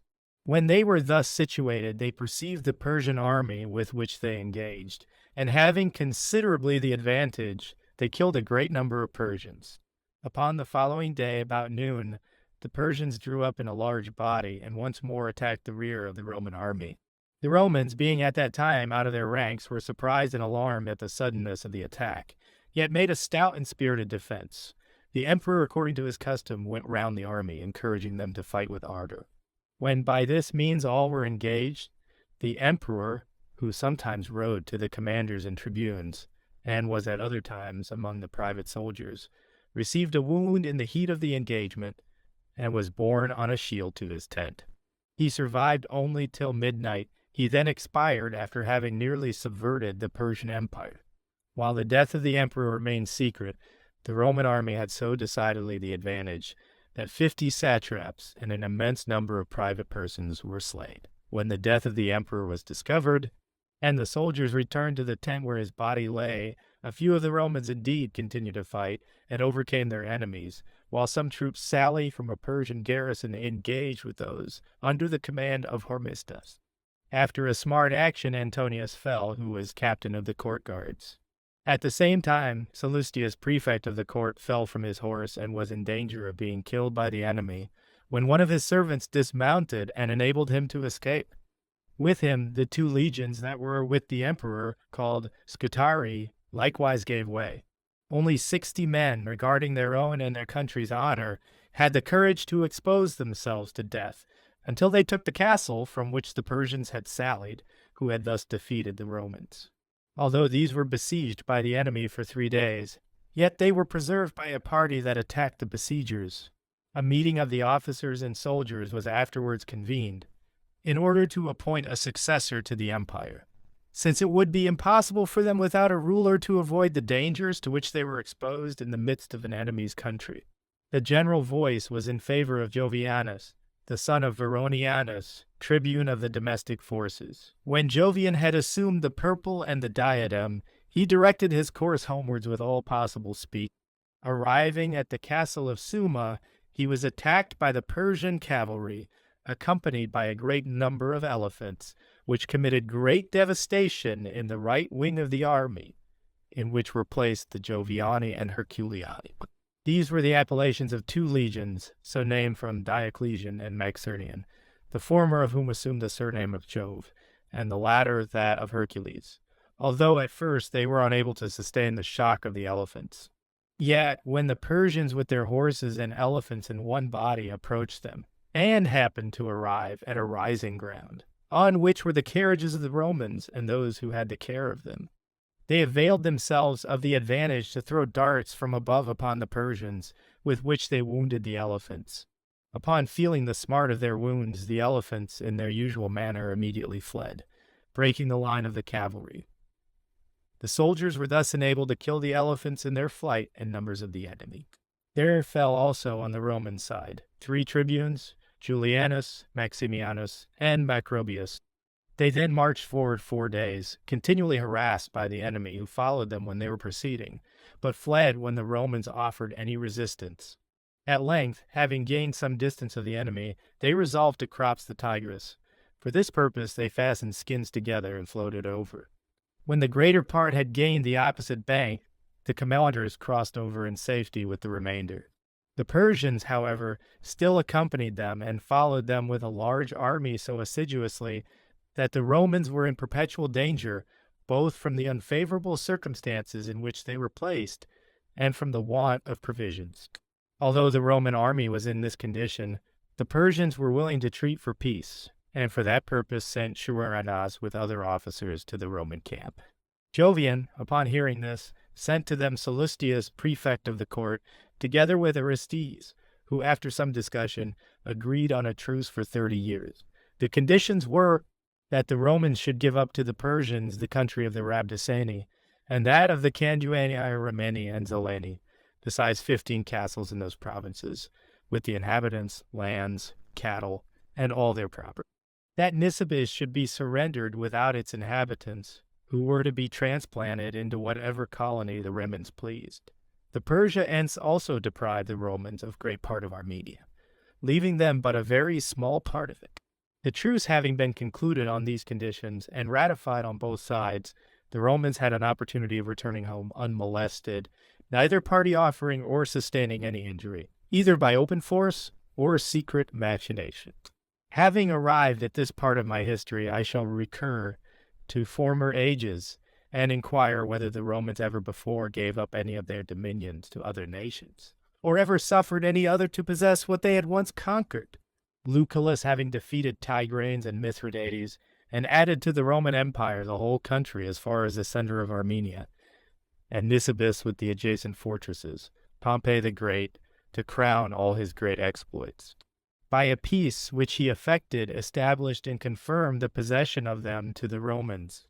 Upon a former war in Persia, the Senate appointed Crassus their general and plenipotentiary, whose ill conduct brought a lasting disgrace on the Roman name, he being made prisoner and dying among the Parthians. The command was then vested in Antony. Being enamored of Cleopatra, he became indolent, and regardless of military affairs, and perished, charged with actions unworthy of a Roman. Notwithstanding the Romans suffered all these disasters, they did not lose even one of those provinces. When the Republic was changed into a monarchy and Augustus constituted the Tigris and Euphrates a boundary of the Roman Empire, even that circumstance did not deprive them of this country. On the contrary, a considerable time afterwards, when the Emperor Gordianus fought against the Persians and lost his life in the midst of the enemy's country, the Persians, even after that disaster, were not able to acquire any part of the Roman dominion. Nor did they succeed more even when Philip was emperor, although he entered into a most dishonorable peace with them. A short time afterwards, when the Persian fire had set all the east in flames, and the great city of Antioch was taken by the Persian army which advanced as far as Cilicia, the Emperor Valerianus made an expedition against them. And though he was taken by them, yet still they did not dare to claim the sovereignty of those countries. The death of the Emperor Julian alone was a sufficient cause to deprive us of them all, and that in so irrevocable a manner, that the Roman emperors have never since been able to recover any part of them, but have gradually lost still more, some having made themselves perfectly independent, others having surrendered themselves to the barbarians, and others becoming deserted, all which I shall in the course of this history relate as it occurred, to return from my digression. When peace was made with the Persians in the manner I have related, the Emperor Jovian and his army were returning home securely, but met with many difficulties, through the badness of the roads and the want of water, besides the loss of many men in the enemy's country through which he passed. He therefore sent Mauritius, a tribune, to fetch from Nisibis provisions for his army. He also sent others to Italy, with intelligence of the death of Julian, and of himself being created emperor. Having arrived after many difficulties near Nisibis, he would not enter the city, because it was surrendered to the enemy, but remain all night before the gate, and the next morning received the crowns and compliments that were presented to him. The inhabitants entreated him not to forsake them and compel them to degenerate into barbarism, after having lived so many ages under the Roman laws. They likewise suggested to him that while Constantius, who had been engaged in 3 Persian wars and was defeated in all, had notwithstanding always protected Nisibis, and even when it was besieged and in extreme danger, had exerted all his power to preserve it, yet that he, when no such necessity existed, should yield that city to the enemy, and exhibit to the Romans an occurrence which they had never before witnessed, being compelled to suffer such a city and such a province to fall into the hands of an enemy. The emperor, on hearing this, excused himself from complying with their desires by stating to them the articles of the treaty. Then Sabinus, who was the chief of their council, repeated what the people had before said in their petition, adding that to carry on a war against Persia they were not in need of money or of any foreign aid, but were able with their own bodies and their own purses to defend themselves, assuring him at the same time that whenever they should prove victorious and recover their liberty, they would again become subject to the Romans and obey their commands as before. To which the emperor replied that he could not infringe his covenant. The citizens then urged him 1,000 times not to deprive the empire of such a bulwark, but their entreaties were in vain, and the emperor departed in anger, while the Persians demanded possession of the provinces, the castles, and the city, according to the conditions of the treaty. Upon this, the inhabitants of some provinces and castles, who had no opportunity of escaping, suffered the Persians to treat them as they pleased, but the Nisibines having gained some time to prepare for their removal, the greater part of them retired to Amida, and a few fixed their abode in other towns. All places were filled with lamentation and discontent, finding themselves exposed to the incursions of the Persians, now that Nisibis was in their power. The Careni, among others, were so grieved at hearing the death of Julian that they stoned to death the person who brought the news and threw a heap of stones on his body. So great a change in affairs was the death of one man, then capable of producing. Jovian marched through all the towns in great speed, because they were so filled with grief that the inhabitants could not look patiently on him, such being the custom and disposition of those countries. Taking with him the imperial guard, he proceeded to Antioch, whilst the main army attended on Julian's body, which was carried into Cilicia and interred in a royal sepulchre in the suburbs of Tarsus. Upon his tomb are inscribed these verses: "Here rests in peace, retired from Tigris' wave, Julian the wise, the virtuous, and the brave." Jovian, now turning his attention to the affairs of government, made various arrangements and sent Lucilianus his father-in-law, Procopius, and Valentinian, who was afterwards emperor to the Armic, that's in Panoria, to inform them of the death of Julian and of his being chosen emperor. The Bavarians, who were at Sirmium and were left there for its protection, as soon as they received the news, put to death Lucilianus, who brought such unwelcome intelligence, without regard to his relationship to the emperor. Such was the respect they had to Jovian's relations, that Valentinian himself only escaped from the death they intended to inflict on him. Jovianus, proceeding from Antioch towards Constantinople, suddenly fell sick at Datastana in Bithynia, and died after a reign of 8 months, in which short time he had not been able to render the public any essential service. After his decease, a consultation was proposed for the appointment of a successor. Several discussions were held among the soldiers and their officers, and various persons were nominated. At length, Sallustius, the prefect of the court, was unanimously elected. He excused himself on the pretext of his advanced age, which disabled him from being of service in the present critical circumstances. They then desired that his son might be emperor in lieu of himself, but his son, he told them, was too young, and from that, as well as other causes, unable to sustain the weight of an imperial diadem. They thus failed in their wish to appoint so distinguished a person, who was the most worthy of the age. They therefore elected Valentinian, a native of Cibalis in Pannonia. He was an excellent soldier, but extremely illiterate. They sent for him, he being then at some distance, and the stay was not long without a ruler. Upon his arrival at the army at Nicaea in Bithynia, he assumed the imperial authority, and proceeded forward. Book 4. In the preceding book, I have related how affairs were conducted until the death of Jovian, after whom Valentinian was appointed emperor. I have now to state that while Valentinian was on his journey towards Constantinople, he was seized with a distemper which increased his natural choleric temper to a degree of cruelty and even to madness, so that he falsely suspected his sickness to proceed from some charm or poison which Julian's friends had prepared for him through malice. Accusations to that effect were drawn up against some distinguished persons, which were set aside by the discretion of Sallustius, who still was prefect of the court. After his distemper abated, he proceeded from Nicaea to Constantinople. The army and his friends in that city advised him to choose an associate in the empire, that if occasion should require, he might have someone to assist him, and prevent there again suffering as at the death of Julian. He complied with their advice, and after consideration selected his brother Valens, whom he thought most likely to prove faithful to him. He declared him associate in the empire. While they resided at Constantinople, all who were enemies to the friends of Julian continually suggested at court that certain persons had a design against the emperor, and incited the populace likewise to spread the rumor.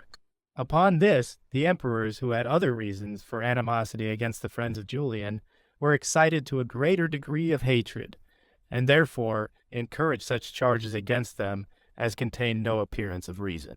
Valentinian was particularly severe against the philosopher Maximinus, who in Julian's time had caused him to be punished for the neglect of sacred things on the ground of Christianity. But other affairs, both civil and military, drew off their attention from these suspicions.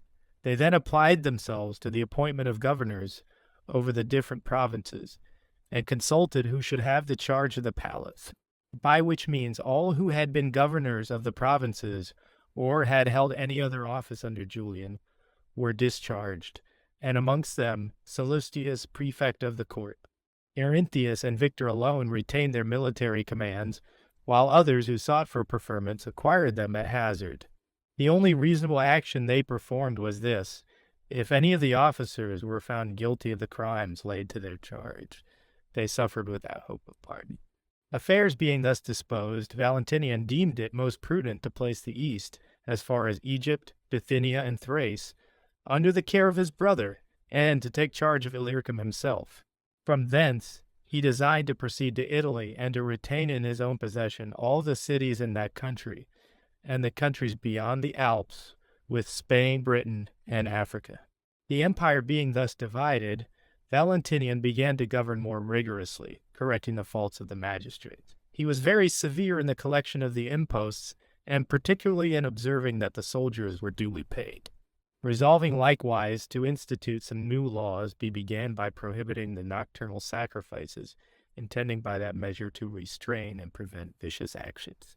However, when Praetextatus, the proconsul of Greece, a person endowed with great virtues, represented to him that the Greeks could not subsist under such a law, by which they were withheld from the performance of those sacred mysteries, which were to them the great bond of society, he allowed them to be celebrated in the ritual manner, without regard to his own edict, and look care tie everything should be performed according to the ancient custom of the country. Meantime the barbarians beyond the Rhine, who while Julian lived held the Roman name in terror, and were contented to remain quiet in their own territories, as soon as they heard of his death, immediately marched out of their own country, and prepared for a war with the Romans. Valentinian, on being informed of this, made a proper disposition of his forces, and placed suitable garrisons in all the towns along the Rhine. Valentinian was enabled to make these arrangements by his experience in military affairs, while Valens was surrounded with disquietude on every side, having always lived inactively, and having been raised to the empire suddenly. He could not indeed sustain the weight of business. He was disturbed, not by the Persians only, who were elated with their prosperity, which had increased since their truce with Jovian.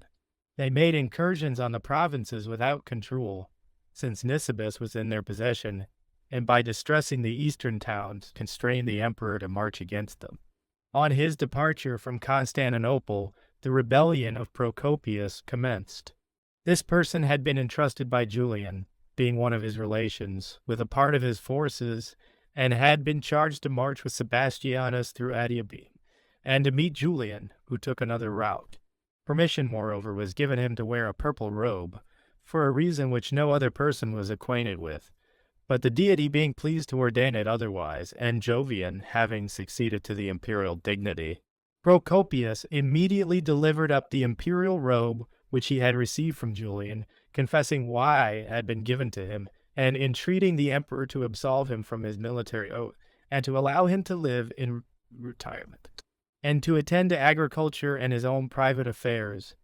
Having obtained this, he went with his wife and children to Caesarea in Cappadocia, intending to reside in that place, where he possessed a valuable estate. During his abode there, Valentinian and Valens, being made emperors and being suspicious of him, sent persons to take him into custody. In that, they found no difficulty, for he surrendered himself voluntarily, and desired them to carry him wherever they pleased, if they would suffer him first to see his children. To this they consented, and he prepared an entertainment for them. When he perceived them to be intoxicated, he and his family fled towards the Taurica Chersonesus. Having remained there for some time, he found the inhabitants to be a faithless race, and was apprehensive lest they should deliver him to his persecutors. He therefore put himself and his family on board a trading vessel, and arrived in the night at Constantinople.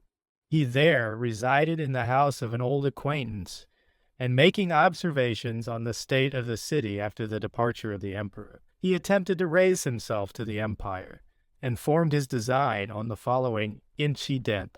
An eunuch named Eugenius had not long before been discharged from the court, who entertained but little friendship for the emperors. Procopius therefore won this man to his interest, because he found him to be very rich. He informed him who he was, the cause of his arriving there, and the measures which he wished to pursue. On this the eunuch promised to assist him in any enterprise, and to furnish him with money. Their first attempt was to bribe the court guards, which consisted of 2 legions.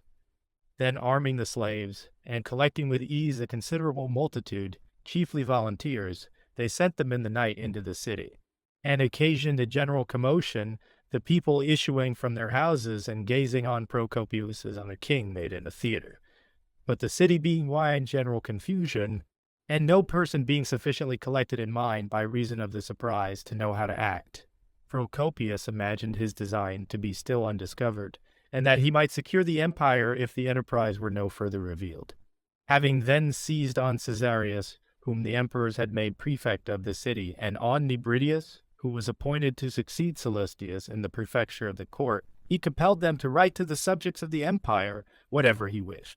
He also kept them separate, that they might not consult with each other. Having formed these projects, he proceeded in a splendid manner towards the palace.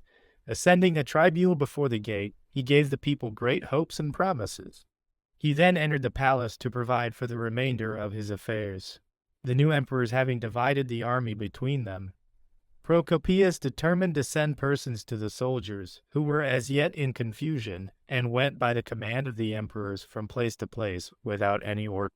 He thus hoped to seduce some of them to his party, nor did he fail of accomplishing his purpose with ease by distributing money amongst the soldiers and their officers, by which means he collected a considerable force and prepared to make an open attack on the enemy. Procopius then sent Marcellus into Bithynia with an army against Serenianus and the imperial cavalry that was under his command, in hope of cutting them to pieces. This force having fled to Cyzicus, Marcellus, whose army was superior to theirs both by sea and land, took possession of that town, and having taken Serenianus, who fled into Lydia, put him to death. Procopius was so elevated by this fortunate commencement that his forces considerably augmented, many being of opinion that he was able to contend with the emperors. Both the Roman legions and the barbarian troops now flocked to his standard. Besides the reputation of being related to Julian, and of having accompanied him in all the wars he had ever been engaged in, attracted many partisans. He likewise sent ambassadors to the chief of Scythia beyond the Ister, who sent to his assistance 10,000 men. The other barbarian nation likewise sent auxiliaries to share in the expedition. Procopius, however, considered that it would be imprudent in him to engage with both emperors together, and therefore thought it best to advance against him who was nearest, and afterwards deliberate on what course to pursue. Thus was Procopius employed. While the Emperor Valens, who heard of this insurrection at Galatia and Phrygia, was filled with consternation at the news. Arbitrio, having encouraged him not to despair, he prepared the troops that were with him for war, and sent to his brother to inform him of the designs of Procopius. Valentinian, however, was little disposed for sending auxiliaries to one who was incapable of defending the empire committed to his charge. Preparing for war, and appointed Arbitrio to the command of his army. When the armies were ready to engage, Arbitrio circumvented Procopius by a stratagem, and thereby seduced from him a great number of his men, from whom he received previous information of the designs of Procopius. On the advance of the emperor and Procopius towards each other, the two armies met near Thyatira. Procopius at first appeared to have the advantage, by which he would have gained the supreme authority, Hormisdas in the engagement having overpowered the enemy. But Gomarius, another of the commanders of Procopius, imparting his intention to all the soldiers of Procopius who were attached to the emperor, in the midst of the battle, cried out Augustus, and gave a signal for them to imitate his example. Thus the most of the troops of Procopius went over to Valens. After having obtained this victory, Valens marched to Sardes, and from thence into Phrygia, where he found Procopius in a town called Nicolia. Affairs having been ordered for the advantage of the emperor by Naplo, an officer of Procopius, Valens again prevailed, and took him prisoner, and soon afterwards Marcellus, both of whom he put to death. Finding in the possession of Marcellus an imperial robe which had been given to him by Procopius, he was so enraged that he commenced an inquiry not only after the actors in the revolt, but after those who had given any counsel in it, or had even heard any circumstance which they had not revealed. He thus acted with great severity towards all persons, without regard to justice. Not only all who had conspired, but who were merely friends or relations to any of the conspirators, though themselves perfectly innocent, were sacrificed to the fury of the emperor. While such was the posture of affairs in that part of the empire which was attached to Valens, the Emperor Valentinian, who resided beyond the Alps, was attacked by a great and unexpected danger. The Germans, recollecting their sufferings under the administration of Julian, as soon as they heard of his death, shook off all fear, and resuming their natural audacity, invaded the nations subject to the Roman Empire. Being met by the emperor, a severe battle ensued in which the barbarians were victorious. The Roman army dishonorably fled. Valentinian, however, resolved not to save himself by flight. He therefore bore the event of the battle with apparent composure until he had discovered those who, by their first beginning to fly, had caused the disaster. Having at length, by strict inquiry, ascertained that the Batavian legion was guilty, he ordered the whole army to assemble in complete martial habiliments, as if to hear an oration for their information in some important affair. He then addressed them, reflecting the strongest ignominy on those who commenced the flight, and commanded the Batavians to be stripped of their arms and to be sold to a colony as fugitive slaves. Upon this, they all prostrated themselves on the ground, and entreated him not to inflict so disgraceful a punishment on his soldiers, promising in future to behave like men, and worthy of the Roman name. He complied with their entreaties, requiring them to prove by their actions the sincerity of their intention. They then rose from the ground, armed themselves, and renewed the combat with such alacrity and resolution, that of an immense number of barbarians very few returned to their own country. Thus terminated the war with the Germans. After the death of Procopius, the Emperor Valens sacrificed to his resentment the lives of many persons, and confiscated the property of many others.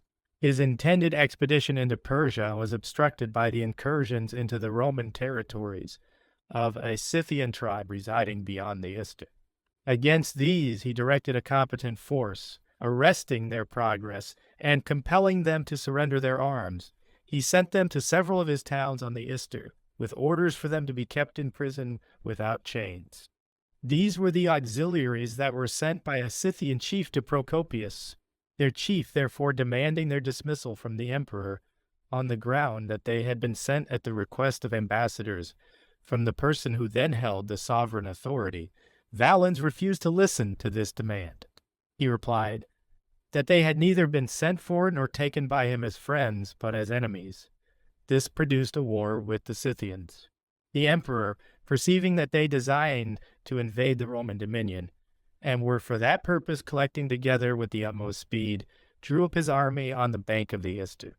He himself was stationed at Marcianopolis, the largest city of Thrace, where he paid great attention to the discipline of the army and to the supplies of provisions.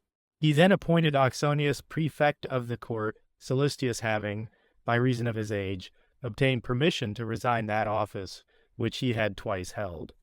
Ausonius, though on the eve of so dangerous a war, acted with the strictest justice in the collection of the tributes, being careful that no person was oppressed with exactions more than it was his right to pay. He likewise procured many transport vessels in which he conveyed provisions for the army through the Euxine Sea to the mouth of the Ister, and thence, that the army might be the more easily supplied, by boats to the several towns on the side of the river. These transactions having taken place in the winter season, the emperor marched from Marcianopolis into the territory of the enemy, with the troops that were stationed near the Ister, and attacked the barbarians. Not having sufficient resolution to come to a regular engagement, they took refuge in the marshes, from whence they occasionally sallied. The emperor therefore ordered his troops to continue at their stations, and collected all the slaves in the camp, and those who had the care of the baggage, promising a sum of money to every man who brought him the head of a barbarian.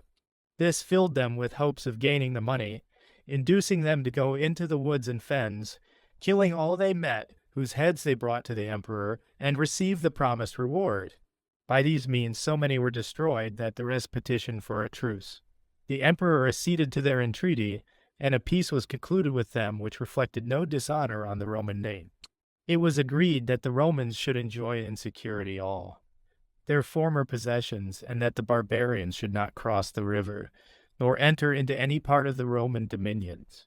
Having concluded this treaty, the emperor returned to Constantinople, and the prefect O.T., the court being dead, conferred that office on Modestus. He then prepared for the war with Persia. While Valens was engaged in these preparations, the Emperor Valentinian, having favorably disposed the affairs of Germany, made provisions for the future security of the Celtic nations. With this view, he levied among the barbarians near the Rhine, and the husbandmen in the countries under the Roman dominion, a considerable number of young men. These he incorporated with the legionary soldiers, and brought to so good a state of discipline that from the sole dread of their military skill, during the period of 9 years, the nations beyond the Rhine did not dare to make any attempt upon any of the cities belonging to the Romans. About this time, a person named Valentinian for some offense was banished to the island of Britain, and endeavoring there to render himself absolute, was at once deprived of his life and his hopes. The Emperor Valentinian was now attacked by a disease which nearly cost him his life. Upon his recovery, the countries requested him to appoint a successor, lest at his decease the Commonwealth should be in danger. To this the emperor consented, and declared his son Gratian emperor and his associate in the government, although he was then very young and not yet capable of the management of affairs. The affairs of the West being thus situated, the Emperor Valens, as he had previously intended, prepared to march into the east against the Persians. Proceeding slowly forward, he granted every reasonable favor to the cities that sent ambassadors to him, and performed various other good actions. Arriving at Antioch, he made every provision relative to the war with great caution. After residing in the palace there during the winter, he proceeded in the spring to Hierapolis. He led his forces from thence against the Persians, and when winter again approached, he returned to Antioch. Thus was the war with the Persians protracted. While the emperor remained at Antioch, an extraordinary circumstance happened. Among the imperial notaries was one named Theodorus, a person of reputation, birth, and education. Being very young, he was easily seduced to vice by the delusions of designing profligates. A society of persons of that description persuaded him that they were men of great learning, particularly in the science of divination, by which they were able to foretell future events. In order to ascertain who should succeed Valens in the empire, they fixed up a tripod, which revealed to them in a secret manner what should happen hereafter. Now, in this tripod appear the letters Theta, Dion, by which was predicted in plain terms that Theodorus would succeed Valens in the empire. He was so involved in these follies that he was continually anxious for the conversation of jugglers and sorcerers, consulting them of the future. He was therefore accused to the emperor, who punished him as he merited. After this happened another singular occurrence. Fortunacius, the treasurer of the emperor, had ordered stripes to be inflicted on a soldier for sorcery. The man being put to the torture and compelled to accuse others who were his accomplices, the cause was removed before Modestus, the prefect of the court, because some persons were implicated who were not subject to the jurisdiction of the former officer. The emperor was extremely incensed, and suspected all the most celebrated philosophers and other persons who had acquired learning, as likewise some of the most distinguished courtiers, who were charged with a conspiracy against their sovereign. This filled every place with lamentation, the prisons being full of persons who did not merit such treatment, and the roads being more crowded than the cities. The guards who were appointed to the care of the prisons, in which these innocent persons were confined, declared themselves incapable of securing those who were under their charge, and were apprehensive that they would on some occasion escape by force, the number being so great. The informers in this affair were subject to no danger, being only compelled to accuse other persons. All that they accused were either put to death without legal proof, or fined by being deprived of their estates, their wives, children, and other dependents being reduced to extreme necessity. The design of these nefarious accusations was to raise a great sum of money for the treasury.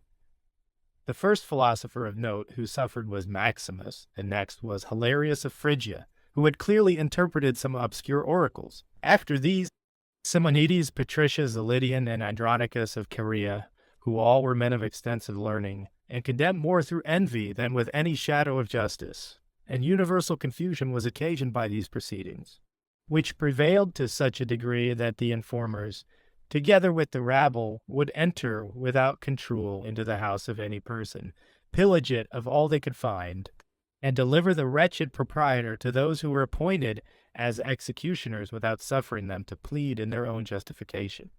The leader of these wretches was a man named Festus, whom the emperor, knowing his expertness in every species of cruelty, sent into Asia as proconsul, that no person of learning might remain alive, and that his design might be accomplished. Festus, therefore, leaving no place unsearched, killed all whom he found without form of trial, and compelled the remainder to fly from their country.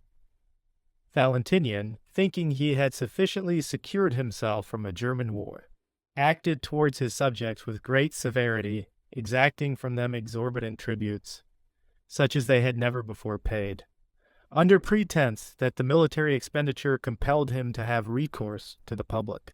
Having thus acquired universal hatred, he became still more severe. Nor would he inquire into the conduct of the magistrates, but was envious of all who had the reputation of leading a blameless life. In plain terms, he was now a person completely different from what he had appeared at the commencement of his reign.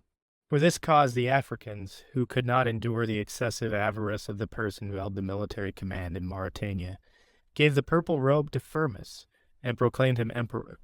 This doubtless gave much uneasiness to Valentinian, who immediately commanded some legions from the stations in Pannonia and Moesia to embark for Africa. On this the Sarmatians and the Quadi, who had long entertained a hatred for Celestius, the governor of those countries, availing themselves of the opportunity afforded by the departure of the legions for Africa, invaded the Pannonians and Moesians. Celestius had infringed an oath, and had not only treacherously deceived, but had murdered their chief at a banquet. The barbarians therefore revenged themselves by plundering all the country along the Ister, carrying off all that they found in the towns. The Pannonians were by these means exposed to the cruelty of the barbarians. while the soldiers were extremely negligent in the defense of their towns, and committed as much mischief as the barbarians themselves in all places on this side of the river. But Moesia was free from harm, because Theodosius, who commanded the forces there, courageously resisted the barbarians and routed them when they attacked him. By that victory he not only acquired great renown, but subsequently attained the imperial dignity. Valentinian ruse, and by the intelligence of these events, marched from Celtica into Illyricum, for the purpose of opposing the Quadi and the Sarmatians, and consigned the command of his forces to Maroboduus, who was a person of the greatest military experience. The winter continuing unusually late, the Quadi sent ambassadors to him with insolent and unbecoming messages. These so exasperated the emperor that through the violence of his rage, the blood flowed from his head into his mouth and suffocated him. He thus died after having resided in Ilum 9 months, and after a reign of 12 years. After his decease, Sirmium was struck with lightning, which consumed the palace and the marketplace. This was thought by persons versed in such occurrences to be an omen of evil to public affairs. Earthquakes likewise happened in many places. Crete was very much shaken, as was likewise the Peloponnese, and all Greece, many places being destroyed. Indeed, almost all were overturned, except Athens and the country of Attica. These were said to be preserved by these means. Nestorius, who was then chief sacrist at Athens, saw a vision by which he was commanded to pay public honors to the hero Achilles, which would be a protection to the city. Having communicated this to the magistrates, they imputed it to the doting of age, and paid no attention to his communications. Considering, therefore, within himself, and receiving instructions from the divine influence, he erected the image of the hero in an apartment under the statue of Minerva. As often as he offered sacrifices to the goddess, he at the same time performed the rites due to the hero. Having thus complied with the desire of the vision, the Athenians were free from the earthquake by which every other place suffered, except the country of Attica, which shared in the favor of the hero. The truth of this is attested by the philosopher Syrianus, who has composed a hymn in honor of this hero. These occurrences I have introduced under the idea that they were not foreign from the design of my history, Valentinian being dead.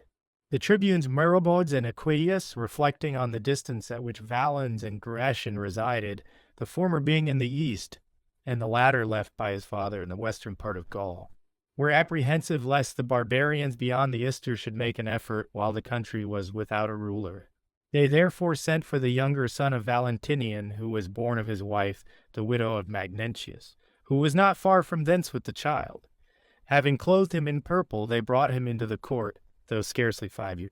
The empire was afterwards divided between Gratian and the younger Valentinian, at the discretion of their guardians, they not being of age to manage their own affairs.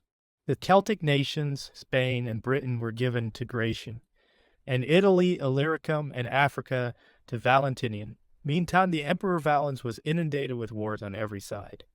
The first of these was with the Isaurians, who are by some called Pisidae, by others Solimi, and by others Silices Montani, or mountain Cilicians.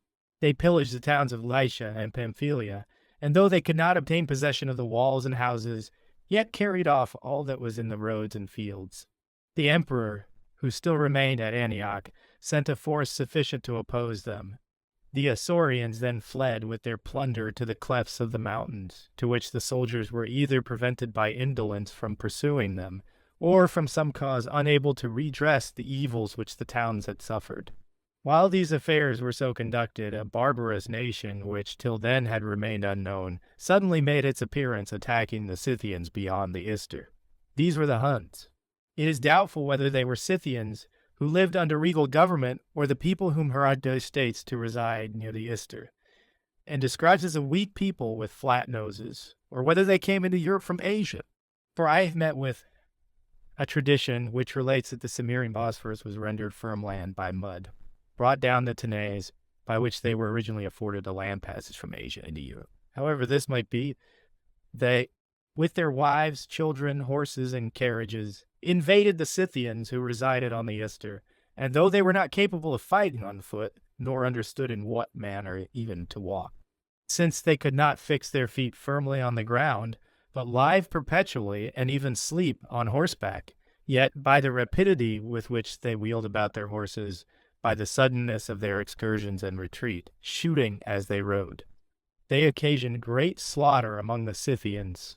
In this they were so incessant that the surviving Scythians were compelled to leave their habitations to these Huns, and crossing the Ister to supplicate the emperor to receive them, on their promise to adhere to him as faithful soldiers. The officers of the fortified towns near the Ister deferred complying with this petition until they should learn the pleasure of the emperor, who permitted them to be received without their arms.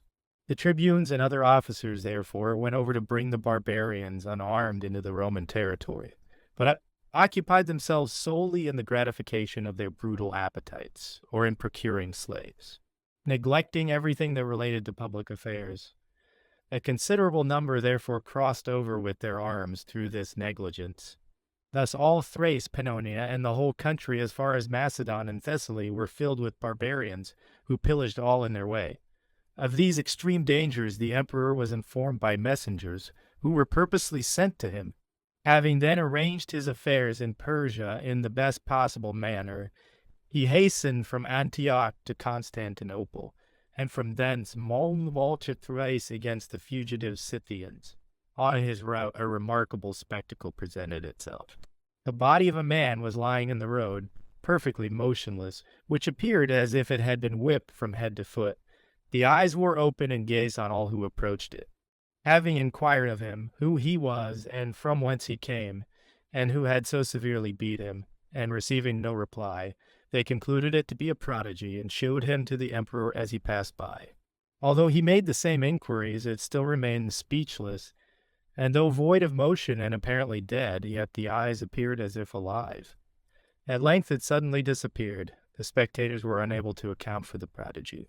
But persons who were skilled in such events said that it portended the future state of the empire, that the commonwealth should appear as if it had been beaten and whipped, until by the misconduct of its magistrates and ministers it would expire.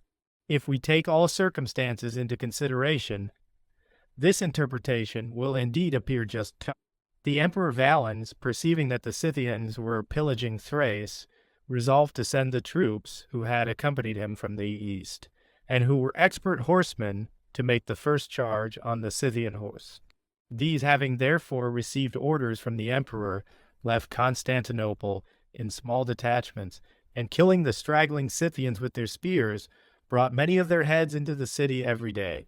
As the fleetness of their horses and the force of their spears caused the Scythians to suppose it difficult to overcome these Saracens, they attempted to circumvent them by stratagem. They planted in several places ambuscades of 3 Scythians to 1 Saracen, but their design was rendered abortive, as the Saracens, by means of the swiftness of their horses, could easily escape whenever they perceived any considerable number approaching. The Saracens with their spears committed such ravage among the Scythians that at length, despairing of success, they preferred passing the Ister and surrendering themselves to the Huns than being destroyed by the Saracens. When they had retired from all the places near Constantinople, the emperor had room to draw out his army. He was now hesitating how to manage the war, so great a multitude of barbarians being at hand, and was tormented by the ill conduct of his own officers. He was notwithstanding afraid of discharging them under such turbulent circumstances, and was likewise doubtful whom to appoint in their place, since no one appeared who was capable of such employments.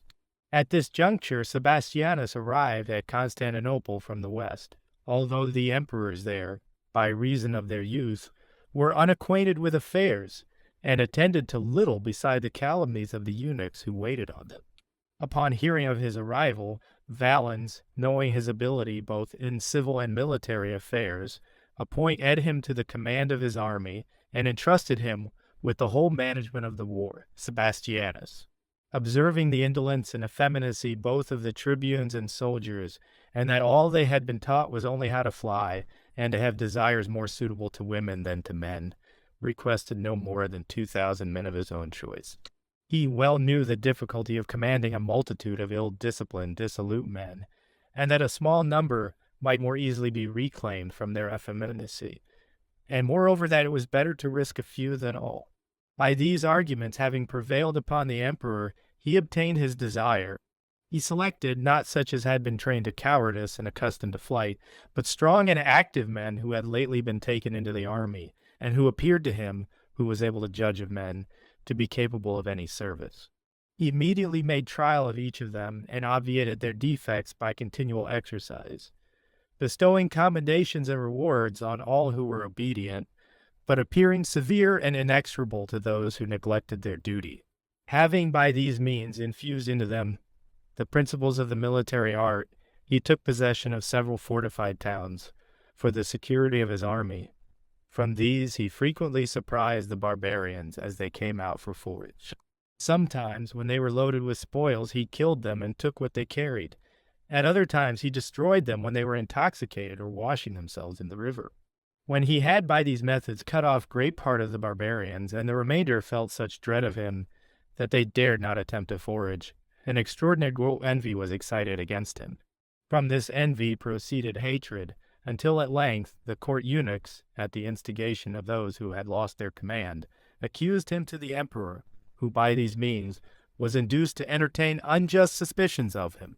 Sebastianus sent a request to the emperor, desiring him to remain where he then was and not to advance, since it was not easy to bring such a multitude to a regular engagement. He, moreover, observed that it would be better to protract the war in harassing them by ambuscades until they should be reduced to despair from the want of necessaries, and rather than expose themselves to the misery and destruction of famine, either surrender themselves or depart from the Roman territory and submit to the Huns. While he gave the emperor this counsel, his adversaries persuaded him to march forward with his whole army, that the barbarians were almost destroyed, and the emperor might gain a victory without trouble. Their counsel, though the least prudent, so far prevailed, that the emperor led forth his whole army without order. The barbarians resolutely opposed them, and gained so signal a victory, that they slew all, except a few with whom the emperor fled into an unfortified village. The barbarians therefore surrounded the place with a quantity of wood, which they set on fire.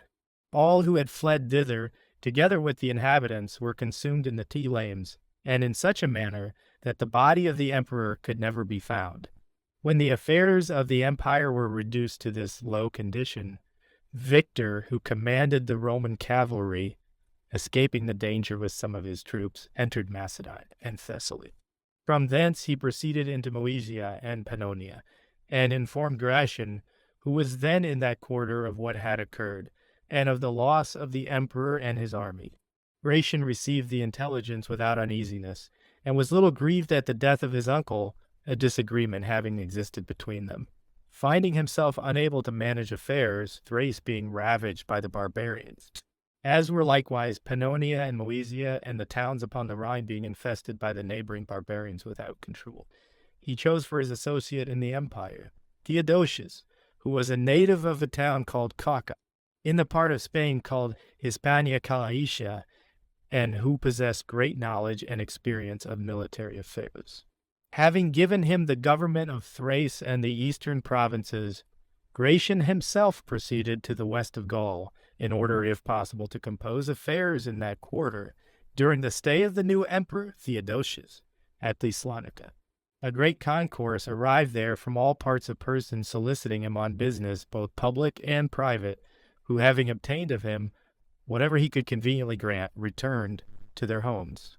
As a great multitude of the Scythians beyond the Ister, the Gothi, and the Typhali, and other tribes that formerly dwelt among them, had crossed the river and were driven to infest the Roman dominions, because the Huns had expelled them from their own country, the emperor Theodosius prepared for war with all his forces, all Thrace being now in the possession of the above-mentioned tribes, and the garrisons of the towns and castles not daring to move out of their walls, much less to engage in the open field. Modares, who was of the royal family of the Scythians, and had not long before come over to the Romans, and for his fidelity had been made a general, placed his soldiers on the summit of a hill, which formed a spacious plain, and lay there unknown to the barbarians, learning from his scouts that the enemy were in the fields below, luxuriously consuming the provisions they had plundered, by which they had intoxicated themselves.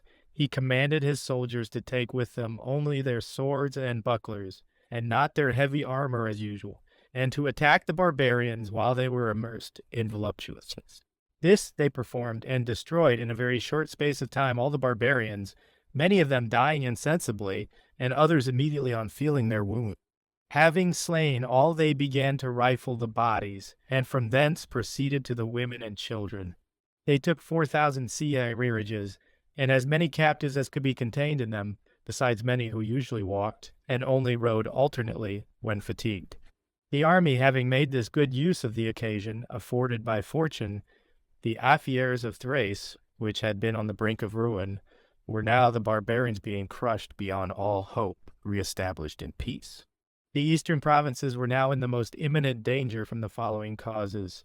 When the Huns, as I have related, had invaded the countries beyond the Ister, the Scythians, being unable to withstand their incursion, entreated the Emperor Valens, who was then living, to admit them into Thrace, promising, in perfect submission to his commands, to perform the duty of faithful soldiers and subjects. By this promise, Valens was induced to receive them, and imagining that it would be a surety of their fidelity to cause all their young children to be brought up in a different country, he sent a great number of infants into the east, and appointed Julius to superintend their maintenance and education, conceiving him to be a person of competent understanding for the fulfillment of both those offices. He therefore distributed them into various towns to prevent them, when grown to manhood, from having an opportunity, by being collected in great numbers, of forming an insurrection. However, when they had attained maturity, the intelligence of what their countrymen had suffered in Thrace reached them in the different towns. This gave them much uneasiness. Those of one city assembling together and sending private information to those in other places, that they intended to assault the Roman towns in revenge for the sufferings of their countrymen. Meantime, Julius, discovering the design of the barbarians, was in doubt how to act.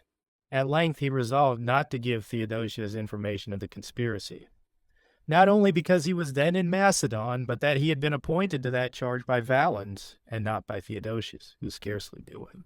He therefore privately sent letters to the Senate of Constantinople, being authorized by them to proceed as he deemed most conducive to the public good. He averted the danger with which the towns were menaced by the following measure. He sent for all the officers, and before he disclosed to them his design, required them to take an oath of secrecy. Being informed of it and instructed how to act, they reported among the barbarians of each town that the emperor intended to bestow on them considerable presents, both in money and land, in order to bind them in gratitude to himself and the Roman people. For this purpose, they were ordered to assemble on a particular day in the principal cities. This intelligence was so gratifying to the barbarians that their fury considerably abated. Upon the appointed day, they all attended at the places at which they were desired to meet. When they were arrived, the soldiers, on the signal being made, mounted upon the roofs of the houses in the respective marketplaces in which they were stationed, and cast at the barbarians such numbers of darts and stones that they killed every man. Thus were the eastern cities delivered from their apprehensions, and, by the prudence of the officers, the disasters of the east and of Thrace were terminated. Meanwhile, the Emperor Theodosius, residing in Thessalonica, was easy of access to all who wished to see him. Having commenced his reign in luxury and indolence, he threw the magistracy into disorder, and increased the number of his military officers. There had previously been but one general or master of the horse and one of the foot, but he now distributed those offices to more than 5 persons. Each of these was allowed the same stipend which either of the two had before enjoyed. It was likewise oppressive to the soldiers to be exposed to the avarice of so many commanders, for each of them endeavored to extort from the allowance of the soldiers as much as one of the former two. He likewise increased the number of subaltern officers to more than double the original number, nor could the soldiers obtain the smallest part of their allowance. All this was occasioned by the negligence and excessive avarice of the emperor. He it was who introduced so vast an expense at the imperial table, that to serve it with such an extensive variety of dishes, Whole legions of cooks, butlers, and other attendants were employed. The number of eunuchs in the service of the emperor was immense, most of whom, and particularly those of handsome persons, disgraced at their pleasure any magistrate or officer. The whole government was, in effect, at their disposal, the emperor being guided by their pleasure and changing his sentiments at their desire. As he squandered the public money without consideration, bestowing it on unworthy persons, he consequently impoverished himself. He therefore sold the government of provinces to any who would purchase them, without regard to the reputation or ability of the persons, esteeming him the best qualified who brought him the most gold or silver. Goldsmiths, bankers, and even the meanest professions were therefore seen wearing the ensigns of magistracy, and selling the provinces to the best bidders. A change so great and unfortunate having occurred in the state, the army became weak and was soon annihilated. All the cities were likewise drained of money, partly by the excessive imposts and partly by the rapacity of the magistrates. For if any failed to appease their insatiable demands, they suborned villains to accuse them, thus acting as with the purpose of recovering what they had paid for their offices. The inhabitants of the towns lived in misery through their own poverty and the iniquity of the magistrates, their only resource being to entreat the gods to deliver them from such afflictions.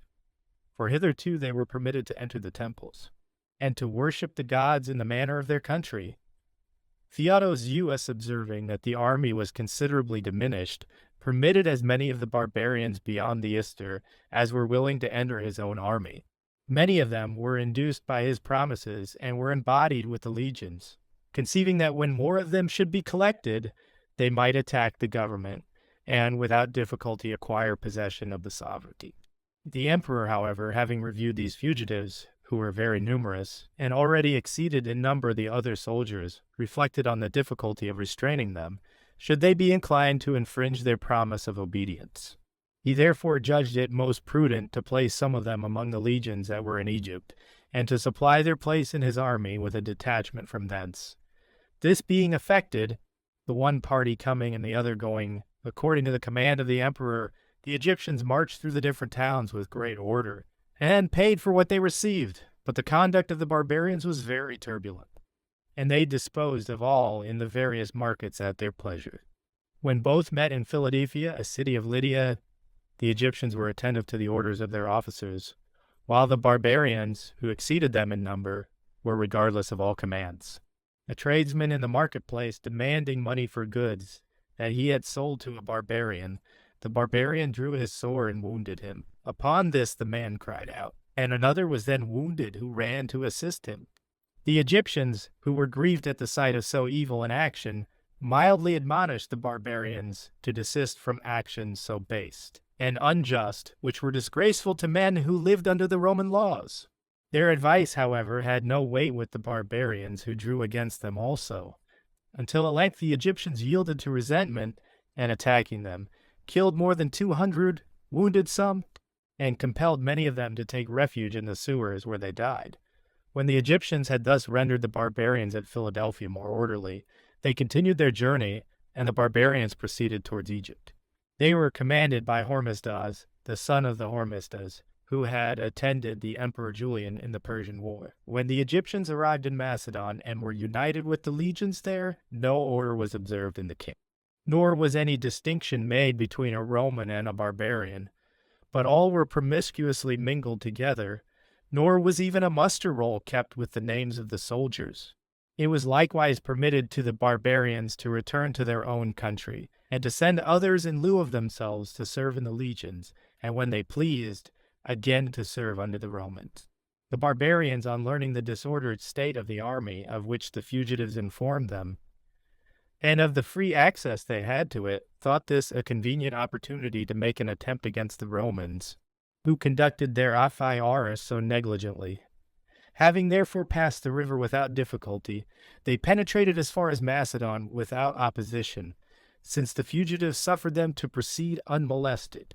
Perceiving that the emperor was advancing to meet them with all his forces, and being guided at midnight by a large fire which they conjectured to be near his person, and likewise understood to be so from the countrymen who deserted to them, they assaulted the emperor's tent, Being now joined by their countrymen, they were opposed by the Romans alone.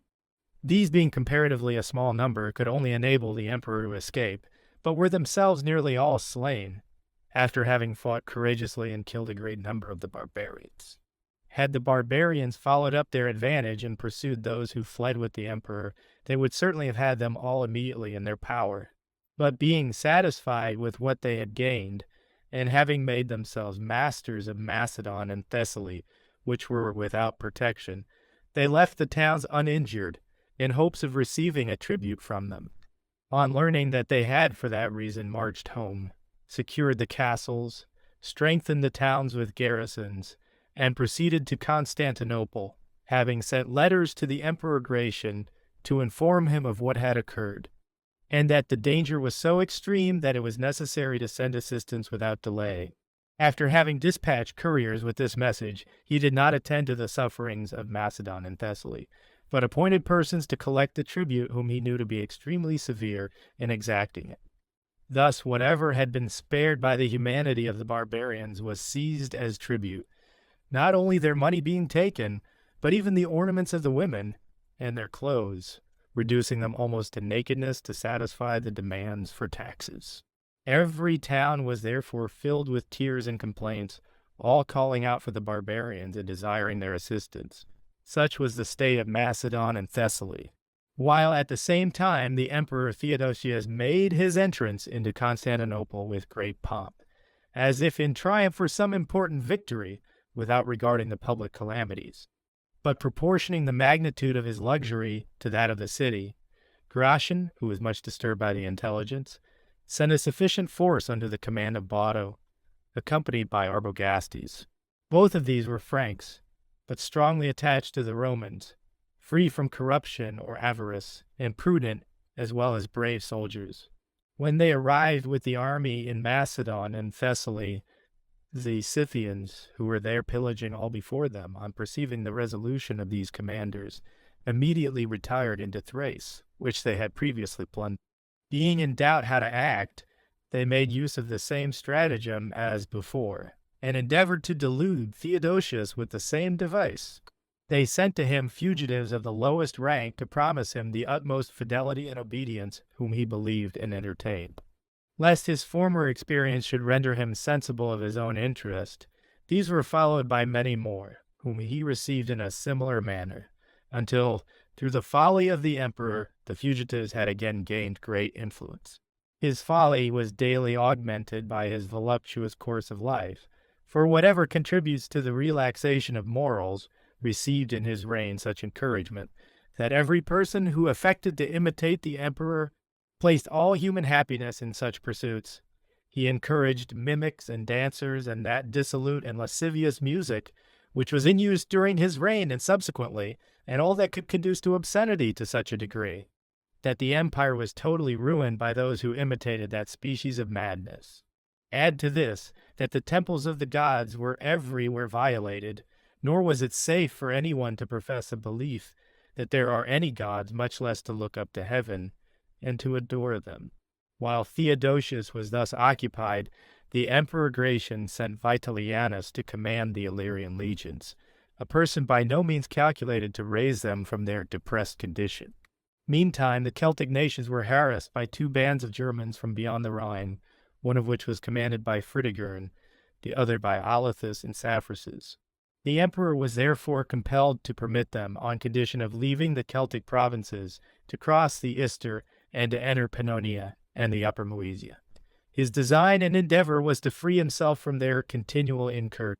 They therefore passed the Ister with the intention of proceeding through Pannonia into Epirus, and after crossing the river Aeschylus, to attack the cities of Greece.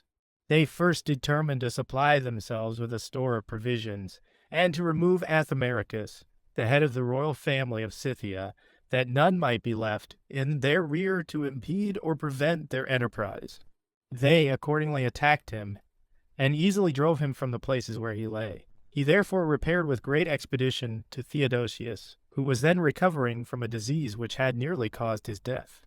Theodosius gave a kind reception both to him and to the barbarians who followed him, even proceeding some distance from Constantinople to meet him. Nor did he afterwards treat him with less respect, but at his death, which happened shortly afterwards, interred him in a royal sepulchre, which was so magnificent that the barbarians were filled with amazement at its extreme splendor, and returned to their country without offering any further molestation to the Romans. So charmed were they with the liberality and magnificence of the emperor. They who had followed the deceased chief likewise kept a continual guard on the bank of the river to prevent any incursions being made against the Romans. At the same time, Theodosius had additional good fortune. He repulsed the Syrian Carpadasses who were mixed with the Huns, and so defeated them as to compel them to cross the Ister and to return into their own country. The success of the emperor revived the courage of the soldiers, who now appeared to recover from their former calamities. The husbandmen had now the liberty of cultivating their lands and of feeding their cattle with security.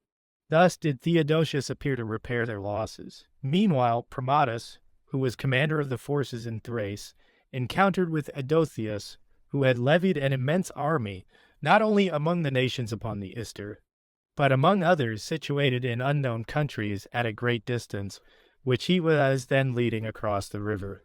Pramatus here made such havoc among the troops that the river was filled with dead bodies, and the number which fell on the shore was almost too great to be counted. While the affairs of Thrace were thus situated, those of Gratian were in great perplexity.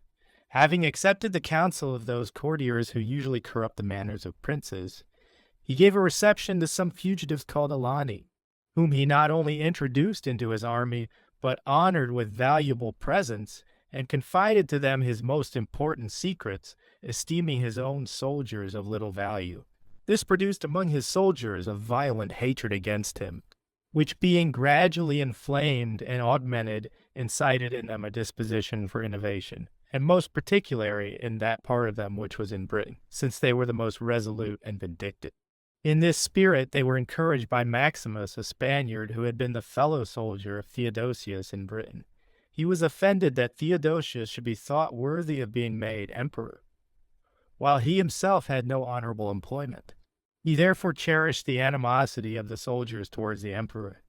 They were thus easily induced to revolt and to declare Maximus emperor. Having presented to him the purple robe and the diadem, they sailed to the mouth of the Rhine. As the German army and all who were in that quarter approved of the election, Gratian prepared to contend against Maximus, with a considerable part of the army which still adhered to him. When the armies met, there were only slight skirmishes for 5 days, until Gratian, perceiving that the Mauritanian cavalry first deserted from him and declared Maximus Augustus, and afterwards that the remainder of his troops by degrees espoused the cause of his antagonist, relinquished all hope and fled with 300 horse to the Alps. Finding those regions without defense, he proceeded towards Rhaetia, Noricum, Pannonia, and the Upper Moesia. When Maximus was informed of his route, he was not negligent of the opportunity, but detached Androgathius, commander of the cavalry, who was his faithful adherent, in pursuit of Gratian. This officer followed him with so great speed that he overtook him when he was passing the bridge at Sigidunus, and put Hyam to death, by which exploit he confirmed the authority of Maximus. Upon this occasion it may not be improper to relate a circumstance which has some reference to the present part of my narration. Among the Romans, the persons who had the superintendence of sacred things were the pontifices, whom we may term Gephirae if we translate the Latin word pontifices, which signifies bridge makers, into the Greek. The origin of that appellation was this. At a period before mankind were acquainted with the mode of worshipping by statues, some images of the gods were first made in Thessaly.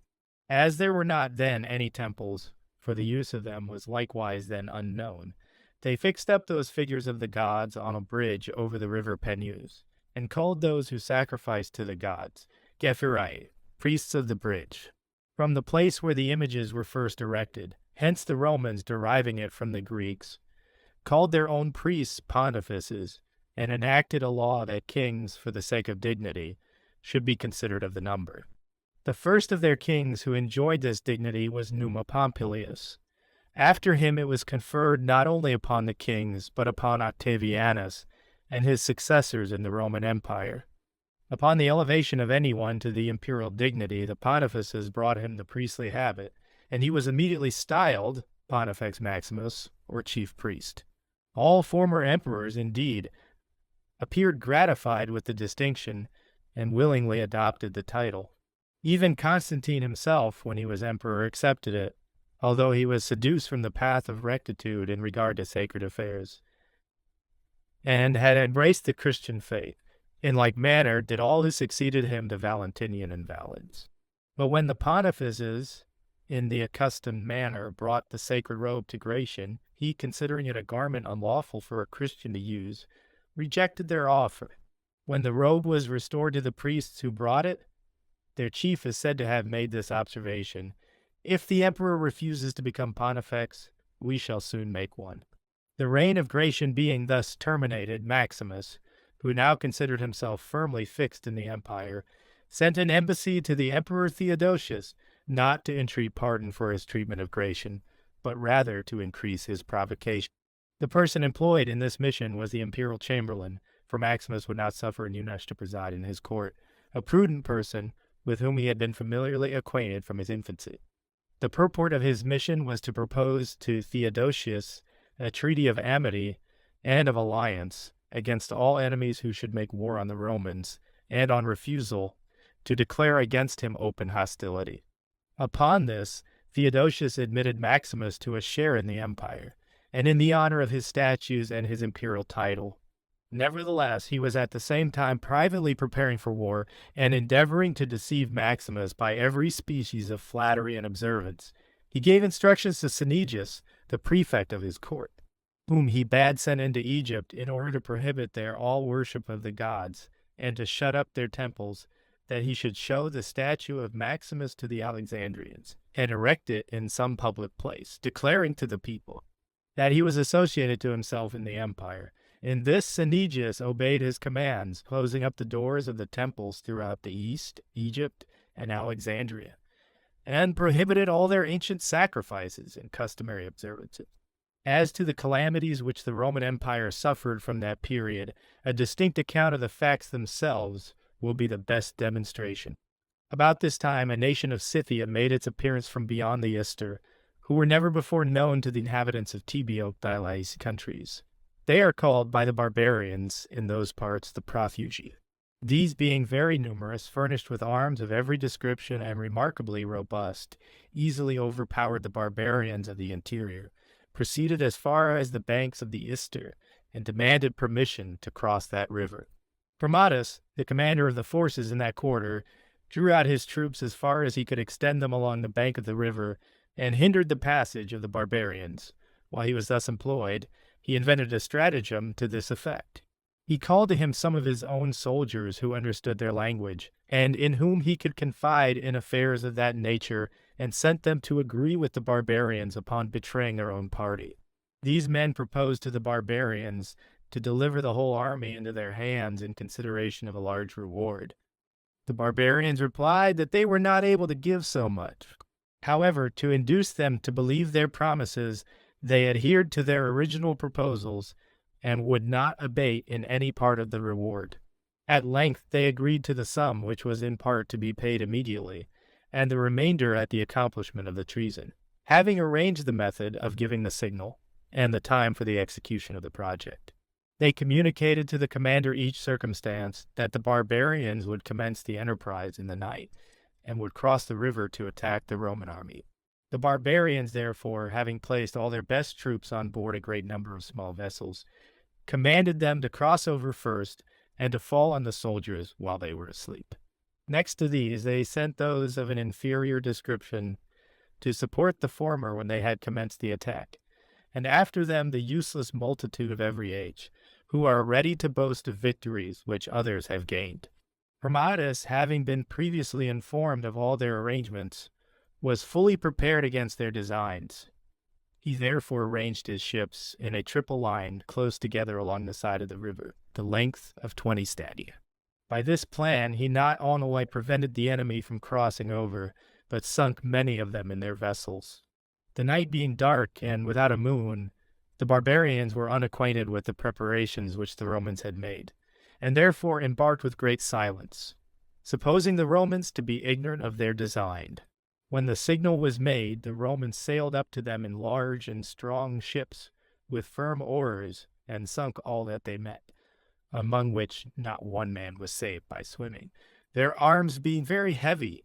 The vessels which escaped from the Roman ships, upon approaching those which lay along shore, were so assaulted with whatever was at hand, that they and all on board were lost at the same time, nor were any of them able to pass this wall of Roman vessels. This produced among them an immense slaughter, greater than had ever occurred in any former naval action. Thus the river was filled with dead bodies and with arms. As many of them, or were able to swim to the bank, were destroyed by those who were ranged along it. The engagement being ended, the soldiers began to plunder. They carried away all the women and children, and acquired possession of all the provisions. Chromatus then sent for Theodosius, who was not far from thence, to witness his brave exploit. When he beheld the number of prisoners and the quantity of spoil, he gave the captives their liberty, and by bestowing gifts upon them, endeavored to attach them to himself, supposing that they would be of service to him in a war against Maximus. Another occurrence which happened at that period is worthy of being related. In the part of Scythia contiguous to Thrace is a town called Tomi, in which was a garrison commanded by Gerontius, a stout and valuable soldier. Before that town was placed a select corps of barbarians who excelled the rest of their countrymen in strength and courage. Although these men were favored by the emperor with a larger allowance of corn and other provisions than any other of the soldiers, yet they did not repay these distinctions with goodwill, but with hatred to the governor of the town, and contempt of the Roman soldiers. Gerontius, on discovering their design, which was to attack the town and to confuse the government, consulted with his most prudent soldiers on the method of punishing those insolent barbarians. Finding them fearful and consequently backward in giving their assent, he took his arms and issued with a few of his guards to engage the whole body of barbarians. Having opened the gates, he marched out against them, while his soldiers were yet asleep, and shackled by fear as by a chain, or had mounted the wall to witness what should occur. Meantime, the barbarians laughed at the temerity of Gerontius, and thinking him desirous of death, sent against him men of extraordinary strength. Gerontius engaged with the first man whom he encountered, who immediately catching hold of his buckler resolutely opposed him. At length, one of the guards, who saw them closed, coming to his assistance, cut off the arm of the barbarian, and caused him to fall from his horse. While the barbarian stood in astonishment at his courage and audacity, Gerontius attacked others of the enemy. The soldiers upon the wall, witnessing the exploits of their commander, recollected that they were Romans, and sallying out, killed most of the barbarians, who were astonished at so sudden an eruption. A few only of them escaped to an edifice which was held in high veneration by the Christians and esteemed an asylum or sanctuary. Gerontius, having delivered this part of Scythia from all impending dangers, and from the barbarians who had formed attempts against it, but were subdued by his remarkable valor and conduct, expected some remuneration from the emperor. On the contrary, Theodosius was offended that the barbarians whom he had so much honored were cut off, although they had been a great annoyance to the public repose. He therefore privately required Gerontius to be brought before him in custody to plead in defense of his brave achievements for the advantage of the Romans. Upon this occasion, Gerontius charged the barbarians with rebellion and related the depredations and ravages they had committed among the inhabitants of that town. The emperor, however, continued regardless of all he said and persisted in accusing him of having removed them, not for the public good, but in order to acquire the presents which the emperor had given them. Gerontius replied that he had sent their property to the public treasury after their death. He had only taken from them some golden necklaces which the emperor had presented to them as ornaments. Notwithstanding this justification, he had great difficulty in escaping the dangers that surrounded him, though he distributed all he possessed to the eunuchs and paid a proportionable sum for his goodwill to the Romans. While affairs thus hastened towards ruin under the reign of Theodosius, in whose time no virtuous action was thought commendable, but every species of luxury and licentiousness, increased daily beyond all bounds. An insurrection arose among the inhabitants of the great city of Antioch in Syria, who were unable to support the continual addition of new taxes which the collectors invented. Having disgratefully thrown down the statues of the emperor and empress, they used expressions corresponding with their actions, which were mixed with humor and that species of raillery to which they accustomed themselves. When the emperor, who was highly incensed at these actions, threatened to punish them according to their fault, the senate of the city, dreading his resentment, determined to send ambassadors to excuse the actions of the populace.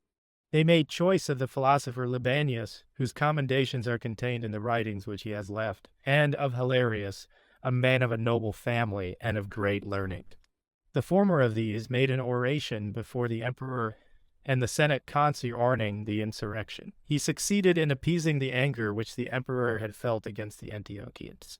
The emperor, being now perfectly reconciled to that city, enjoined him to make a second oration on that subject, and appointed Hilarius, who was renowned for his virtues, governor of Palestine, affairs being thus situated in the east in Thrace. And in Illyricum Maximus, who deemed his appointments inferior to his merits, being only governor of the countries formerly under Gratian, projected how to depose the young Valentinian from the empire, if possible totally. But should he fail in the whole to secure at least some part, full of this resolution, he prepared to cross the Alps into Italy, perceiving, however, that it would be necessary for him to pass through narrow defiles, and over craggy and pathless mountains, and beyond these, through morasses and fens which admit of no passengers, except those who travel very slowly, much less of so considerable an army. He deferred the enterprise until he could form better measures. Valentinian, however, sending ambassadors from Aquileia to desire a continuance of peace, Maximus complied with his request, and pretended to be gratified with the proposal. Valentinian, therefore, sent Dominus to treat, who, though by birth a Syrian, was a steady friend to the emperor. As he was next to the emperor in authority, he seemed likewise to excel all others in fidelity and experience. And whatever private measures he wished to adopt, he imparted to this person alone. When Dominus arrived with Maximus, and had informed him of the motive of the embassy, he was received with the utmost kindness and respect. Maximus conferred on him so great honors and so many presents that Dominus supposed that Valentinian would never again have so good a friend. To such a degree did Maximus succeed in deluding Dominus that he sent along with him part of his own army to the assistance of the emperor against the barbarians, who dreadfully oppressed the Pannonians under his dominion. Dominus departed from him, highly gratified not only by the many presents he had received, but at being accompanied by those who were sent with him. He therefore imprudently, by crossing the Alps, rendered the passage more practicable to Maximus. That he would do this had been foreseen by Maximus, who had therefore made every preparation, and followed him with all his forces. He moreover detached guards before him to prevent the passage of any that way who might give intelligence to the attendants of Dominus that Maximus was penetrating into Italy. This precaution had its full success, it being impossible for any person to pass through the narrow defile of the mountain without being perceived.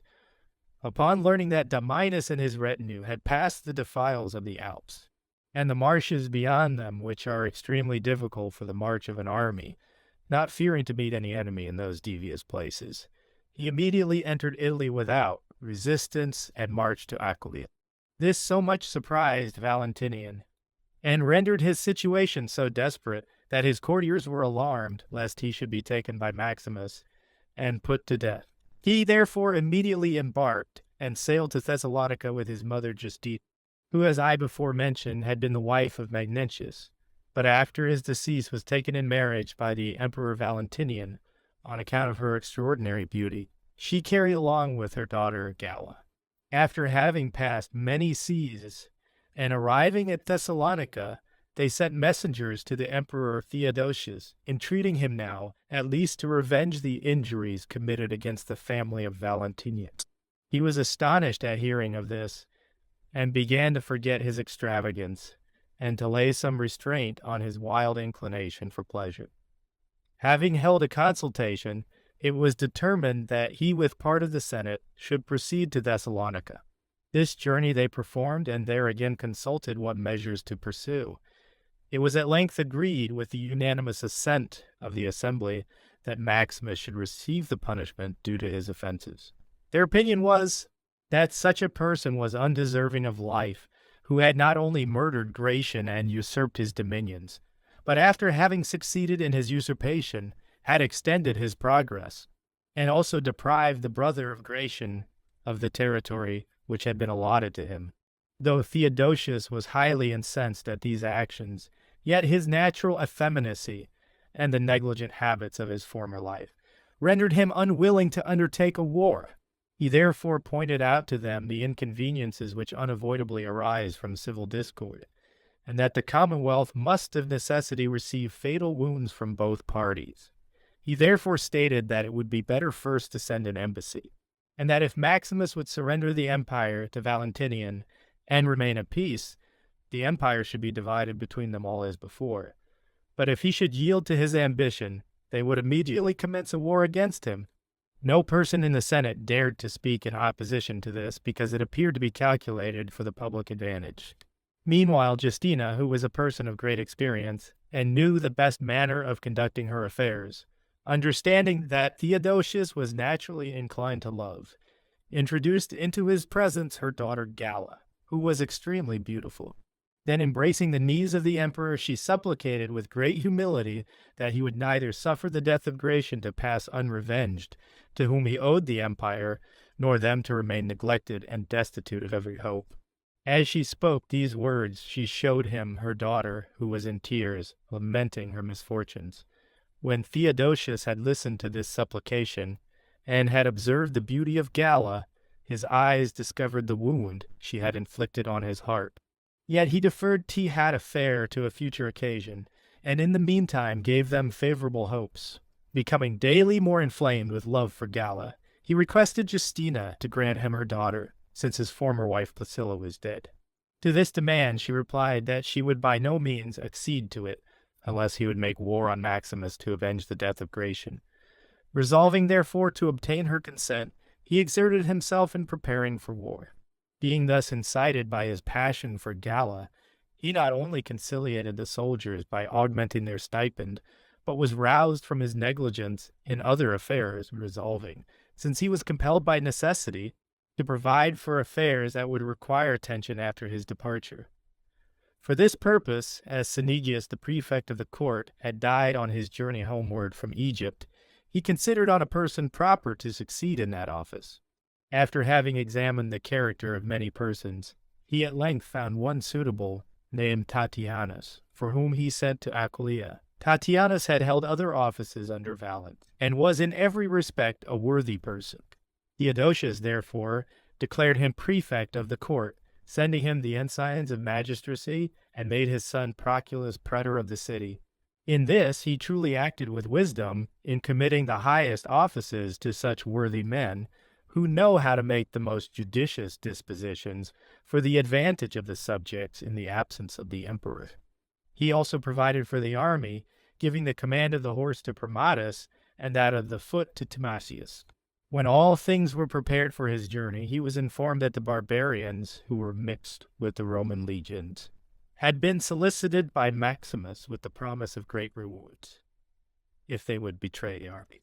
Upon perceiving that the design was discovered, they fled to the fens and marshes of Macedon, where they concealed themselves in the woods. Being pursued and searched for with great diligence, most of them were slain. The emperor, being delivered from this alarm, marched with great resolution with his whole army against Maximus. He, however, first placed Justina and her daughter on board a ship, committing them to the care of persons who were to convey them in safety to Rome, believing that the Romans would receive them with great pleasure, because they were disaffected towards Maximus. He intended to lead his army through the upper Pannonia and over the Apennine mountains to Aquileia, in order to surprise the enemy before they were prepared. While Theodosius was on his march, Maximus, having learnt that the mother of Valentinian and her children were to cross the Ionian Sea, collected a number of swift-sailing ships, which he sent under the command of Androgathius to cruise for them.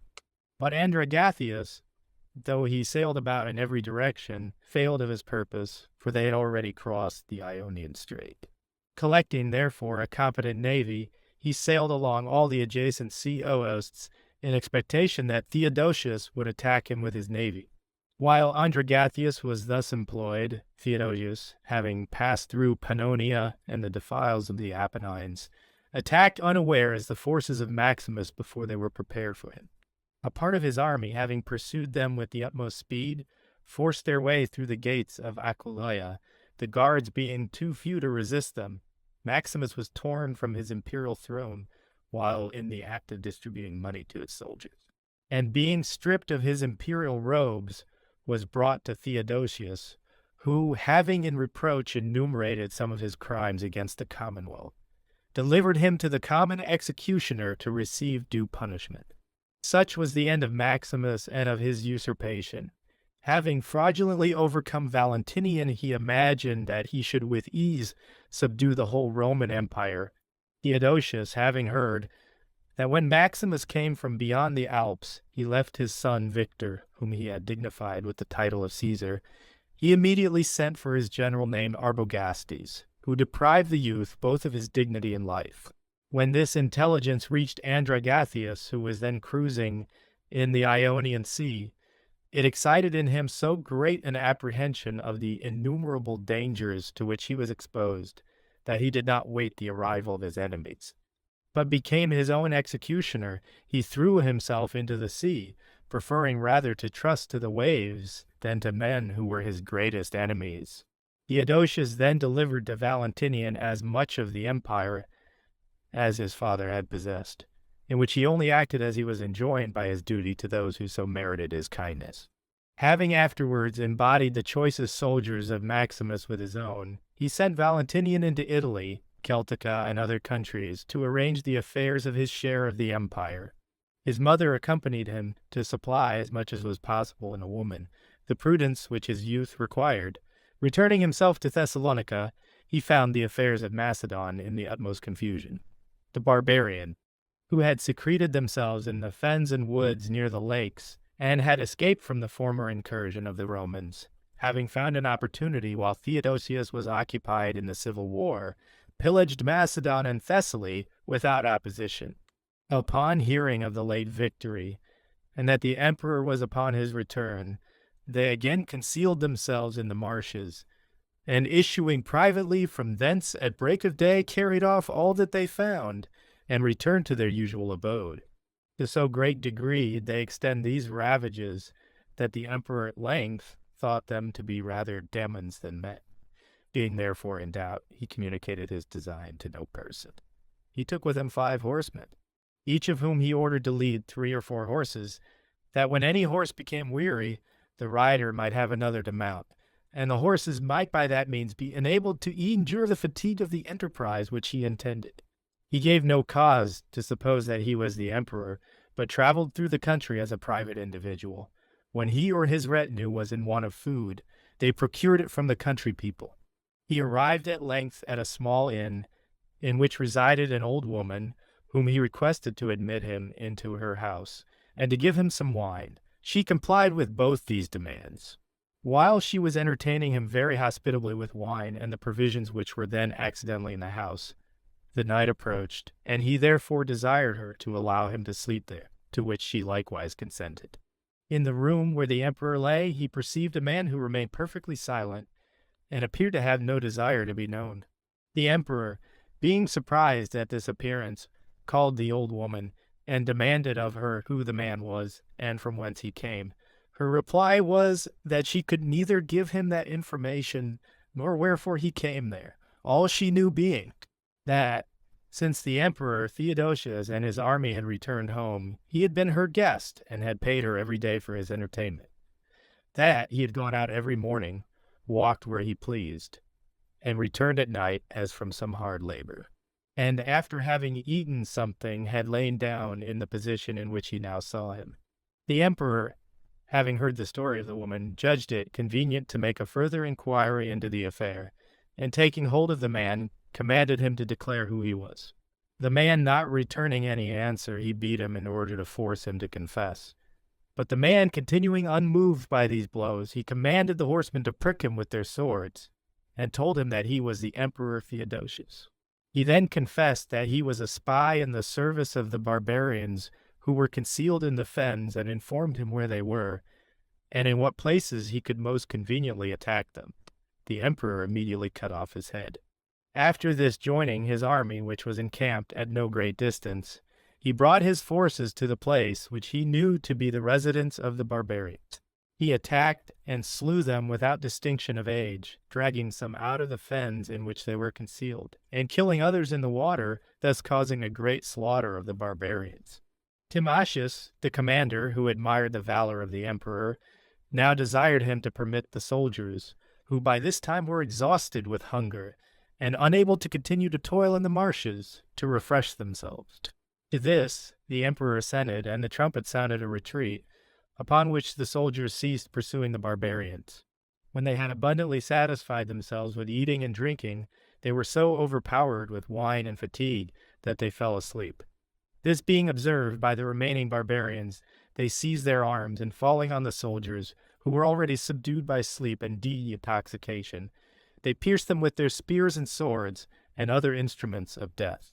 The emperor himself, with his whole army, were in the most imminent danger of death, had not some, who had not yet dined, hastened to the tent of the emperor and informed him of the circumstance. The emperor and those who were with him, being considerably alarmed, resolved to avoid the impending danger by a precipitate flight, but being met, as they were escaping, by Primatus, who had been sent for by the emperors, he desired the emperor to consult his own safety and that of those who were with him, as he himself would attend to the barbarians, and punish them as for their obstinacy they deserved. He had no sooner said this than he hastened to the barbarians, whom he found still among the sleeping soldiers, and slew so many of them that scarcely any of them escaped with safety into the marshes. Such were the most remarkable incidents which happened to the Emperor Theodosius after his return from the defeat of Maximus, but was so much depressed at what his army and himself had suffered from the barbarians in the marshes, that he resolved to bid adieu for the future to all wars. Committing, therefore, the management of those affairs to Primatus, he began to resign himself to his former mode of life, and delighted in splendid banquets, theatrical spectacles, horse races, and voluptuousness. These opposite features of his character have incited in me a degree of wonder, for although naturally addicted to indolence and other vices which I have before mentioned, and therefore, when unmolested by any formidable accident, giving way to his nature, yet when roused by any circumstance by which his affairs were threatened with danger, he laid aside his languor, and relinquishing his pleasures, prepared himself for manly, vigorous, and difficult enterprise. And notwithstanding he was so resolute, as by experience we are informed, yet, when free from anxiety, he would again become the slave of his natural vices of indolence and luxury. Of the magistrates whom he had appointed, Rufinus was considered the chief, who was by birth a Celtic Gaul, and commanded the court guards. Upon him the emperor reposed the entire confidence of all his affairs, and held no other person in great estimation. This gave offense to Timasius and Primatus, who, after having subjected themselves to so many dangers for the public good, were placed only in the second rank of favorites. And Rufinus was by this rendered so haughty and assuming, that in a public assembly he uttered some very strong expressions against Primatus. Primatus, unable to endure these, struck Rufinus in the face with great violence and wounded him. On this Rufinus immediately repaired to the emperor, and shewing him his face, excited him to such a rage that he declared if their envy against Rufinus should not diminish, they should very shortly see him emperor. Rufinus, who for other reasons was an enemy to many other persons, through his excessive ambition of being superior to all, on hearing this, persuaded the emperor to send Primatus from the court to some place where he might exercise the soldiers. Having obtained his desire, he employed some barbarians to wait in ambuscade as he was entering Thrace. These, as they were commanded, attacked him by surprise and killed him. He was a man superior to the desire of wealth, and had behaved with sincerity both toward the commonwealth and the emperors. but was justly rewarded for his folly in serving those who conducted the public affairs with so much negligence and impiety. When this action was rumored abroad and had become the theme of general conversation, every moderate and sober-minded person was displeased at such enormities. Yet Rufinus, at the same time, as if in reward for some glorious deed, was made consul. Charges, without reasonable foundation, were then all alleged against Tatianus and his son Proculus, who had given no other offense to Rufinus than that of having discharged without bribery, and as much as was possible according to their duty, their offices of prefect, the one of the court and the other of the city, to effect what was designed against them. Tatianus, being first deprived of his office, was brought to trial, and Rufinus was appointed prefect of the imperial court. Although there were apparently other persons commissioned to sit as judges in this process besides Rufinus, yet he alone had authority to pronounce sentence. When Proculus discovered the plot, he effected his escape. Upon this, Rufinus, who thought him an active person and feared lest he should invent some mode of giving him uneasiness, went to his father Tatianus, and by deceitful oaths induced him to believe all that he said. He even persuaded the emperor to give both the father and son the most favorable hopes, until he had thus deluded Tatianus from a well-grounded suspicion into vain thoughts of security, and induced him by letters to recall his son. But as soon as Proculus arrived, he was seized and thrown into prison. Tatianus being sent to reside in his own country, they sat several times in judgment on Proculus, until at length the judges, as they agreed with Rufinus, commanded him to be carried into the suburbs called Sicci, and there to suffer death. The emperor, on hearing this, sent to recall the sword from his throat, but the messenger of Rufinus proceeded so slowly that before he arrived at the place, the head of Proculus was severed from his body. During these occurrences, intelligence was brought that the Emperor Valentinian was no more, and that his death happened in this manner. Arbogastes, a Frank, who was appointed by the emperor Gratian lieutenant to Botto, at the death of Botto, confiding in his own ability, assumed the command without the emperor's permission, being thought proper for the statization by all the soldiers under him, both for his valor and experience in military affairs, and for his disregard of riches. He attained great influence. He thus became so elevated that he would speak without reserve to the emperor, and would blame any measure which he thought improper. This gave such umbrage to Valentinian that he opposed him on several occasions, and would have done him injury had he known how to effect it.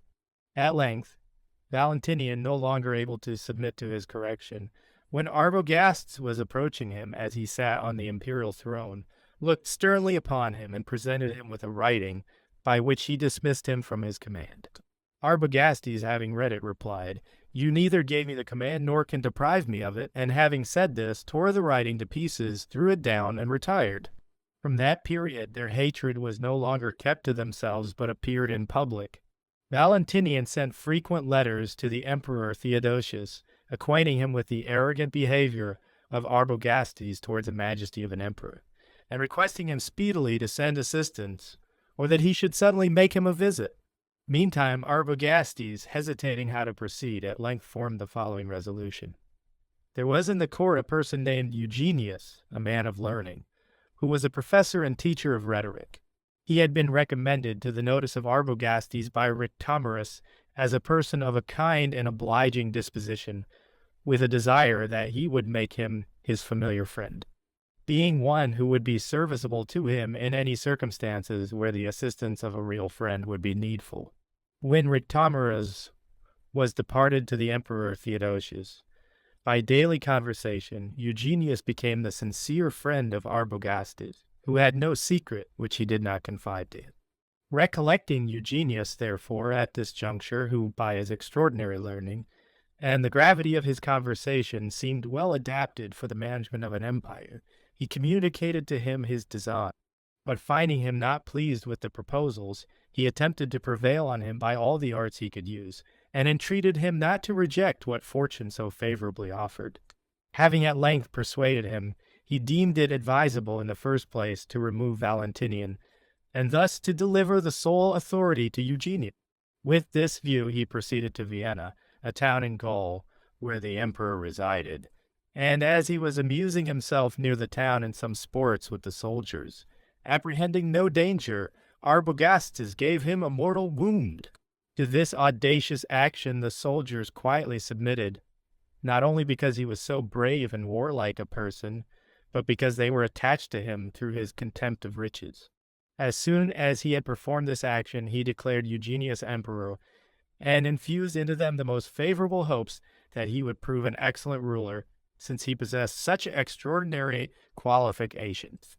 When these events were related to Theodosius, his wife Galla filled the whole court with confusion by her lamentations for the death of her brother. The emperor likewise was overcome by grief and anxiety. Having not only lost his associate in the empire, who was a young man and so nearly related to him, but the empire having fallen into the hands of men disaffected to himself, and likewise invincible, Arbogastes being brave and skillful, and Eugenius learned and virtuous. Although he made these reflections and frequently revolved them in his mind, yet he resolved at once, as it were to throw the die for all that he possessed, and therefore made every preparation for war. In pursuance of his design, he intended to make Rhitomeras commander of the cavalry, having experienced his courage in many wars, and to appoint other officers over the legions. But Rhitomeras dying of disease, he was compelled to make a different choice. While the emperor was deliberating on this, an embassy arrived from Eugenius to learn from the emperor Theodosius whether he would acknowledge the title of Eugenius or declare his election void. The person sent on this embassy was Rufinus, an Athenian who neither brought letters from Arbogastes nor made any mention of him. While Theodosius deferred the time in order to consult on the answer to this mission, another occurrence intervened.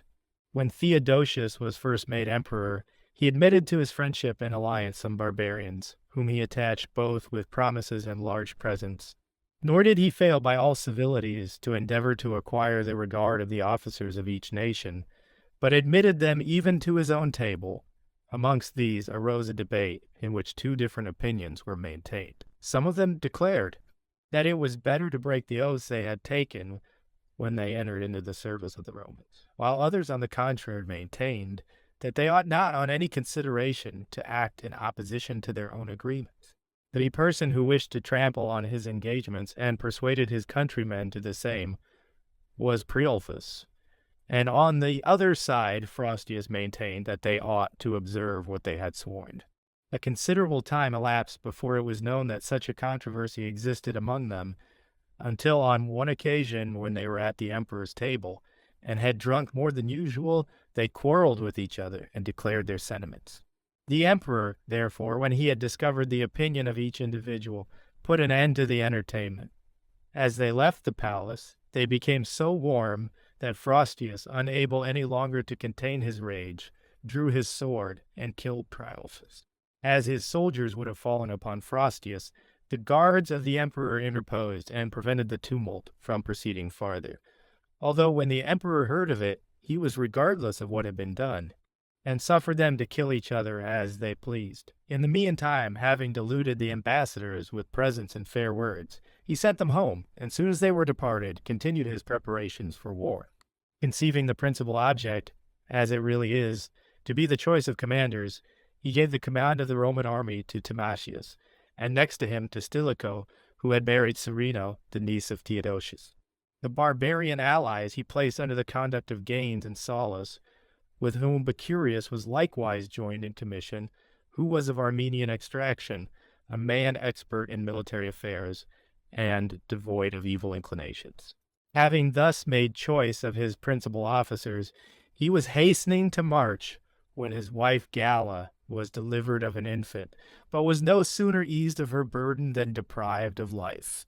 The emperor, having mourned for her a whole day, according to the rule of Homer, proceeded with his army to the war, leaving behind him his son Arcadius, who had some time previously been made emperor.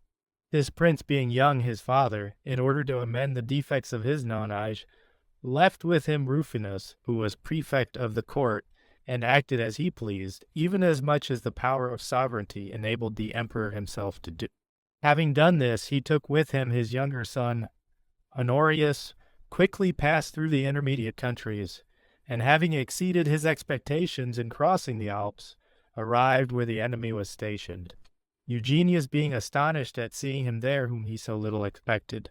But as he was arrived there, and consequently was under the necessity of engaging, he judged it most prudent to place the barbarian troops in front, and to expose them first. He ordered Gaines with the troops under his command to make the first attack, and the other commanders of barbarian soldiers to follow him, either cavalry, horse archers, or infantry. Eugenius then drew out his forces. When the two armies were engaged, so great an eclipse of the sun happened that for more than half the time of the action it appeared rather to be night than day. As they fought therefore a kind of nocturnal battle, so great a slaughter was it, that in the same day the greater part of the allies of Theodosius were slain, with their commander Mercurius, who fought very courageously at their head, while the other commanders escaped very narrowly with the remainder. When night came on and the armies had rallied, Eugenius was so elated with his victory that he distributed money among those who had behaved with the greatest gallantry in the battle, and gave them time to refresh themselves, as if after such a defeat there was no probability of another engagement. As they were thus solacing themselves, the Emperor Theodosius about break of day fell suddenly on them, with his whole forces, while they were still reclined on the ground, and killed them before they knew of the approach of an enemy. He then proceeded to the tent of Eugenius, where he attacked those who were around him, killing many of them, and taking some of them in their flight, among whom was Eugenius. When they had got him in their power, they cut off his head and carried it on a long spear around the camp, in order to show those who still adhered to him that it was now their interest to be reconciled to the emperor. Inasmuch as the usurper was removed, all who had survived the engagement immediately came over to the emperor, hailing him with the appellation of Augustus, and entreating him to pardon their offenses, to which the emperor readily consented. Arbogastes, who had no inclination to make experiment of the emperor's clemency, took refuge in the most craggy mountains. Perceiving there that a general search was making for him, he stabbed himself, preferring a voluntary death to being taken by the enemy. The Emperor Theodosius, after these successes, proceeded to Rome, where he declared his son Honorius emperor, and appointing Stilicho to the command of his forces there, left him as guardian to his son.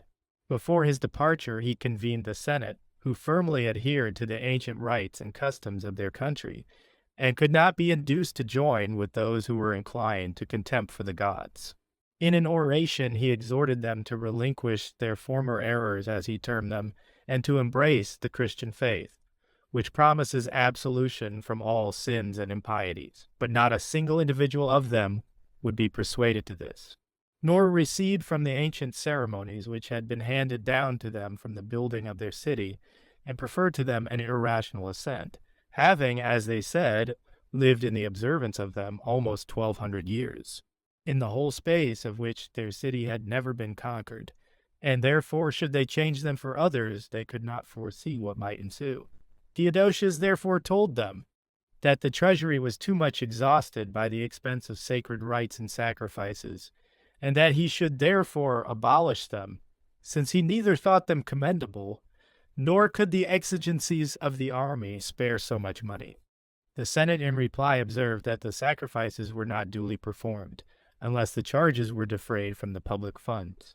Yet thus the laws for the performance of sacred rites and sacrifices were repealed and abolished, besides other institutions and ceremonies which had been received from their ancestors. By these means the Roman Empire, having been devastated by degrees, is become the habitation of barbarians, or rather having lost all its inhabitants, is reduced to such a form that no person can distinguish where its cities formerly stood. That affairs were thus brought into so melancholy a state will be evident from a particular narrative of them. The Emperor Theodosius, having consigned Italy, Spain, Celtica, and Libya to his son Honorius, died of a disease on his journey towards Constantinople. His body was embalmed and deposited in the imperial sepulchres of that city.